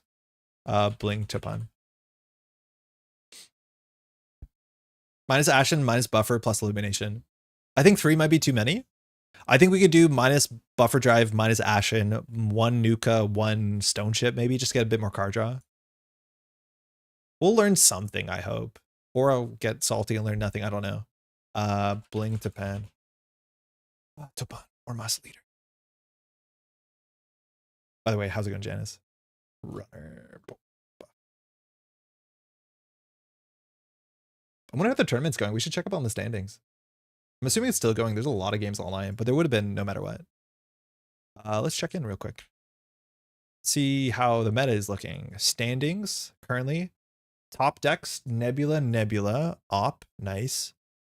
Augie's on Built to Last, wild. PD, PT, Nebula. So out of the top 8, half of it's Nebula, which makes sense. I do think that deck is like relatively easy to build out of any of the new identities, but also it seems really, really powerful. Would Boomerang be good? Yeah, we considered Boomerang before. I think it's reasonable. It's like a really nice tool on top of Audrey to give us a bit of reach. I think it's something that we should always consider. I don't mind it at all. It's ugly if you hit it with Topan, though, because it's not coming back, right? Currently, the top performing shaper is Wenjong playing Iswak and Lat. Probably got some new cards. There's some new Iswak support for sure. I don't know if I said Cole. I probably just said hi if I said it twice. Sorry about that. How's it going? Hey. All right, Synapse. Okay. Gourmand will go a bit hard, which is good. Shishiga went for the mull. We have price early. We have no economy in our hand. We do have card draw, though. We have a lot of card draw. I think we mulligan for Bling and 1 econ card. Yeah, it's not a bad hand. I just don't know what we do for credits. Draw's better than econ. Yeah, maybe then we just make Topan or econ. That might be fair. I just don't know whether we open with Verbal or Lagu. I think Verbal is going to be more consistent, specifically on turn 1. Yeah, we can keep this. I don't know what Gachapon's going to hit. We can just get that on the table. I think Botchless will be pretty valuable. Wenjong's runner, slick. Okay, sick. Usually is. Spin Doctor opening after a mulligan. Not feeling too bad. Predictive for credits. And then power draw. Okay. So we want to be careful checking archives because you can just run into stink tanks. I don't really want to contest the Spin Doctor. Click 1 price to see what we get. It might be right. Yeah, I'm fine with that. Audrey, Rising Tide, the one of Augustina we're never going to pick, and Cacophony. I think we're going to go for the Cacophony for free. Audrey's pretty important, but we have 3 simul chips. I'm going to go for the Cacophony sooner than later. All right, so install the Gachapon. We'll Topan the Verbal, and then we'll just click to draw. Okay. All right, we're at full efficiency. I don't think I'm going to Gachapon until we have the cookbook because we can power out some fermenters. We have no economy in our hand. Draws deck says 6 econ cards. I know, Bob, but we just need 1 fermenter and that will like tide us over. I don't think we have to run card in server 2. I think Regolith is like the worst card for us here. So do we want to Topan this hand? I think I like these cards, so I'll draw with Verbal first. Oh, don't mind if I do.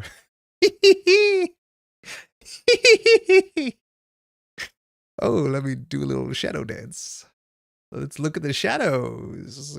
Gonna install one of these. Gonna Dynabite. Gonna get a little Lagu down. Gonna get a little cookbook for free. Gonna get a Gachapon. Find a funhouse. That's fine. We can't trash that. Okay. Value. Will draw get us a Bling. Ooh, Gourmand. Very good. This is when you steal or trash. Okay. I'm just gonna keep drawing, I think. Nice. That was pretty hype. We actually only saved 1 credit, but like click compression and all that. Having a Gourmand on the table would have been so nice. And you actually can use Gourmand on that run if I'm not mistaken, because it's an access, not a successful run trigger. Yeah, we had the Bling there would have been good. James, how's it going? No, that's not running. Triple advance, tomorrow's headline. We have a tag. We have to clear the tag. We can see what happens. I'll Gachapon on our opponent's turn. So we have Audrey, Gourmand, Rising Tide, Strike Fund, Price. Okay, so we can install the Audrey for 1, is it? Gourmand for free or Rising Tide, which we want to trash. So we'll install the Audrey. So shuffle 3 cards back. So we don't want the Verbal. We'll RFG that. Strike Fund we want back. Rising Tide we want back. Gourmand we'll get back. So we'll shuffle those 3 and then we'll RFG the Price and Verbal. Okay. Wait, how do we clear the tag? How do we clear the tag here now? Credit remove tag. They install an agenda in their remote server. We can't flow tags. We're like way too value pilled here on resources. Oofa doofa, our economy. Oh, it could have second Gachapon. Funhouse is going to hit R&D. That's fine. If they ever res it, they're bankrupt. So now we can do Gourmand run R&D.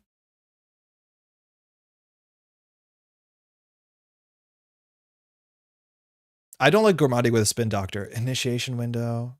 Please res to 0. They shouldn't do that. Yeah, that's fine. Doom scroll. More like doomed scroll. Nice. Yeah, get some Kako counters is pretty good. We have to deal with the spin doctor sooner or later. The problem is we have no money. Yeah. Lost the Simon chip. Drew Lagu. Don't like it. This is an Amaze Amusements, very likely. Opera Research. Oh, I guess trashing cards is bad. Bling. Buffer Drive. Gourmand. Okay. Shuffle 3 cards back. We don't want a cacophony. I don't think we need Illumination, so we'll shuffle these back. Done. We are financially ruined. We will never clear these tags again. We have no credits in the deck, and those are important because Opera Research is a card. Oof. I feel like we would have been better as Lu or Hoshiko. I think Lu or Hoshiko do this deck better. Do we need to be doing off-turn gachas without a Bling installed? I mean, I was looking for a fermenter just because the fermenter would have come in with 6 credits, and that's what we click. Like, it's how we get out of this is having a fermenter. We didn't find it. There's 3 fermenters in a bottom 23. That's fine. But fermenter is how we cleared the tags. So that's what I was going for. Okay. We could technically force a spin doctor out for a cacophony. I think we can't afford to clear the tags. They clear the tags for us and gain 2 credits. They can't really trash our stuff. I think we just run server 2 and say F it, I don't care. I don't think there's going to be repercussions to this. We take damage to Doom Scroll? Okay.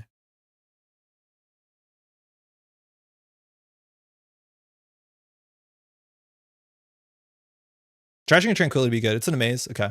So we can't imp the Oracle Think Tank because that's not how Audrey works. We can imp the Amaze. I think we're just going to go tag me. Oh, we lost the game. The game is over. We just... It's so bad. Oh, we're so cooked. We can Gourmand this. I'd rather Gourmand the Spin Doctor. We're playing Tag Me. This card doesn't do anything. Let's see all our agendas get shuffled back into the deck or whatever. This is first time? It's first time. So it's not even going to get a counter here. Okay, we chased it out with Gourmand. We're going to run HQ to find the 1 card we can trash. And then we'll probably just like... I don't actually know if we Topan this turn. We might just draw. No cards in hand means that the cacophony is going to hit a bit harder. It's a ganked. Oofa doofa. So I guess we trash that to draw a card. Do we care about ganked? What's going to hit us? Like, we take a bunch of damage if we hit a little friend. So we can Topan a card here. Yeah. I mean, it's free. Nice. End turn cacophony. Sabotage. It's 3? Ooh, I thought it was sabotage 2. That's 3 random cards in the bin. They have the top deck punishment. We're 5 tags in. They can, mind you, they have Magnum Opus now. They can click for 2 to install cards and clear our tags, which is probably what they're going to do. They show us what they're hitting, though, which is good. Badge is nice. We can clear tags slowly. They install the Spin Doctor. They res the Spin Doctor. So now the sabotage does very little. Let's see how quickly they trash the cacophony. They should have the credits to do it. But if they have a funhouse on R&D, the question is how quickly... I'd like to get off of Mr. Bones' Wild Ride.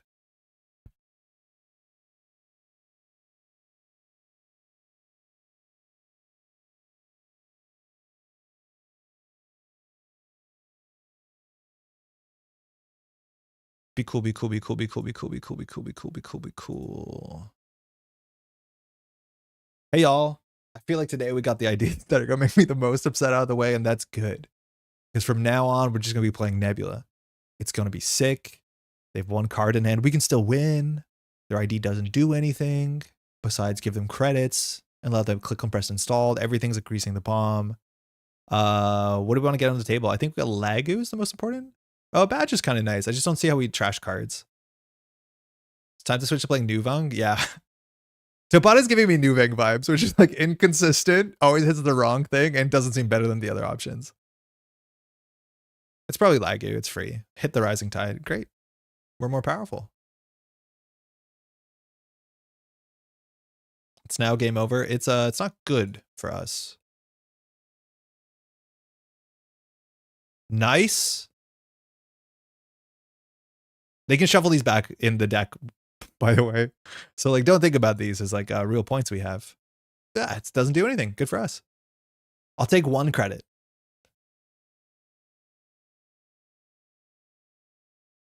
I've been enjoying dunking on Nebula. What are you doing, Jeff? Criminal? Like, Nebula looks so good when you play the bad decks. Because when you play the bad decks, you just can't run consistently. The good decks obviously have a fight against Nebula. We're just not the good deck. And so Nebula's going to look really good. Okay, they trashed that. That's fine. They drew, so they have 1 unknown card. Here, we're just going to install the Solidarity Badge. I think we're going to install the Cookbook. The badge actually can trash very few cards. I think we'd rather have the Cookbook. They're clearing our tags for us. Oh, come on! It's not Patchwork. Why do people think this is Patchwork? It's not Patchwork. Do you see how bad that turn is? Yeah, Red Crim has been smashing in my experience. I'm sure that will change as Nebula to figure things out, yeah. Starlit, okay, we can't beat that. It's a 50-50 on HQ. I'll take 2 runs. We don't have much else going on.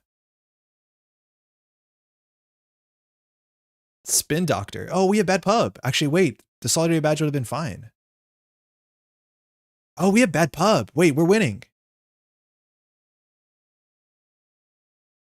So they Spin Doctor at start of turn. So we don't know what they're drawing into. I forgot what we saw at the top of the deck. It was a Starlit Knight. Okay. That will just end the run, but that is 5 credits for them. Chesva credits seem like they'd be good into Nebula. Yes, yes, very good. I think it's one of the best things that criminals can afford to run. Showing a hammer on R&D. This installs a resource or hardware and trashes an Audrey. I don't care. They're not clearing the other tags, which is kind of fascinating. So here we should draw just so we can hit a target. That's fine. Oh, we want to install that after we run because this will eat it. So we don't know the card in hand. We'll run R&D. They can res the hammer if they want. That's fine. We don't need a board state to threaten this.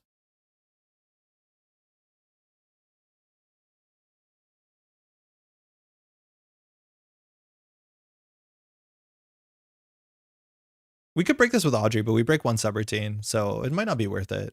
Actually, no, we could have fed the Steel Skin Scarring, but we're going to get it from Topan. It might actually be right to like break some of that. This is a fun house. I'm surprised that they didn't discard it. Shipment from Blad. Okay, so we do lose. That's good to know. Actually, installing this might be incorrect because then the hammer does something. I don't think we know the card in HQ. I'm running 3 Chesva with 2 main as access. It's very hard for Nebula consistently FA through denial multi-access. Oh, super cool. Appa. Oh no, we did know that. That was a bad run. Audrey could have saved itself. Yeah, I know, but it does cost something. And we can't break the hammer consistently, so the Audrey's going to go sooner than later. If anything, we could have fed like the strike fund. Spin Doctor on the table. Revealing it is like a real big downside. So they have a shipment from Vladisbursk, so clearing 1 tag makes some sense, but then we have no chance of winning. This is going to be a grind of a game. Yeah, they're not clearing the tags here, so we probably do clear a tag. We'll contest a Spin Doctor.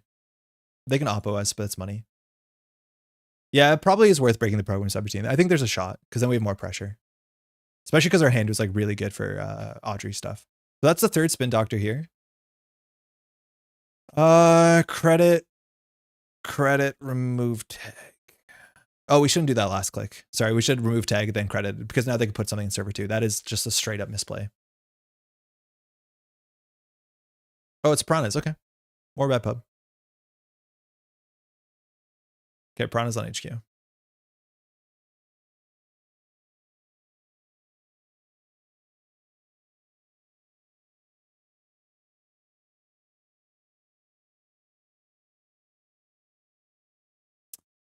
We don't have a game plan. We have no multi-access that we can fire. We're just trying to win off of singles. These Oracle think tanks can leave whenever our opponent wants. Starlit Knight, going to go on server 2. We're no longer tagged. Piranhas cost 6 credits. If they res a Piranhas here, we don't feel too bad about it. So I think we can consider running it. If there's a hammer on HQ, so be it. We know one of the 4 cards in HQ. I think we're just going to send it.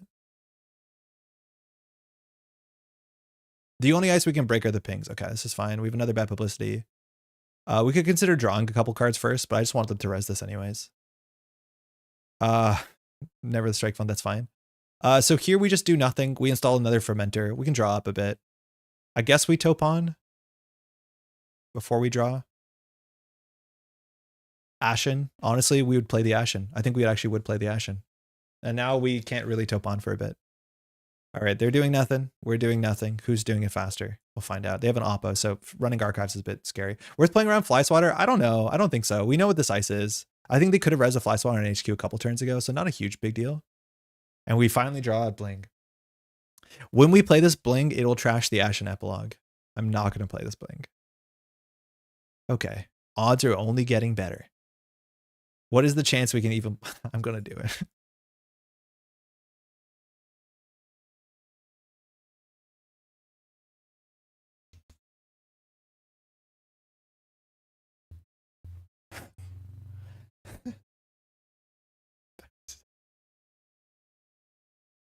So unbelievably bad. Not only did we host a Steel Skin Scarring, but we trashed the 1-3 Ashen.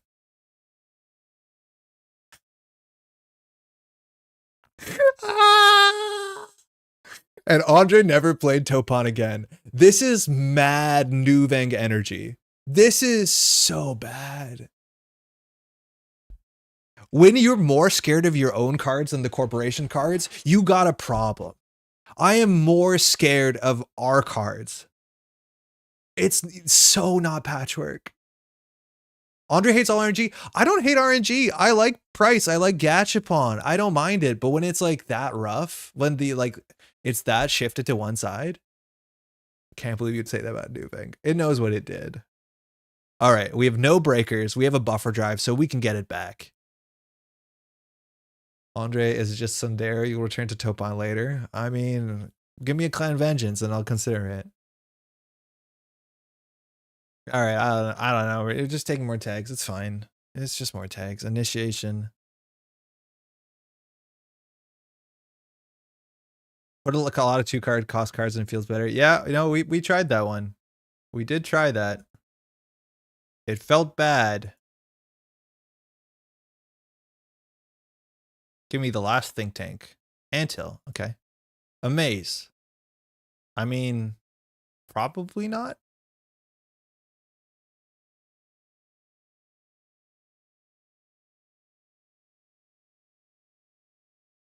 We're already going to get oppoed. If we clear tag, it goes back in here. Yeah, let's see what happens. They have no money. Or like return to Officer Frank Alice. Yeah. Has the corp used the click action? Yeah, a couple times. That's why we knew this was a Piranhas, this was a Hammer, this is a Starlit Knight. Valen Chow? Holy crap.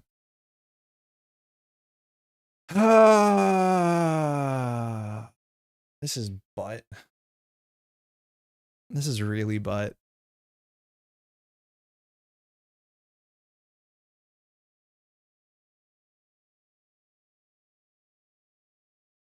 We'll add Bling to the front of the stack. Yeah, sure. Whatever. Misses the strike funds. So we had 2 strike funds and 4. We whiff. Okay. Ooh, Simon Chip. That's actually pretty good.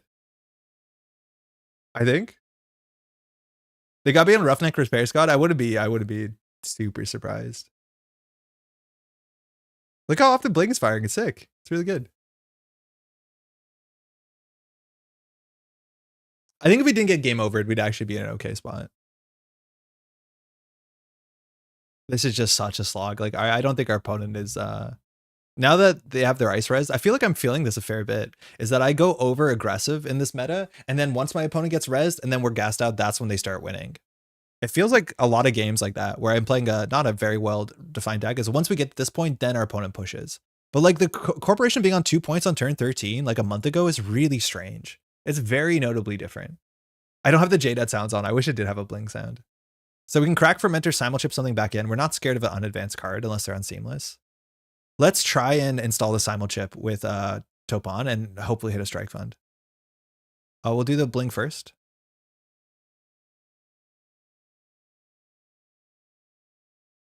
Like, I can't make this shit up. I can't make this up. This is patchwork. Look at patchwork go. Look at patchwork go. It's so good. Christ. Okay. That's neat. That's how we're going to beat Starlit Night. The problem is, like, we probably just camp this remote server. We should run HQ. We're hoping that this is a ping, but we've seen so far what? We've seen ganked, so I'm assuming there's big ice. We've seen one doom scroll we trashed, but they shuffled it back. Oh, little boy, little friend, little guy. I don't want to pop the fermenter because we'll have to simulchip that turn. I'm not sure what we simulchip for. Like, we have no cookbooks. I think we have to like trash our buffer drive soon enough and then just rip it. Why not pop gacha? Oh, you're right. We could. Yeah, F it.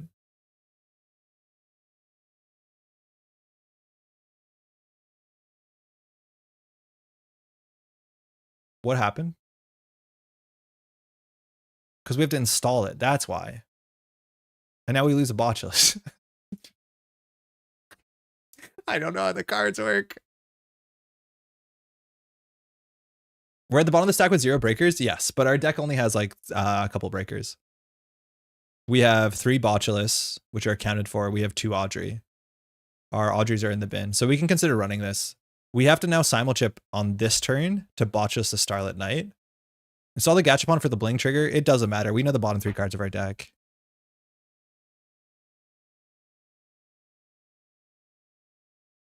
Like, in theory here, we have to think how to deal with the Starlit Night into this ice. We're hoping that we can just install a botchless on their turn by popping the Rising Tide. I think then we'll just do Fermenter Run. So we'll simulchip for the trashing the Tide to get a botchless, hoping for Nomavirus. Yeah, we'll Bling this to Fermenter. That's fine. I guess we could have Gachapon that. Now the bottom cards of our deck are, I think, Bling.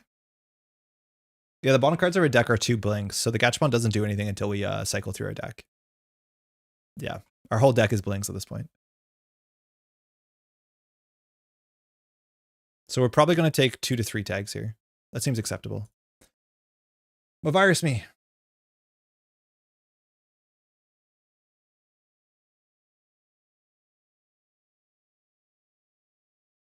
We can respond to any single subroutine or any barrier.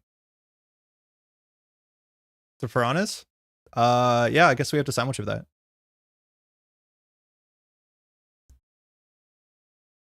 Sure. I don't care. So we'll break the end the run.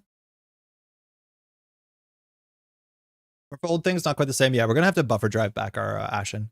Luckily, we have the money to play it. Hit a strike fund. Oh, nice. We'll buffer drive that. Oh, we'll strike fund it first, then we'll buffer drive. I think I did that right. Yeah, Amaze. Take the Crypto Crash. Okay, so we can win by finding a 3-pointer. We'll trash the Crash. Yeah, we'll trash the Maze, fine. And we'll just clear tags. They can install a card in here. Not a real threat. They don't seem to be on Seamless. We'll get Oppo'd. They can't really big Oppo us, so I think we're actually gonna like outlast them. Then we can just send Centrals. Starlit Night has subroutines now? Technically, yeah, but only if we have tags. This is another Starlit Night.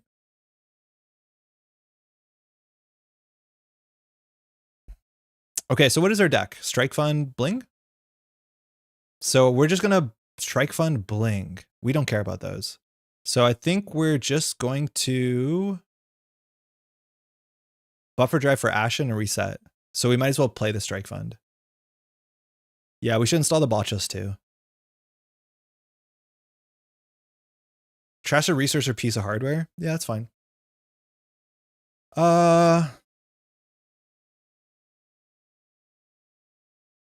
I think we put the botchless on the Piranhas. We play the Strike Fund. We buffer drive the top of the deck. We draw and we Ashen.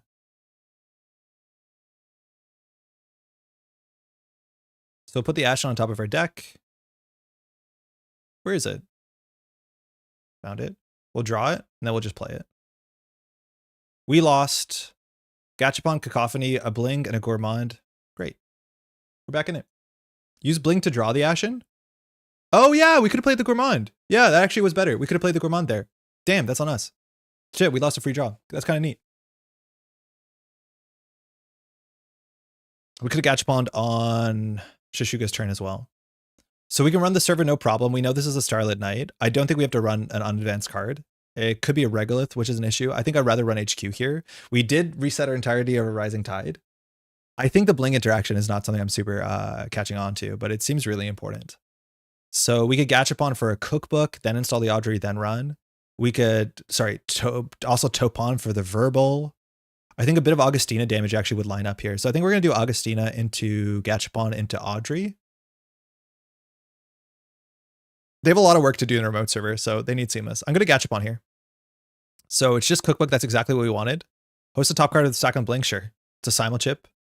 3 more cards to shuffle back. Okay, so we don't want Bling back.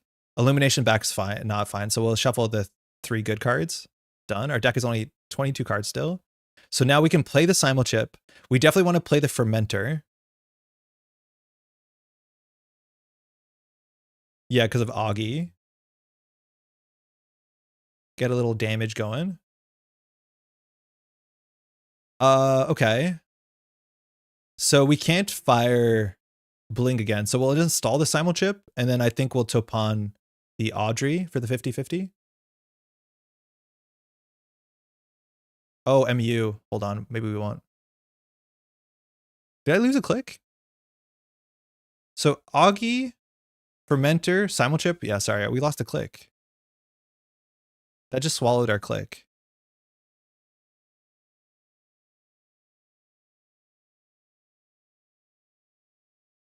Do they have influence for a measured response? I doubt it. Where's MU? All on the board, because Audrey is 2 MU. It's all our Botulises. We built an army. Yeah, we did Augustina for a click, Fermenter for a click, Simulchip for a click, yeah. On the ice, yeah. So we could risk trashing Audrey. I think with Simulchip, it's actually totally fine. So we'll just Topan the Verbal. Oh, now I can't Topan? Shit. Oh, hold on. Okay, that's better. Hit the Strike Fund. Okay. So totally, Patrick.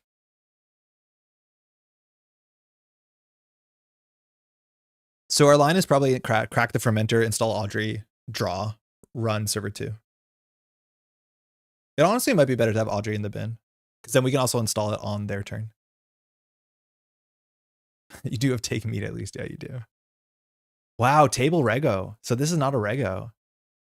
Them having money like only sort of matters. Resing Ice is important. This turns on Oppo. I think if they just big Oppo us, we don't mind that much.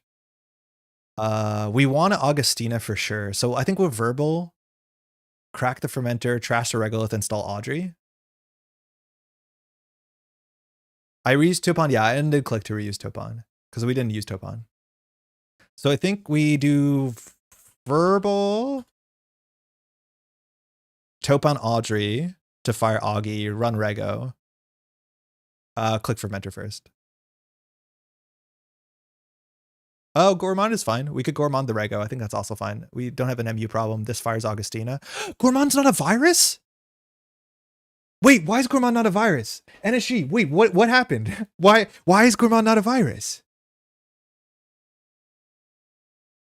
What? Since when? I assumed this would be a virus.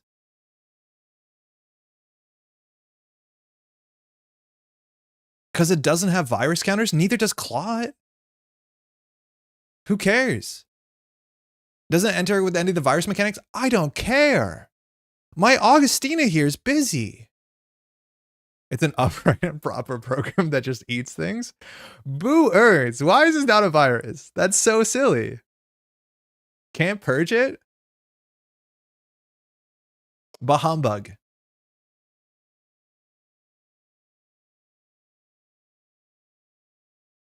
Okay. We're going to risk Oppo. I think if they spend 7 to Oppo S, we're pretty reasonable about it. Fine. I don't care.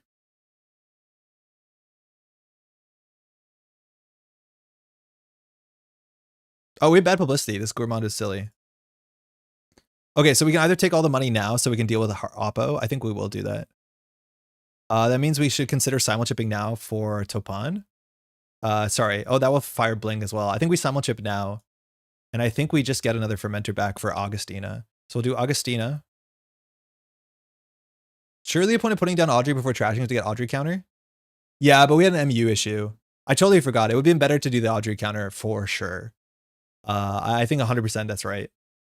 Yeah, I just thought Gourmand would fire Augustina, and I was down with that. But for a couple of reasons, Audrey was better, that click.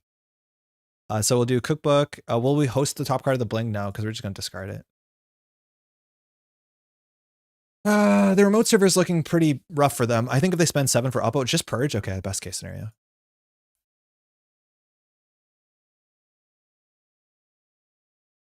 So Piranhas, we can break 1 subroutine. We have an MU issue. That's fine. Draw. They have 14 cards left. They have a lot of cards in archives. We can check it. Could be a Spin Doctor. I think I'm fine checking archives. They didn't punish us last turn. I didn't see where the sabotages were. Did anyone check?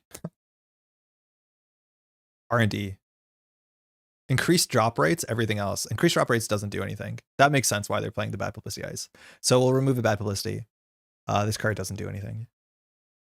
What else did we see? 1 IP enforcement, 1 Oppo. They're on a daily quest, which luckily is in the remote server. I don't think we're going to Topan this hand. I think we're going to just install Simulchip. I would love to Augustina every single turn. This is one of our better cards for a win condition. And they're keeping a full hand. So I think we just draw once and Simulchip. Yeah, this Gourmand's going to be really ugly because we have to get Audrey down. Just credit. Advance, okay. So we know exactly what all the ice is, and we're pretty sure this is an agenda. Oracle Think Tank would be the worst case. They have slightly more money. If they res the Starlit Knight, that's not great for them. So I think we're going to go Fermenter, install Audrey, trash Gourmand run. We can't Gourmand agendas. This does a sabotage. Augie. Okay. It might be an idiosyncrasis. I'm assuming it's a crypto crash. So if they want to res this for 5, it's totally fine. Yeah, it's a Starlit Knight. Okay. Them not having money is important. So we can break this with Audrey, especially with Steel Skin, to draw some cards, which is good. Can we afford the Topan to hit the Simulchip in hand? I don't think we care about Topan that much at this point. It says technical threat text, so we have to break this.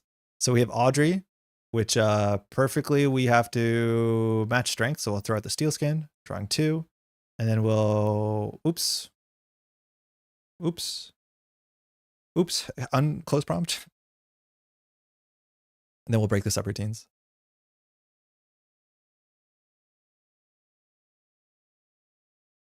And now we break all of this for potentially 1 damage. I think we would probably just take the damage and I'll let the corp draw. The Simulchip is the 1 bad hit, and we've never been punished. So we'll break all of this. I don't expect this to be a 5-3. We just have to make sure we have our money because we're going to have to deal with, what's it called? So Piranhas, we could take 1 damage. I think we're going to break some of them. So we're definitely going to not end the run. Do 1 net damage or draw a card. Them drawing a card like gets them closer to milling out potentially. 1 net damage is not that bad for us. Actually, we have 2 bad hits. We have Fermenter and Simulchip, so I think they can draw a card. They might not. They do. And then I think we just click for credits. We did everything we want to do this turn. Yeah, it's a crypto crash. That tracks. So they're a bit cornered. Now, Audrey doesn't have counters, but we can always just like Simulchip flicker with the cookbook. So we're just going to click for credits. The worst they can do is Oppo us and install the remote server. But if they do that, they don't have money. We can play around public trail if we want to. It's a shame that we don't use the bad publicity at all. But bad publicity actually works with Bling really well. That's kind of funny if you can install things on their turn or while running. Sync rerouting. Cool. Install advance. So I guess we just run this. This card is not loading, but it says that when you make a successful run, you either take a tag or 4 credits. So I'm assuming this has to be an agenda. So that means we have to take a tag from Starlit, break Piranhas. We can flicker the Audrey. So we're pretty sure this is an agenda. We haven't seen anything else, and any agenda wins the game. We can let them have a crypto crash. If this is an idiosyncrasis, like maybe there's a problem, but we can just run HQ a couple times. So I think we just run this. Run this, flicker Audrey, break, take a tag, break. Oh, pay 4 and take a tag. I guess we'll pay 4. It's bad publicity anyways. Bad publicity doesn't line up really well with this. Especially because our money doesn't matter. So Simulchip, flicker Audrey. That'll do a sabotage. Bad credits are still credits. Yeah, we have them for the run. It's because I can't see the text of this, but it's not to initiate the run is when you initiate the run. So you have the bad publicity, which is kind of cool. I will Bling fine. So Rising Tide, neat. So we will trash a card from our hand. Gain 2. We will Hosted. Yeah, I think we made a bad Mulch deck. So we're going to take a tag.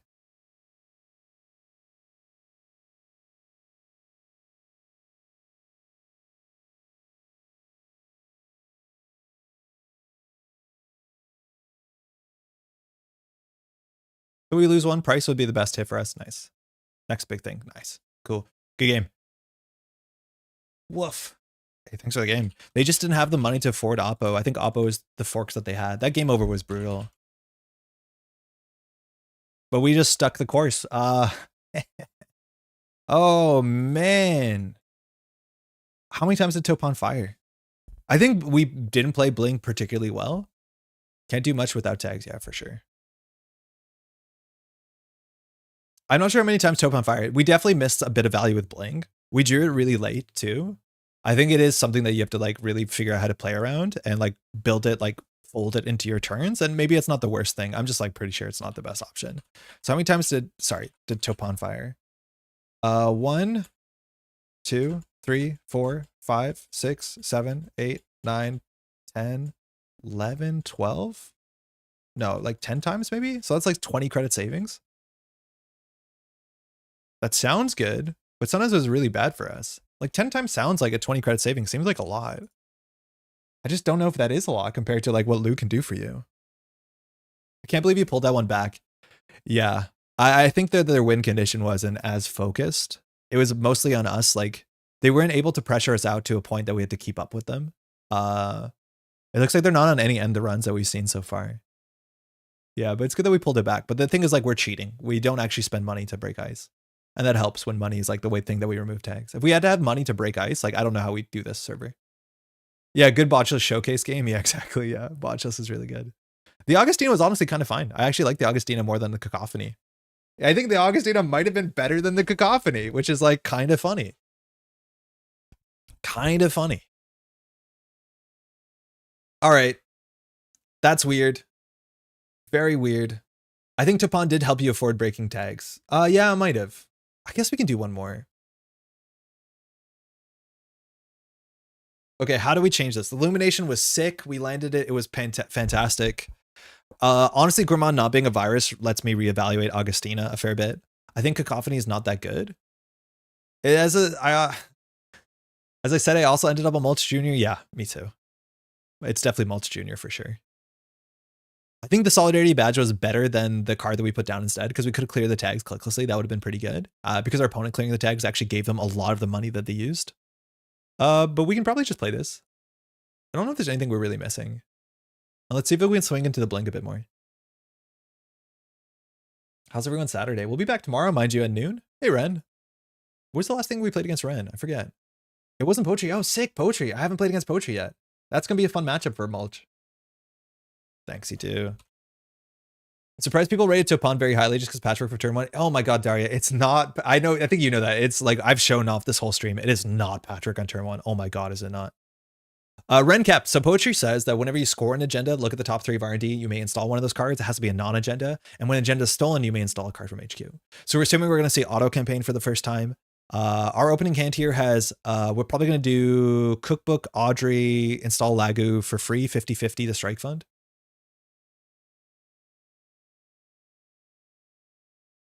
Yeah, like the frustration that I'm trying to show off is that there's so many board states in which like Topan really decides the fate of the game on the 50-50. Like again, Patchwork, you choose the card. So much more relevant. Okay. Do we want to face check? That's a petty cash. Surprised to see that. I'm not sure if that means this is a Plutus deck. We could like Botchless run this, which technically beats a lot of things. We could also do like Cookbook Botchless run this. I'm fine with that. That leaves us on Topan time.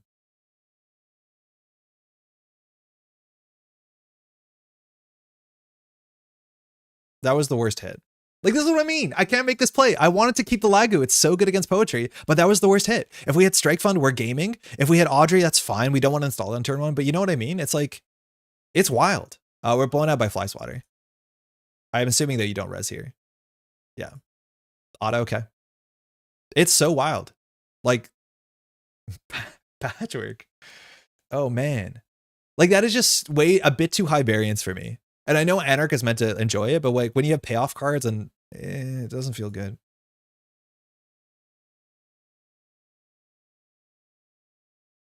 Even that was the worst hit of the two. Install it first then? Like why the order of it mattered? Because we need to have credits when we accessed. And we might not have had credits. Maybe I was high rolling a bit too much. I don't know. This is probably Tranquility. We need another credit. Wage workers. Okay, same idea. We can break 3 strength ice, so Drafter doesn't hit us. Oofa doofa. Okay, that hits us. That is really good. We lose our Audrey. Feels bad. Draw. All right, Bling early is good. Hitting a steel skin would be good. Problem is we have no money. So wage workers on the table is not going to fire this turn. Okay, so there's definitely agendas in hand. Hagen is something we want to botchless. So let's do the thing. We'll Topan the Bling. Order doesn't matter. It's a full random. So we'll Bling first, I guess. We got a fermenter. We draw 2. Okay. So if we install the fermenter, it's not bad. It comes with money. You can break it. No, it was 5 strength. Oh my God, we could break it because Steelskin draws cards and we have more cards. I have a problem that I look at Audrey and I think Audrey works like Faust, where the counters are the strength and the cards in hand are the breaking, which is not how Faust worked back in the day. But I'm so not used to the fact, like this shows how much Mulch I played. That is the opposite. It's viruses are subroutines, cards are strength. To me, it's intuitive that strength is subroutines, cards are, sorry, strength is counters, cards are subroutines. And I think it's because Propeller works that way. Yeah, we could have broke that. Might have been actually kind of important. I think the axis is pretty hot. Okay, we're gonna get the fermenter off. So that's a click and a credit. We've already Topan this turn. Okay, so we'll install Verbal next turn. So we can install the fermenter, and I think we just click for a credit. Yeah, Steelskin could have got through that, excuse me. That's pretty embarrassing. I wonder if this deck is doing petty cash with operations for wage workers. If subs were cards, I wonder if it would be better or for worse. If subs were cards? If subs were cards, is it better or worse? I don't know. Okay, another very important 50-50, and I don't want to pre-install the Rising Tide because I don't want to install the Rising Tide. Like, this is the problem, is I don't want to install the Rising Tide because it's actively bad for us. Spending 1 credit on this thing is not particularly good, so I don't want to do it. But then if we lose the 50-50, we lose a lot. At least we'll still have the Steel Skin for next turn.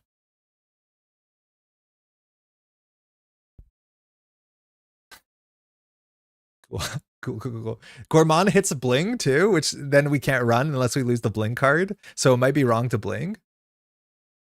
Wheeze, yeah, really rough out there. I think we need to get rid of the wage workers sooner than we have to get rid of this. So we'll Bling F it. Strike Fund, great. We'll run server 1. We'll get rid of this. Fly Swatter would be a bit annoying. Could have not drawn last turn to be on the 50-50 situation though.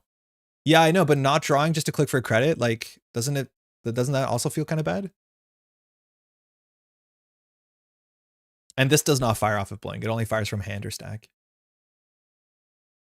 Like, maybe you're right. Maybe we could have clicked for a credit instead. Oh, upgrade on HQ. I'm assuming that's Mersha. Yeah, there is some truth in that. I'm going to go for another 50-50.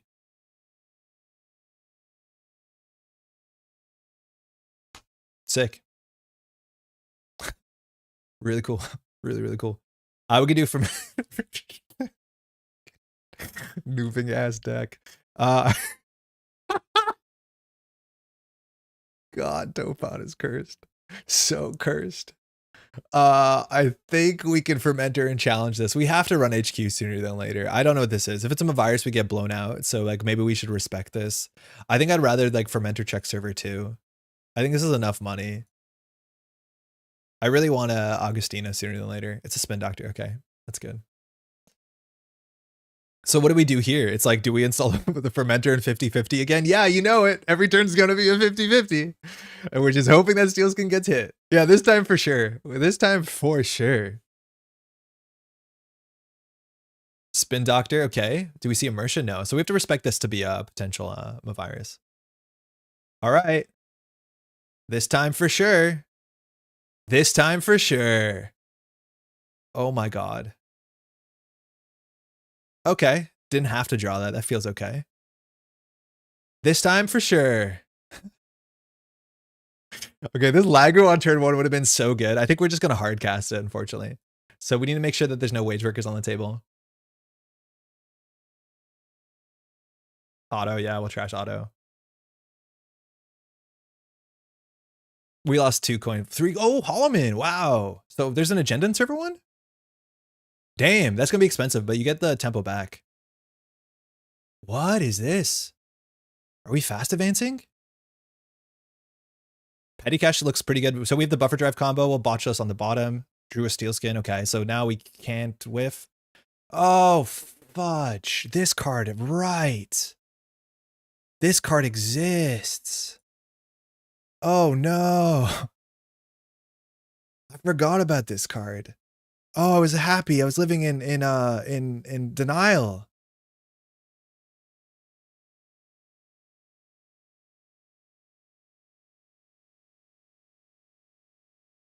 No shot. Nice. We'll let that be our little secret for now. So we have a click left. Let's see who gets rezzed here. We can always like feed the steel skin to illumination. But if we pop up with illumination botulus simulchip, we're going to be like gaming. Initiations. That's on me. I'll get over that. Spend your money. 3 petty cash out. Like that was actually like fine. I guess it's just pure gambles. Jaden should probably angle that agenda in the square slightly since it's always tilting. Let me angle my camera. All right, so I have to spend a click on this. Spend a click to prevent them having a click, yeah. The problem with them having another click is that means they can score their second aggressive trend setting. And like Ren clearly has agendas in hand. We've gone through 20 cards. I don't remember what we spin back. Yep. Okay. Ooh. Ooh.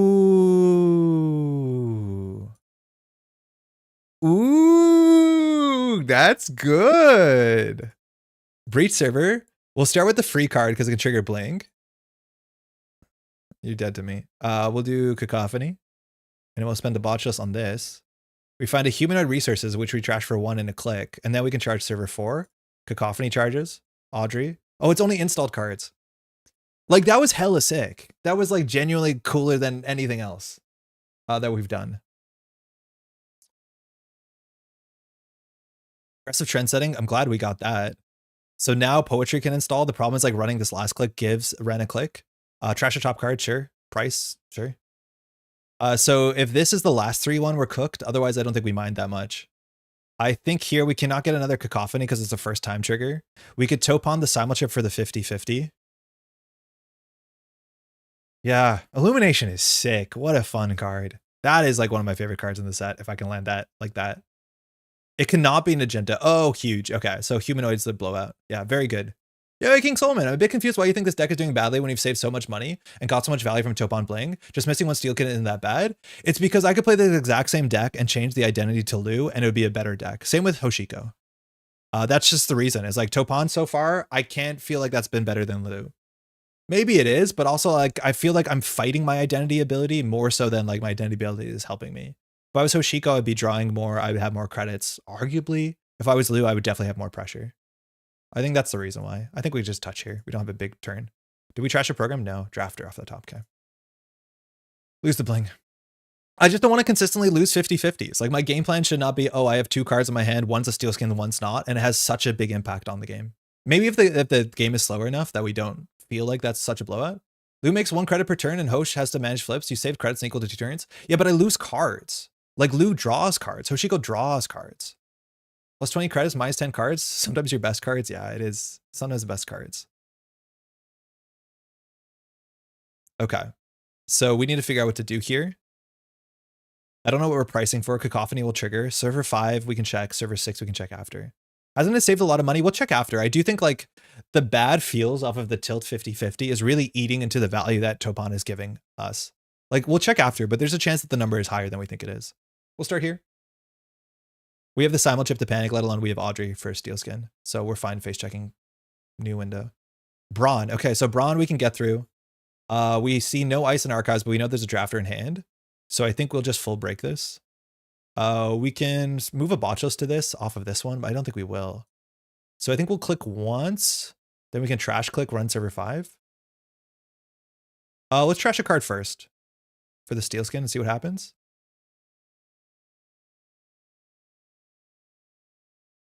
Okay. I think I don't like the price. And we'll break all of it. We should get an Audrey counter this turn, no problem. Okay, we got all 3, so now giving a click isn't that bad. We got a cacophony. They put an ice on R&D. We're assuming that this is the drafter. So now we can run server 5. We can trash and spend a click. We can install the fermenter. And that should be good. The powers? Okay, we'll trash that. Oh, we could have gourmanded first. I think that's actually very fair. And I think we'll just install the fermenter and go from there. Sabotage 3? Yeah. Just 2 spin doctors out. Why not? 3's a big number. Ren definitely has an agenda in hand. That's the drafter. That was 3 from R&D. Straight shot. Okay. Triple draw. Could have rezzed wage. Oh, double draw. Still might be a wage. Could be a powers, but trend setting was scored. We are gaming. Like, we're actually doing quite well here. But this is a pretty reasonable matchup for us. So I think here we run archives first to chase a spin. Then we run R&D. Eventually we'll be able to get through the Hagen. This is where like you'd have to play good Mulch, and I'm not the most experienced Mulch player.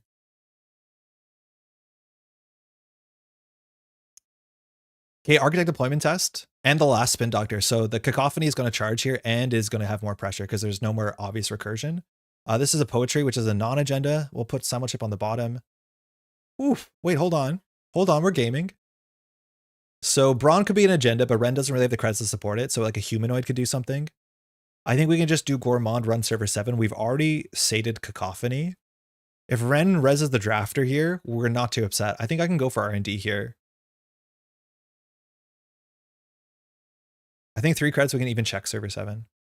I wish some of the cards you've got, but my LGS hasn't gotten their new shipment beyond elevation. Oh, like the older stuff, yeah. Omnicrom, it might take a while, so obviously you can proxy if you'd like, but I do know that the back order has been a bit ugly with a lot of things going on. Okay, Hagen off the top. Now we have only 2 credits, so we can trash auto, we can trash a couple of things. Wage, okay, so that's fine.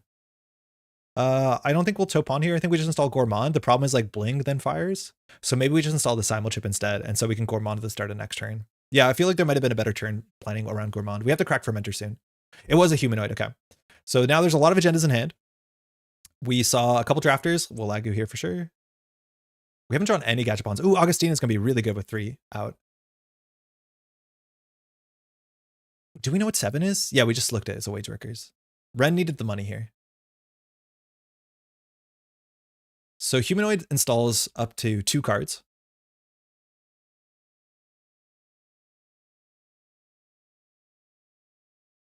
In the timestamp of the YouTube videos, it's going to be like Topan games bad, Topan games good.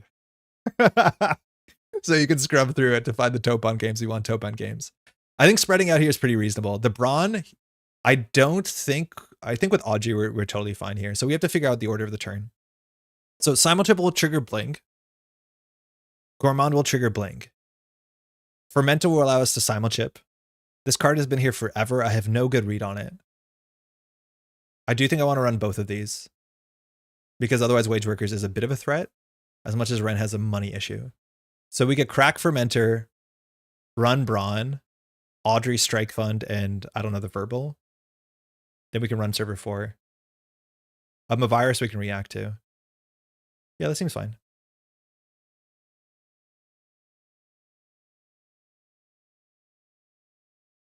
So no Purge. Strike Fund, Verbal. Strike Fund will buffer drive it.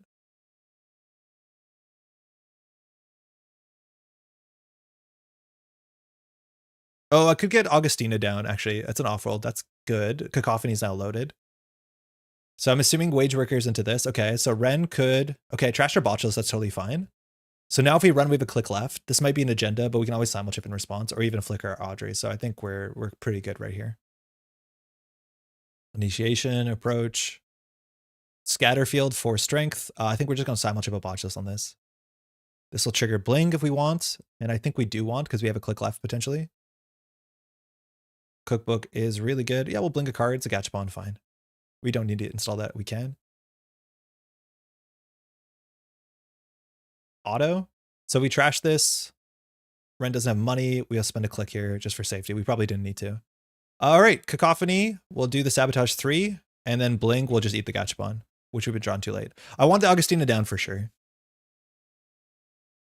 We did not Topan that turn. Okay, that was a miss. Looks like it's going to go into the bronze server.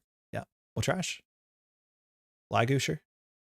Rising Tide. Ice on Archives is nice to see. So in theory, we should install something to trash something. This deck is sick. Yeah, it seems pretty good. Seems all right. I think we do Gourmand here, run R&D. This is a Wage Workers, but Ren can't really afford to score out. So I think we just want the pressure, and trashing something will turn on Cacophony, will turn on Audrey. So I think we'll just put the pressure. This gets Bling, which is nice. Okay, so we'll run R&D. If I was smarter, I would know how good this Gachapon is. We could consider Augustina first, because if we install a Botchels here, but we'll just Audrey this.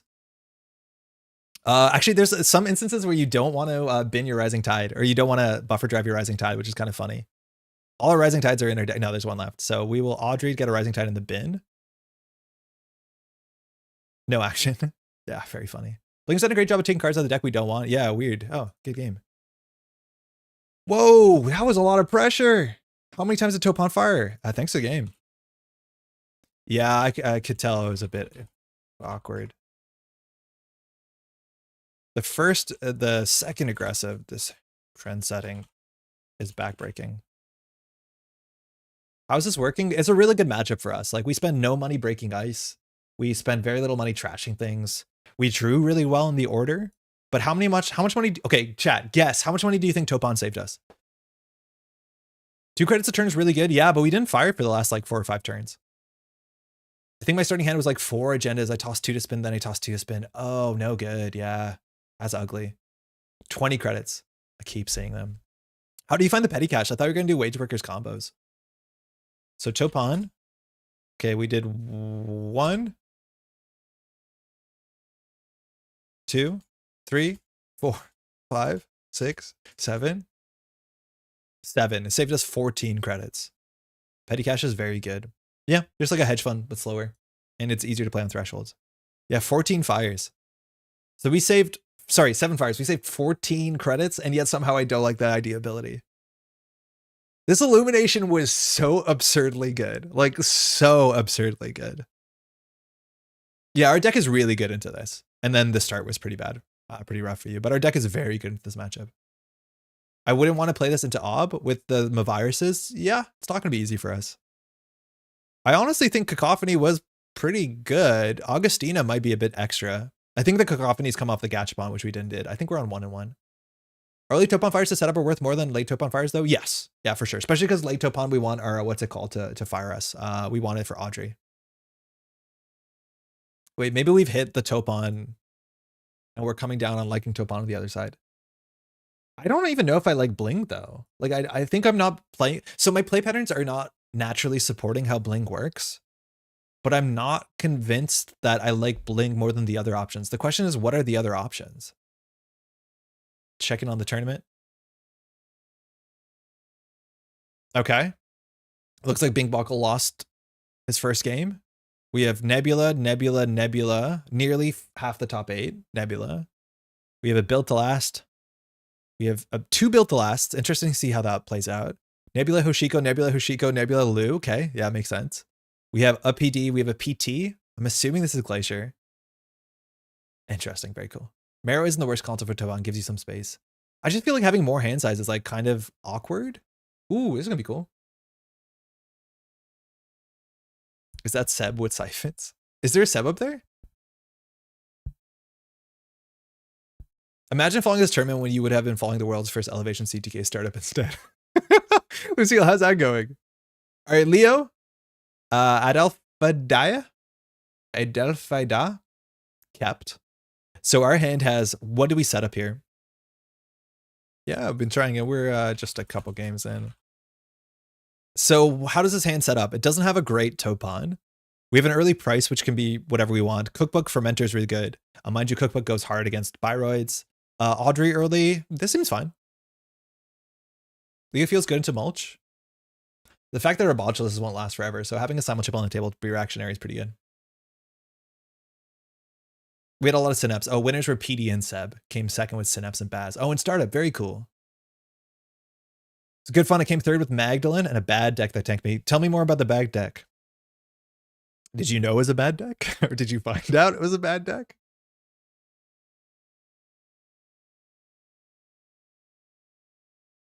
I think Leo's really solid with Pack ScapeNet. Me too. I do think, unfortunately, ScapeNet is one of the best Leo cards. Unfortunately, I don't want to play it. Imagine we had Illumination in hand. Illumination with this hand would be so absurdly good. Lucille got a grand total of 0 BANGUN fires all day. Okay, that kind of bad. Oh man, Illumination with this hand would be so good. I wonder if we play 3 Illumination. Where's our influence going? I can't fight that influence. That's pretty good influence.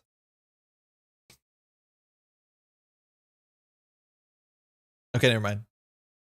So we can click one run and see what the ice is. There's nothing technically wrong with that. It's very likely there's an agenda in hand. They drew 8 cards. If they res Boomy, it's fine. We click through one subroutine. If they res a drafter, that's not that bad on turn 1. And they can't res an MIC. That's the big thing, is they can't res an MIC. I think drafter's the only blowout, but it's not that bad. So I'm going to run on turn 1. Force some credits so they can't hedge fund easily next turn. Or it can't protect. Yeah, like this is fine. This is one click for us. That's why you want to do this before installing cards. And if they're on 6, then it gets a bit interesting because you have to deal with MIC. But this also getting this resed early is pretty good. I think a Mitra deck is going to be annoying for us. We'll not take a core damage. It's fine. Because Mitra can re-res the Boomies and Boomies eats Trojans. Second spin with the first spin on the table. I don't want to do that. Okay, so I think we do either Cookbook Fermenter or Price Fermenter. I think we do Cookbook Fermenter. BANGUN, they didn't get its install a face of agenda single game. In my defense, in one I got locked out. The other game my opponent hit 6 points on turn 3. Well, hey, measured response is doing something. Credit, credit, credit. Okay, that's fine for us. I'll price first. Double hit, Steel Skin, and Strike Fund. Card to install. Oh no. Oh no. Still not bad, I guess. Okay. So this is actually a really interesting order, because if I want to get the Lagu down for free, we're going to have to lose something. I think we're okay hitting Gachapon here. So I think we do install Gachap, Simulchip, install Gachapon, Lagu, trashing the Audrey.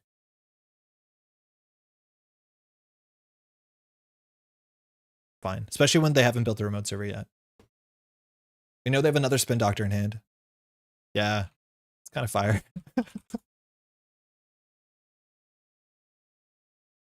That was a really ugly price. If we got like a... I think the happiest hit there would probably be the... a Bling would be okay, but I think we'd be happiest with a Verbal. Don't hit an Ashen. Okay, Rising Tide. Drew the Steel Skin. Second Spin Doctor, as we thought. Okay, now they're in the money on Hedge Fund, but they have a slow start, so we should just keep up with them. Oh, that's good. That's a nice way to leverage the 7 cards in hand. Upgrade on HQ, so probably Mitra. We'll see if it's a Mersha. Do we fire Gachapon on their turn? I think we can afford to do that. We don't need to keep for a Bling. So Botchel's Cookbook, Illumination, Lago, Piranha Shelter, Simulchip, Strike Fund. So it's Botchel's or Cookbook, so not a real choice. I don't think that I'm a virus. So cards to shuffle back. We don't want Cookbook back. Lago we don't need back. So I think it's Simulchip, Strike Fund, Illumination. And here we can run HQ if we want to. We can draw once and get a guaranteed Topan is probably fine. I think drawing into a Gourmand would be the best case. Yeah, okay. So we'll do Steel Skin first. Draw 2. Then bottom it. I will run HQ here. Trashing a Mersha will be good. If it's a Mitra, we actually can get blown out. This is the thing. Like, Mitra blows us out really bad. But if that's the case, we can always Simulchip the target. So if they fire a Mitra, it's fine. If it's a virus, it's fine too. We can Simulchip it. We have enough money to trash Mersha. We have enough money to trash Isaac.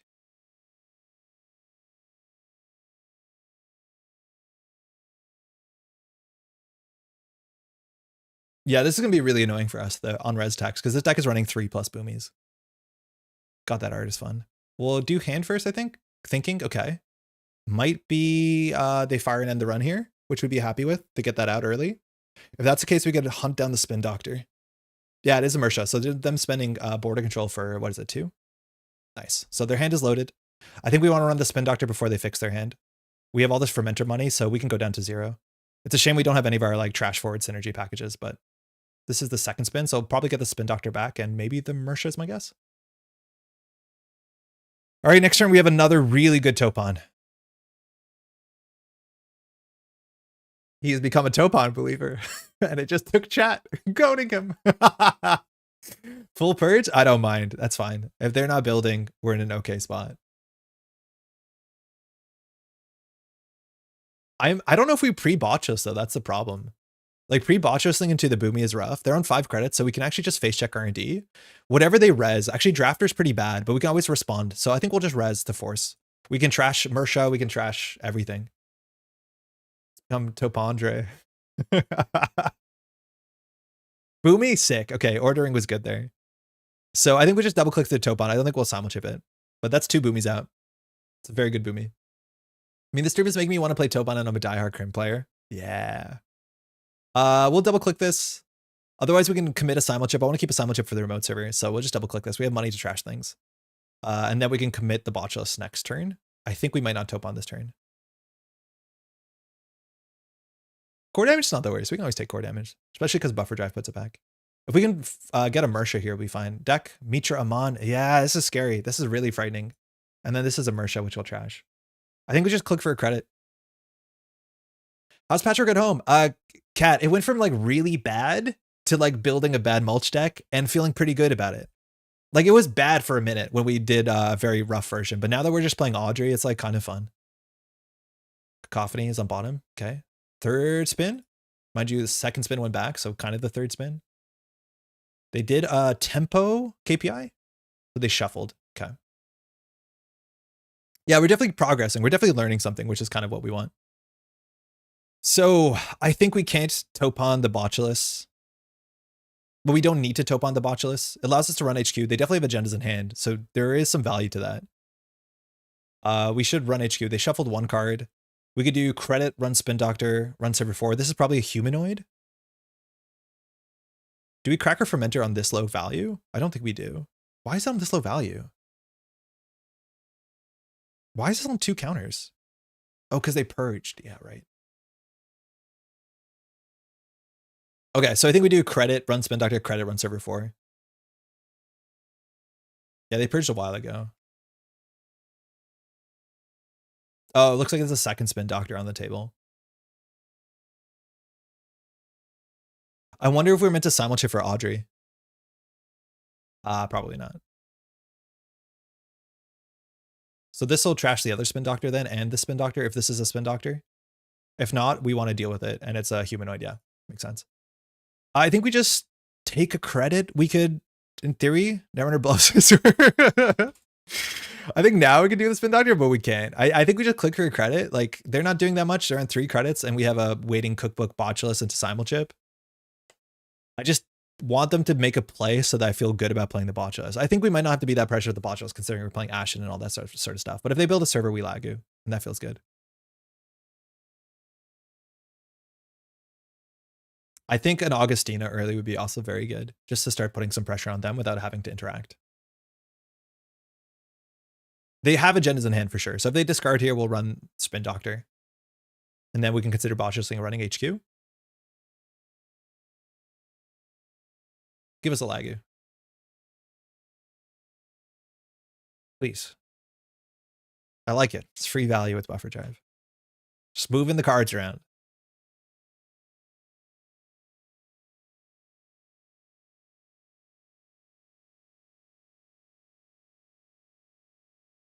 I wonder if we want to Bling too.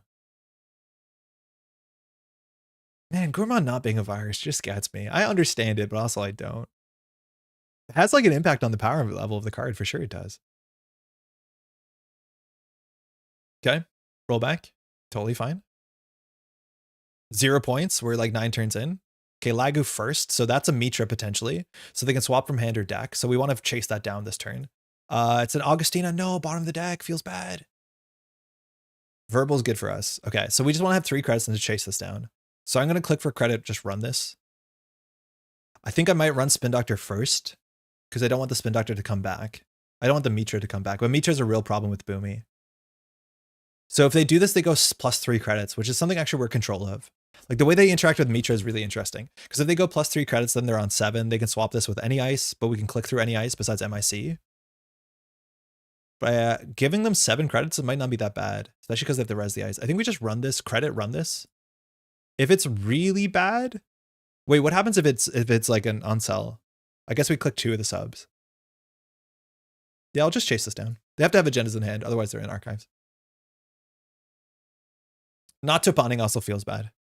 I feel like we should Topan the verbal and keep going. So this is the Mitra window, initiation phase. Let's see if they fire it off. We know they have it. This will be our first Mitra we've run into. So this can potentially be any ice in the format, sub 7 strength, as long as it's in the bin, which we've seen none, or in hand. And then the Boomy going back to hand is actually really valuable for them because then they have another res. So it looks like we might just get the Mitra here. We run verbal in standard? Yeah. We need card draw. And it's honestly, it works fine with many parts of Topan and price.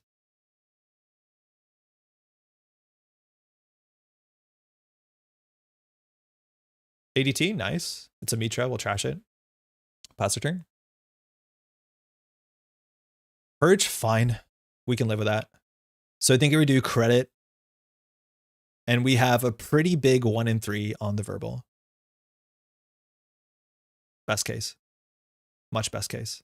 Huge case. Topan Gaming. Incredible. Unbelievable value. If we draw, we discard cards. I think we just credit. If I was a better player, I would know if for this archetype, whether we're meant to just like cycle to Fermenter. They pop their own. Okay, let's see what goes back here. Mitra and Mersha makes sense.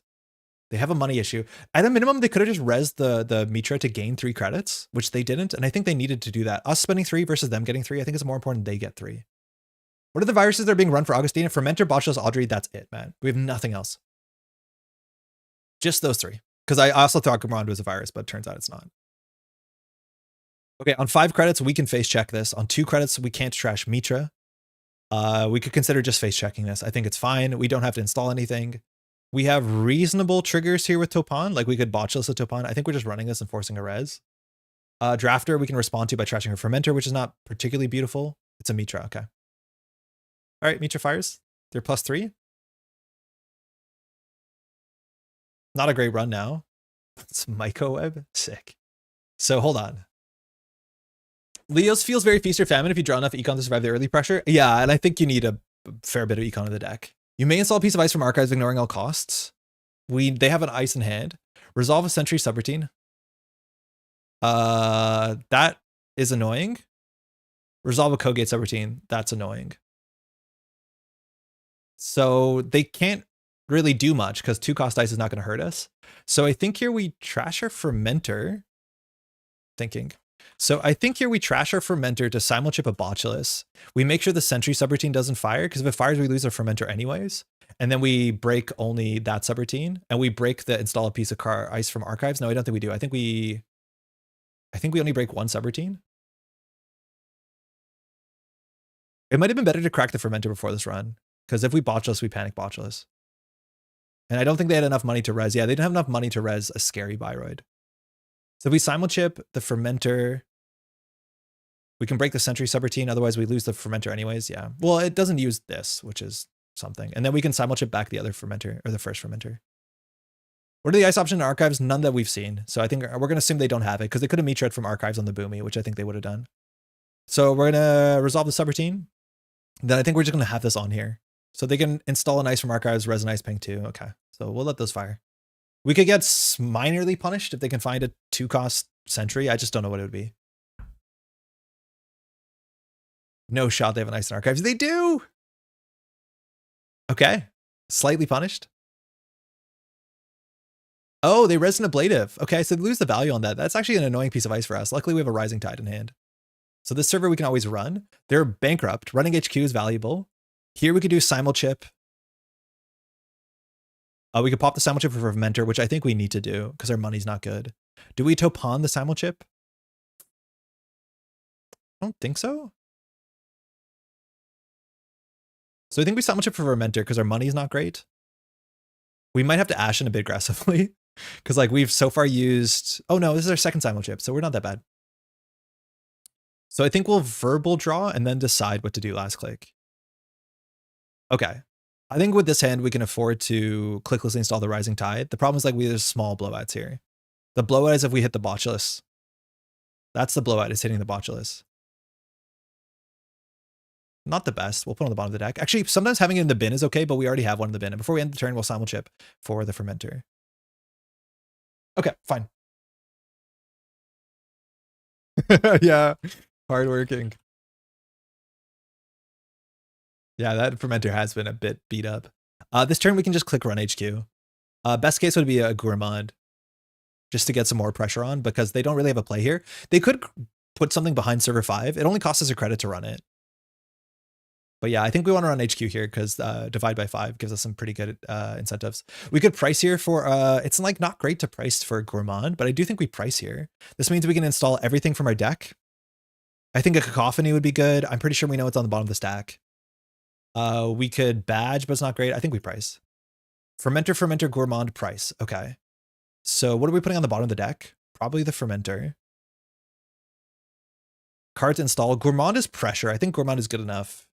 And we run HQ, double click trash. If they trash this in a bad spot, we could consider taking a core damage. On sell, great. Man, the fact that the imp pushes you forward is sick. Another purge? I'm going to run HQ. I promise you I'm going to run HQ. We got another botulus too that we can install for free. I don't think we have much to do here. I think we can run HQ for the 1 and 5. Our turn is not that valuable. We have fermenter taking. We might be able to like draw first and discard a card. Yeah, we should have Topan first. Yeah. We can't trash much, but we can access an agenda. Like this one. Okay, good to know. So we'll just Topan. Oh, sorry, not Topan. It's weird how you can undo a click without spending a click. That's a weird interaction. We'll draw and throw out the verbal. Nice. Okay, so we need to set up our badge. We need to set up our gourmand. We'll run HQ again. I think there's a chance that we'll pop the fermenter to get the Audrey down first. They've been pretty keen to purge, so I don't know whether we need to like get an Audrey that starts building value or whether we should simul chip the Audrey in to be able to like cookbook and counter up. They are definitely a bit cornered. This is like where emptying a regolith gives you a game. We'll run that. Lagu, sure. Oh, Bling's here. So running this costs us a credit. Unfortunately, a credit is not something we commonly have. I don't think we care about the text on this. We'll just break the first. In theory, they could install a code gate, actually, but it's from archives. Do you think they have a code gate in archives? I don't think they do. We could play around Mitra. Mind you, there might be a Mitra in here, but I think we just do gourmand, crack, fermenter, run.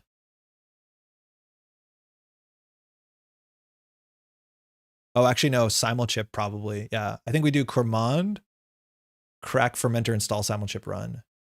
1 + 3? Sorry? What do you mean, Pharaoh? So this gives us flexibility if they do pull out a what's it called? They Mitra something. All right, so Rising Tide doing something. That's nice. We get through like the tattoo bolas. So apparently no Mitra. Ganked would be kind of ugly. I think we just break this one. Res code gate. So they could res an archives code gate and resolve a subroutine on it.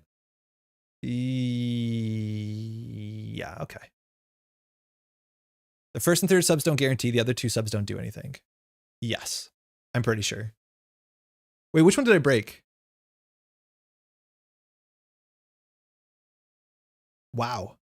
So ganked is a bit awkward. We can still deal with it. I think I might have brought the wrong subroutines. They had this in archives? Oh, because we trashed it. Oh my God.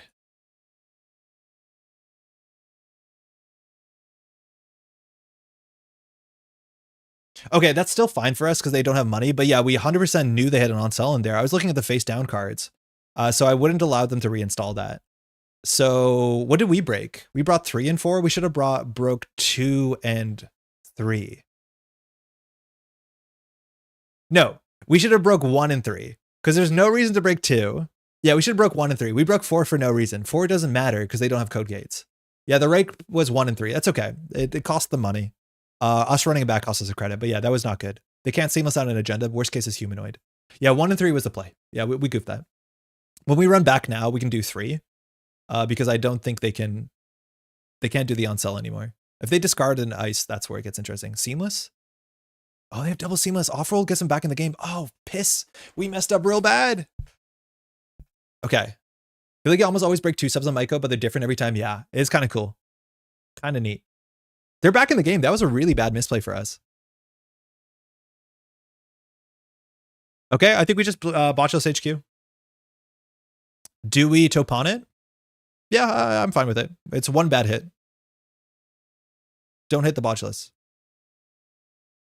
Fine. We'll run HQ because we can draw a card. Yeah, that was really bad. I think they're okay doing that play.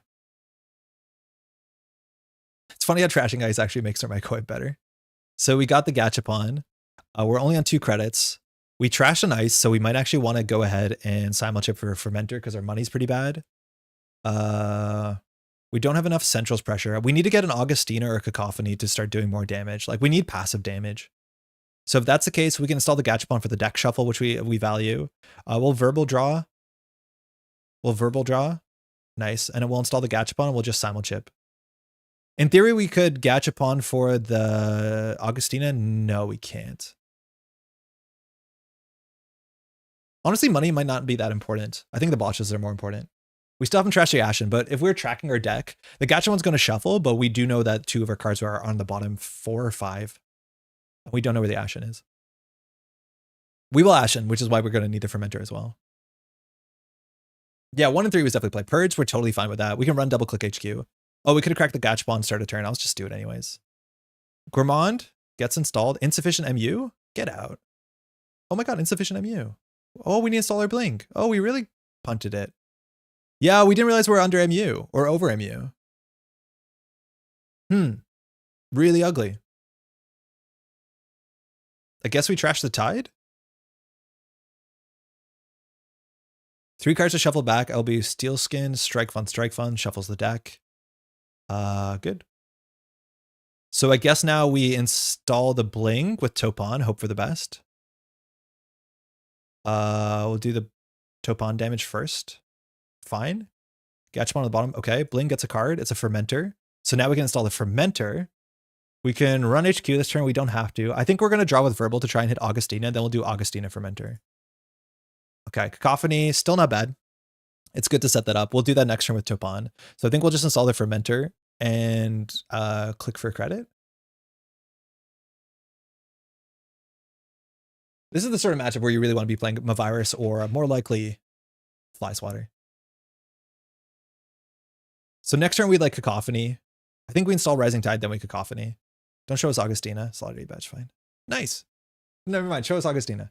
2 Seamlesses are out too, which actually like really reduces the threat of this card in the remote server. Like unless they pre-advance it, it's very unlikely, especially for HB not having only 3/3/2s that we have to run this. Unless they have the last Seamless. Okay. So assuming that's Byroid. But I don't think we actually have to run this. Unless it's a Regolith. But like, for what's worth, Leo lines up well with Botulus. Because you can end the run. It's a Mersha, nice. Let's see where the card goes. I think we're putting the most pressure on HQ this turn. Even just like imping or Grimanding a Seamless would be fine. Okay, so we're gonna crack 1 Fermenter. Where's all our Simulchips? They're all in the bin. So 8 cards left. We have an Ashen in there. We didn't lose the Ashen, did we? Oh, we lost the Ashen. Okay, we'll buffer drive it back. Let's see what Mersha does. Man, we really botched it. We should have been on 4 points. They shouldn't have had 7 credits. Feels bad. I still think we can bring it back. Trashed Ablative, install the card. Okay, so Boomy is the worst case here. Start a turn, we have no triggers. Okay, thinking. So I want to start to get a disruption. I'm not worried about this card. I think worst case is Humanoid or Regolith or even like an Antil would be pretty bad. At least Antil we can deal with after. I want to install Augustina. I want to install Cacophony. If we lose the Rising Tide, we're like, that's the last one, but they did trash the Ablative. So I think we can be a bit greedy here. Are we going to install a Virus this turn? I'm not sure. I'm not actually sure if we're installing a Virus this turn. So maybe we do Fermenter, Cacophony, run HQ. I think that's probably the play. If they purge with them a Virus, we can still break one of the Boomy subroutines. I think we're going to Topan and say Buffer Drive will save us, but I would love to not hit the Augustina or even the Botulus. Sick. This is the good pressure we need.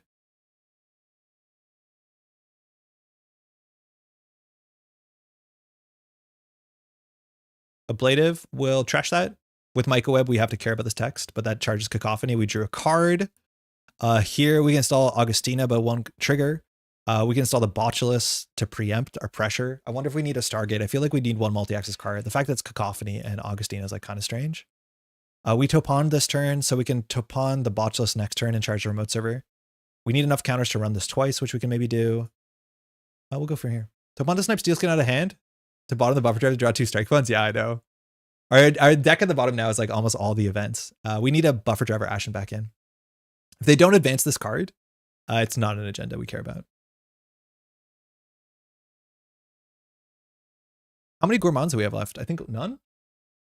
None. All their little friends are in the bin.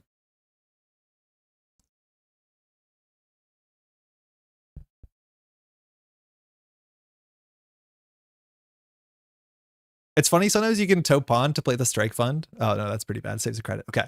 So now running HQ is okay. We can click through the boomy. If the Mersha fires, the Mersha fires. The issue is this ice. If it's another boomy, it's a problem. Oh, they advanced this card. Okay, hold on. I have to focus on that. Oh my god, yeah. Okay, so we have to run this. What is this? I don't know. If we install a Botulus, we're blown out by the last boomy. The Mersha moved over, so if there's no Biroid here, we're okay. So I think we'll just Topan the Botulus and run this. I think that's fine. It'll trigger Augustina and probably Cacophony. MU check, good. Wow, triggers. Cookbook. F it, Bling. Okay. Fine, great. Topan for the damage, great. God, the amount of triggers. Augustina trigger. There's 17 triggers on that one install. That's really fun. Trash is 1 from HQ. No cards in HQ here. So we'll run server 5. Again, Boomy's the blowout. And we have no response windows. Like we don't have a simulchip or anything. So if it's a Boomy, we just lose one of these. You were single-handedly causing the JNet lag. It's an MIC. Okay, sick. So we're going to lose a click, which is fine because we'll have a click left over. So that's a really good, mind you, cookbook. And now with no cards in hand, if we steal an agenda, Cacophony goes hard. Microweb. Oh shit, Microweb's actually annoying. Okay, wow, Microweb's weird. Yeah, I know, yeah. Yeah, really cool. So let's think about Microweb here. You may install a piece of archives, ice from archives at all costs. And for what it's worth, they could have used the trigger on Augustina to get an ice in there. They have Ablative, which we're not a threat. They have Uncell, which they can't res, so we could let that fire. If they have a Boomy in the bin, or it have to be a Boomy for them to end the run. Resolve a Subroutine on the Code Gate, that's an end run, we can't let that happen. Resolve on a Sentry, that's trash a program or a core damage. We actually can let the trash a program happen. We don't want to. Res and Ice Ping 2 less.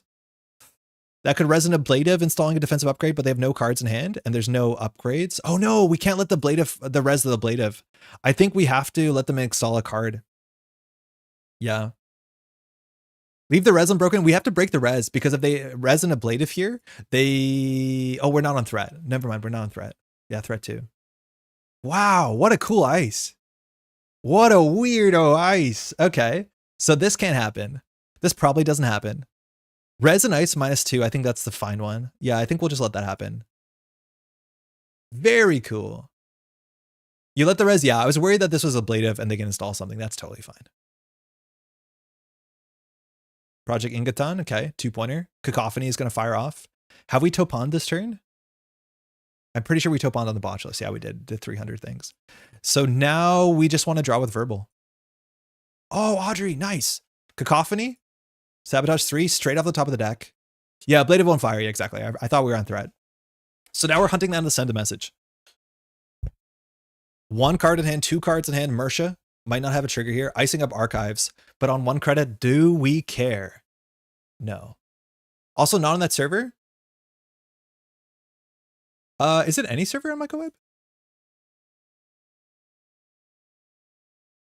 What does Microweb say? You may res install a piece of ice ping 2 less. Yo, you can res anywhere, right? So they can, oh, Ablative is on this server. Never mind, you're right. Okay, it could be a Spin Doctor. I think we're in a good spot here. So we want to install the Audrey. And then we could just run archives, I think. That seems fine. Ablative will fire, which is the bad part, but it doesn't install agendas. So if there's a spin doctor in here, but there's nothing we can do about ablative. So I think we Topan for Audrey and run archives. I don't expect him a virus. We could Topan for Rising Tide, but this seems fine. Insufficient MU. Okay, hold on. Okay. Okay, Topan works kind of weird. If you click it and deny it, it eats a click quietly and it eats the trigger without telling you. So lost the badge, fine. Augustina, sabotage 1, cool. Ablative and same server. Ablative can't be the same server, but you're right. Ablative only fires if you're running that server. What's the text on Ablative even? Against this server, yeah, but it has installed into a different server. Okay, we'll just run archives. MU, good catch, yeah. Initiation approach, show me an ablative. Fly swatter! Mega sick. So good. Now they're bankrupt. We can come back maybe next turn, but oh my god, perfect ice. So good. Best life on oh my god, absurdly good. Stop that. Oh my god, sick. Okay, we can't deal with that. Okay, now there's an end to run code gate. This microweb's kind of cool.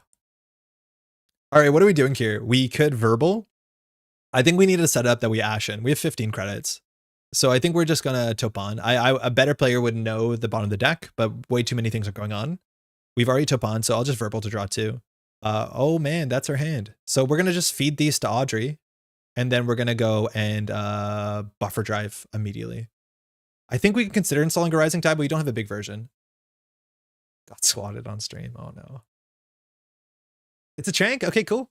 So they really can't score out. Trash the top card of the stack. Sure. It's a Gachapon, whatever. Mersha, sliding over. This has to be a spin doctor staying on archive. So we have to run this twice, which is a bit tricky for a deck. So we have to plan this. So what I think we're going to do. Oh, we actually shouldn't have done that. So we can do this. No, it doesn't matter. Okay, I'm pretty sure here we instant speed buffer drive. Then we just feed everything to Audrey, and then we just draw through our deck. Don't forget to feed, yeah. I think we're just going to rip this now. So we're going to put the Ash on top of the deck, and then we're just going to feed cards.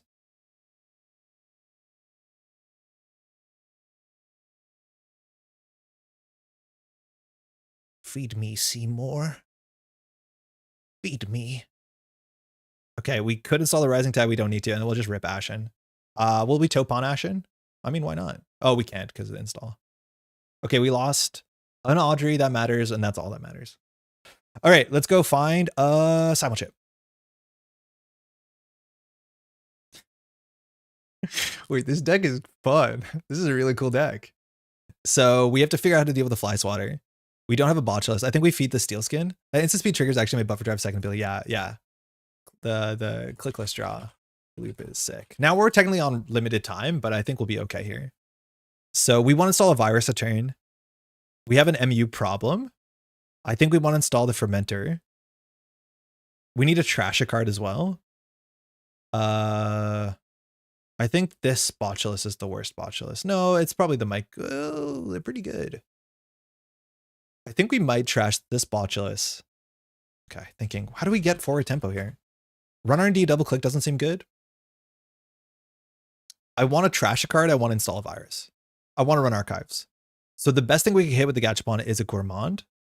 So we could run R&D. No, that's not good enough. Let's just get more cards.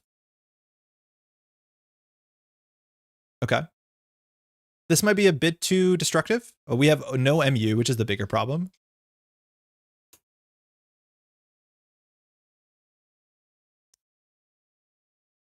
Can we give up on the remote server? Maybe. We need to find a Simul chip. So I think we trash the Botchus, install the fermenter.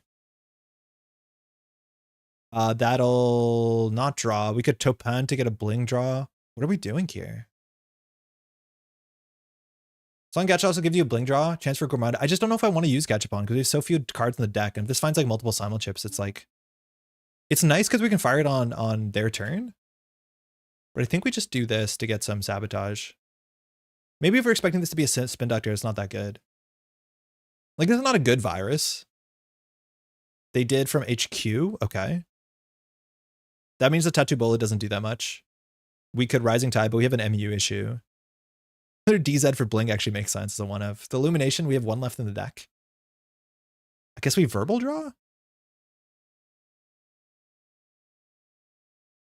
Okay, that's fine. Okay, we'll Gachapon. Nope. Yeah, I don't feel like I did that turn well. I'm just trying to get through the Fly Swatter at all costs. If it's a Spin Doctrine server 5, it'll show itself out. Okay, so it's not. Will we really trash? I don't think we will, because we want our Simul Chips. I don't think we need that much card draw. They need to advance. Okay, the power draw, there they advanced. Okay.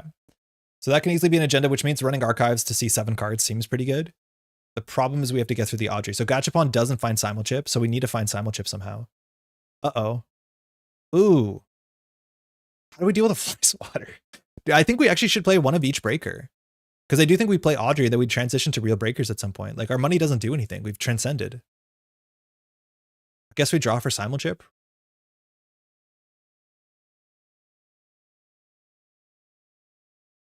They can score out. We can run archives, and if Mersha gets fired, we can run back with the Gachapon to get a Botulus.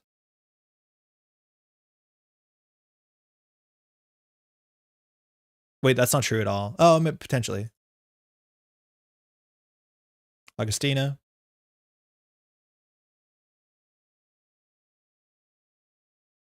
They have a lot of work to do, as do we. So Cookbook, we want Bling. Continue approach. We will trash a card to fully break a virus counter, excuse me. So if they Mersha here, that means that the win isn't there. So we'll just Gachapon for a Botulus. Nothing. What's the chance of that?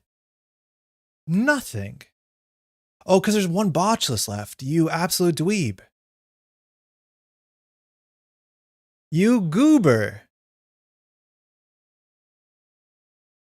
I mean, we'll be able to do it next turn. 3rd Botulus in the bin. Yeah, there was no shot. Okay, wow. Our late game is a mess. So we can install the Gourmand, trashing the Fermenter, that's fine. The Rising Tide is like kind of okay too. The Gourmand is just like a bit of pressure. I guess we get rid of this Fermenter. Host the top card, no. So shuffle cards back, Gourmand, Simul Chip. Steelskin is fine. Rising Tide Illumination, Steelskin.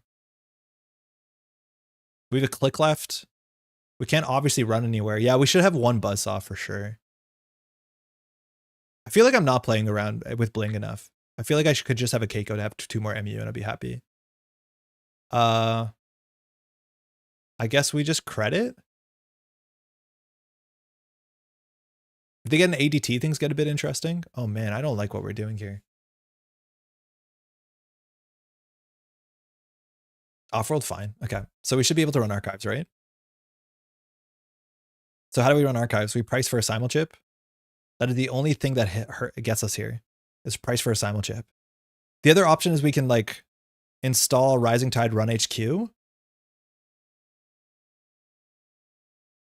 Trashing this Botulus. That would be fine, because we get a Cacophony, we get an Augustina. Oh no, never mind, it doesn't work. But that could work too. Yeah, I think we do that. I think we Topan a Rising Tide, Fire Bling.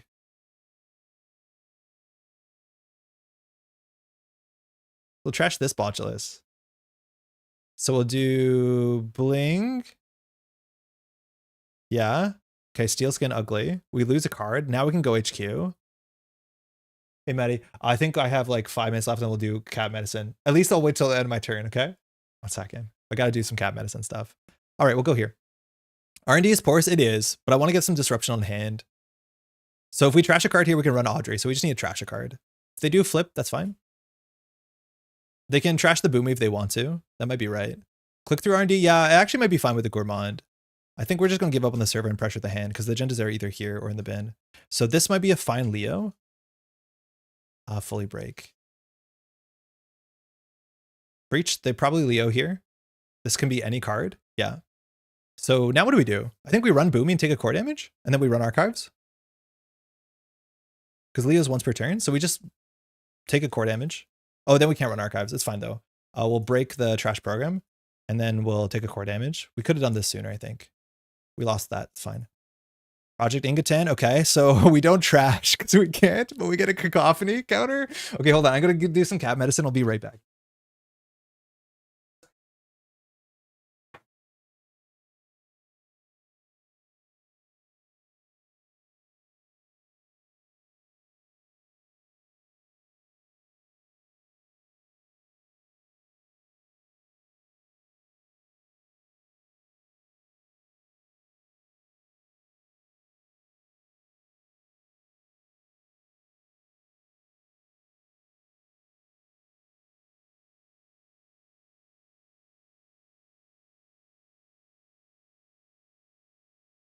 Oh no, my trigger. Sorry, I stalled the whole game out. Okay, fine. Whoa, wait, it's game point. It's actually game point here. We might lose. I think we had it for a while and then we like let it go because there's no seamless respect. So how do we possibly win? We have to run archives. There has to be points in archives though. Vovo Izzetti. Moving to HQ. Okay, there's no shot we lose. Funny that the agenda hit on RD is worse than a trash. I know, yeah, kind of is. So all we have to do here is figure out how to break the archives ice. We can do that by flickering the Audrey. We can just run R&D, double click, run archives. We just need to make sure, thinking, that we have one final shot at this.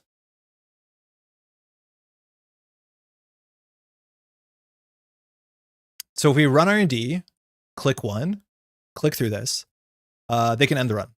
That means we'll have 2 clicks left. So we can just install simulchip run archives. I'm assuming there's agendas in there. It might be a big bluff. Yeah, I think we do that. I think we should run R&D click once. Wait, if it hits a simulchip, are we cooked? No, because whatever we trash, we will get the Audrey counter, and then we can run archives no matter what. Yeah, I think it's fine.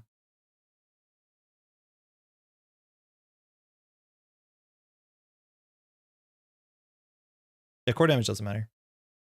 Okay, fine. Do you Leo?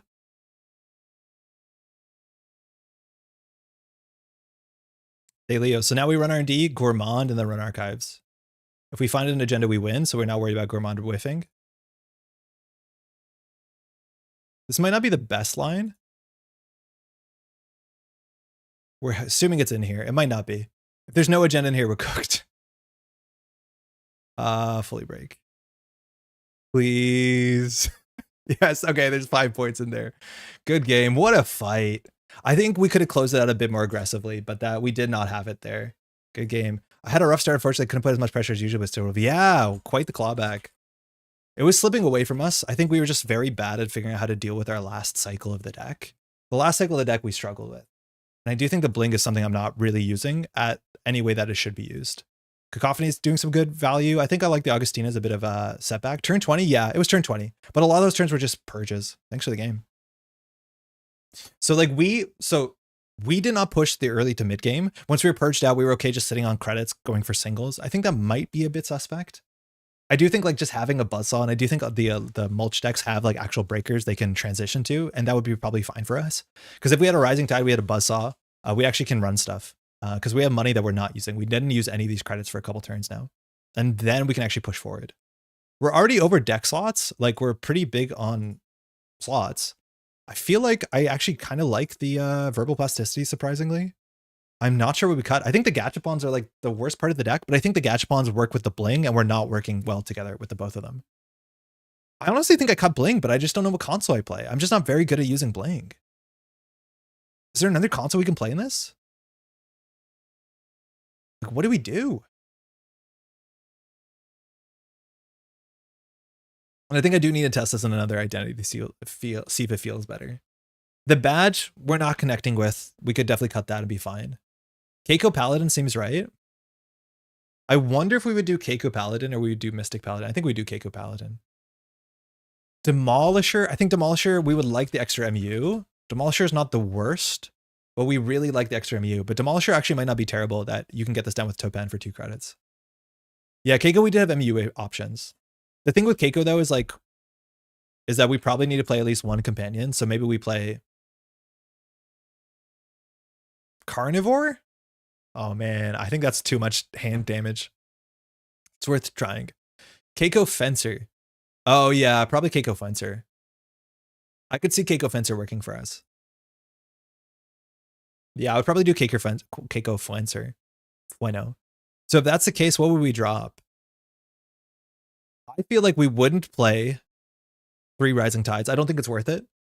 I think it's worth having 1 Rising Tide is my guess to be able to deal with the like 1 cost barriers like the Bladevs and the Tattoo Bolas. I'm not sure if we get enough benefit from having a 3 Strength Fractor. So far we haven't played against Wayland, where I think that might be the best case, where like Maskarovka is real. We haven't seen a Samaximon. So I do think the Rising Tides can be cut. I think we play a Buzzsaw. I think we change 3 Blings to 2 Keikos. And then we play like 2 Companions and play, I think we're at 45 then. This is more fun than I thought it would be. It actually is kind of more fun. That's wild. It is like just Mulch, and like time will tell whether it's the best identity for it. But I think you can get down to 45 and feels okay. Kind of cool. Honestly, genuinely kind of cool.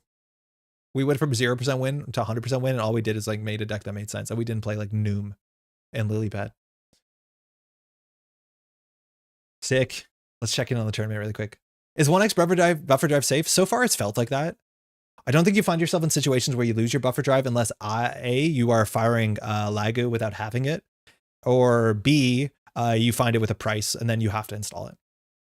In theory, if you hit it with a Gachapon, you can always just put it back. I think it is safe. So far, it's not been a problem. But I also don't think we need buffer drive in every deck. Like if we're behind and we can't afford to install our buffer drive, I think that's exactly the sort of game that you don't install your buffer drive.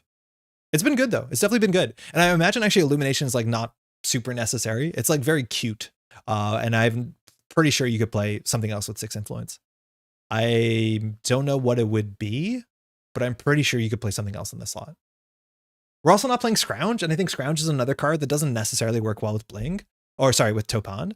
But I think Scrounge, just to get your Gourmands back, can make some sense, because this card is really quite good at doing everything. Like even just Scrounge to get Audrey back on the table is like really quite good. And we could then like live at the bottom of our deck with a buffer drive and then Scrounge back through our deck a couple times.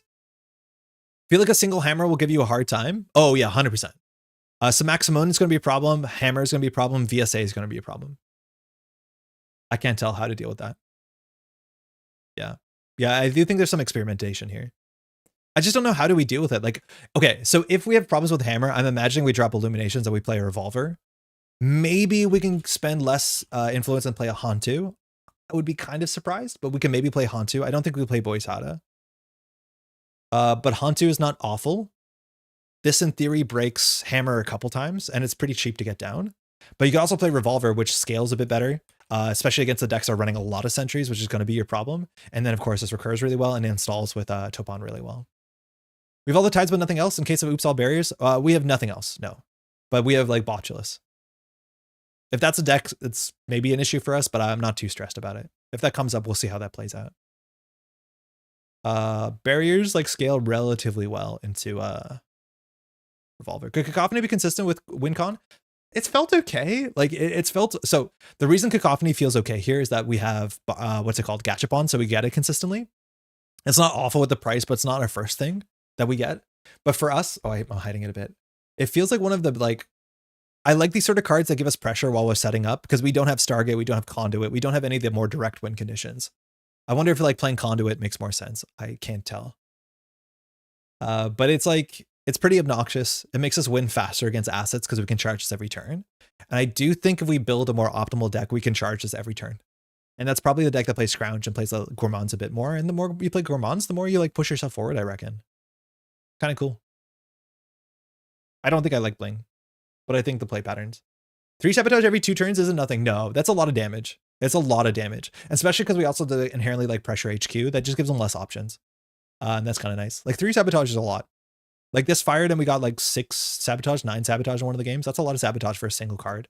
That doesn't like make us play in a different way. Yeah, it's weird. It's not bad.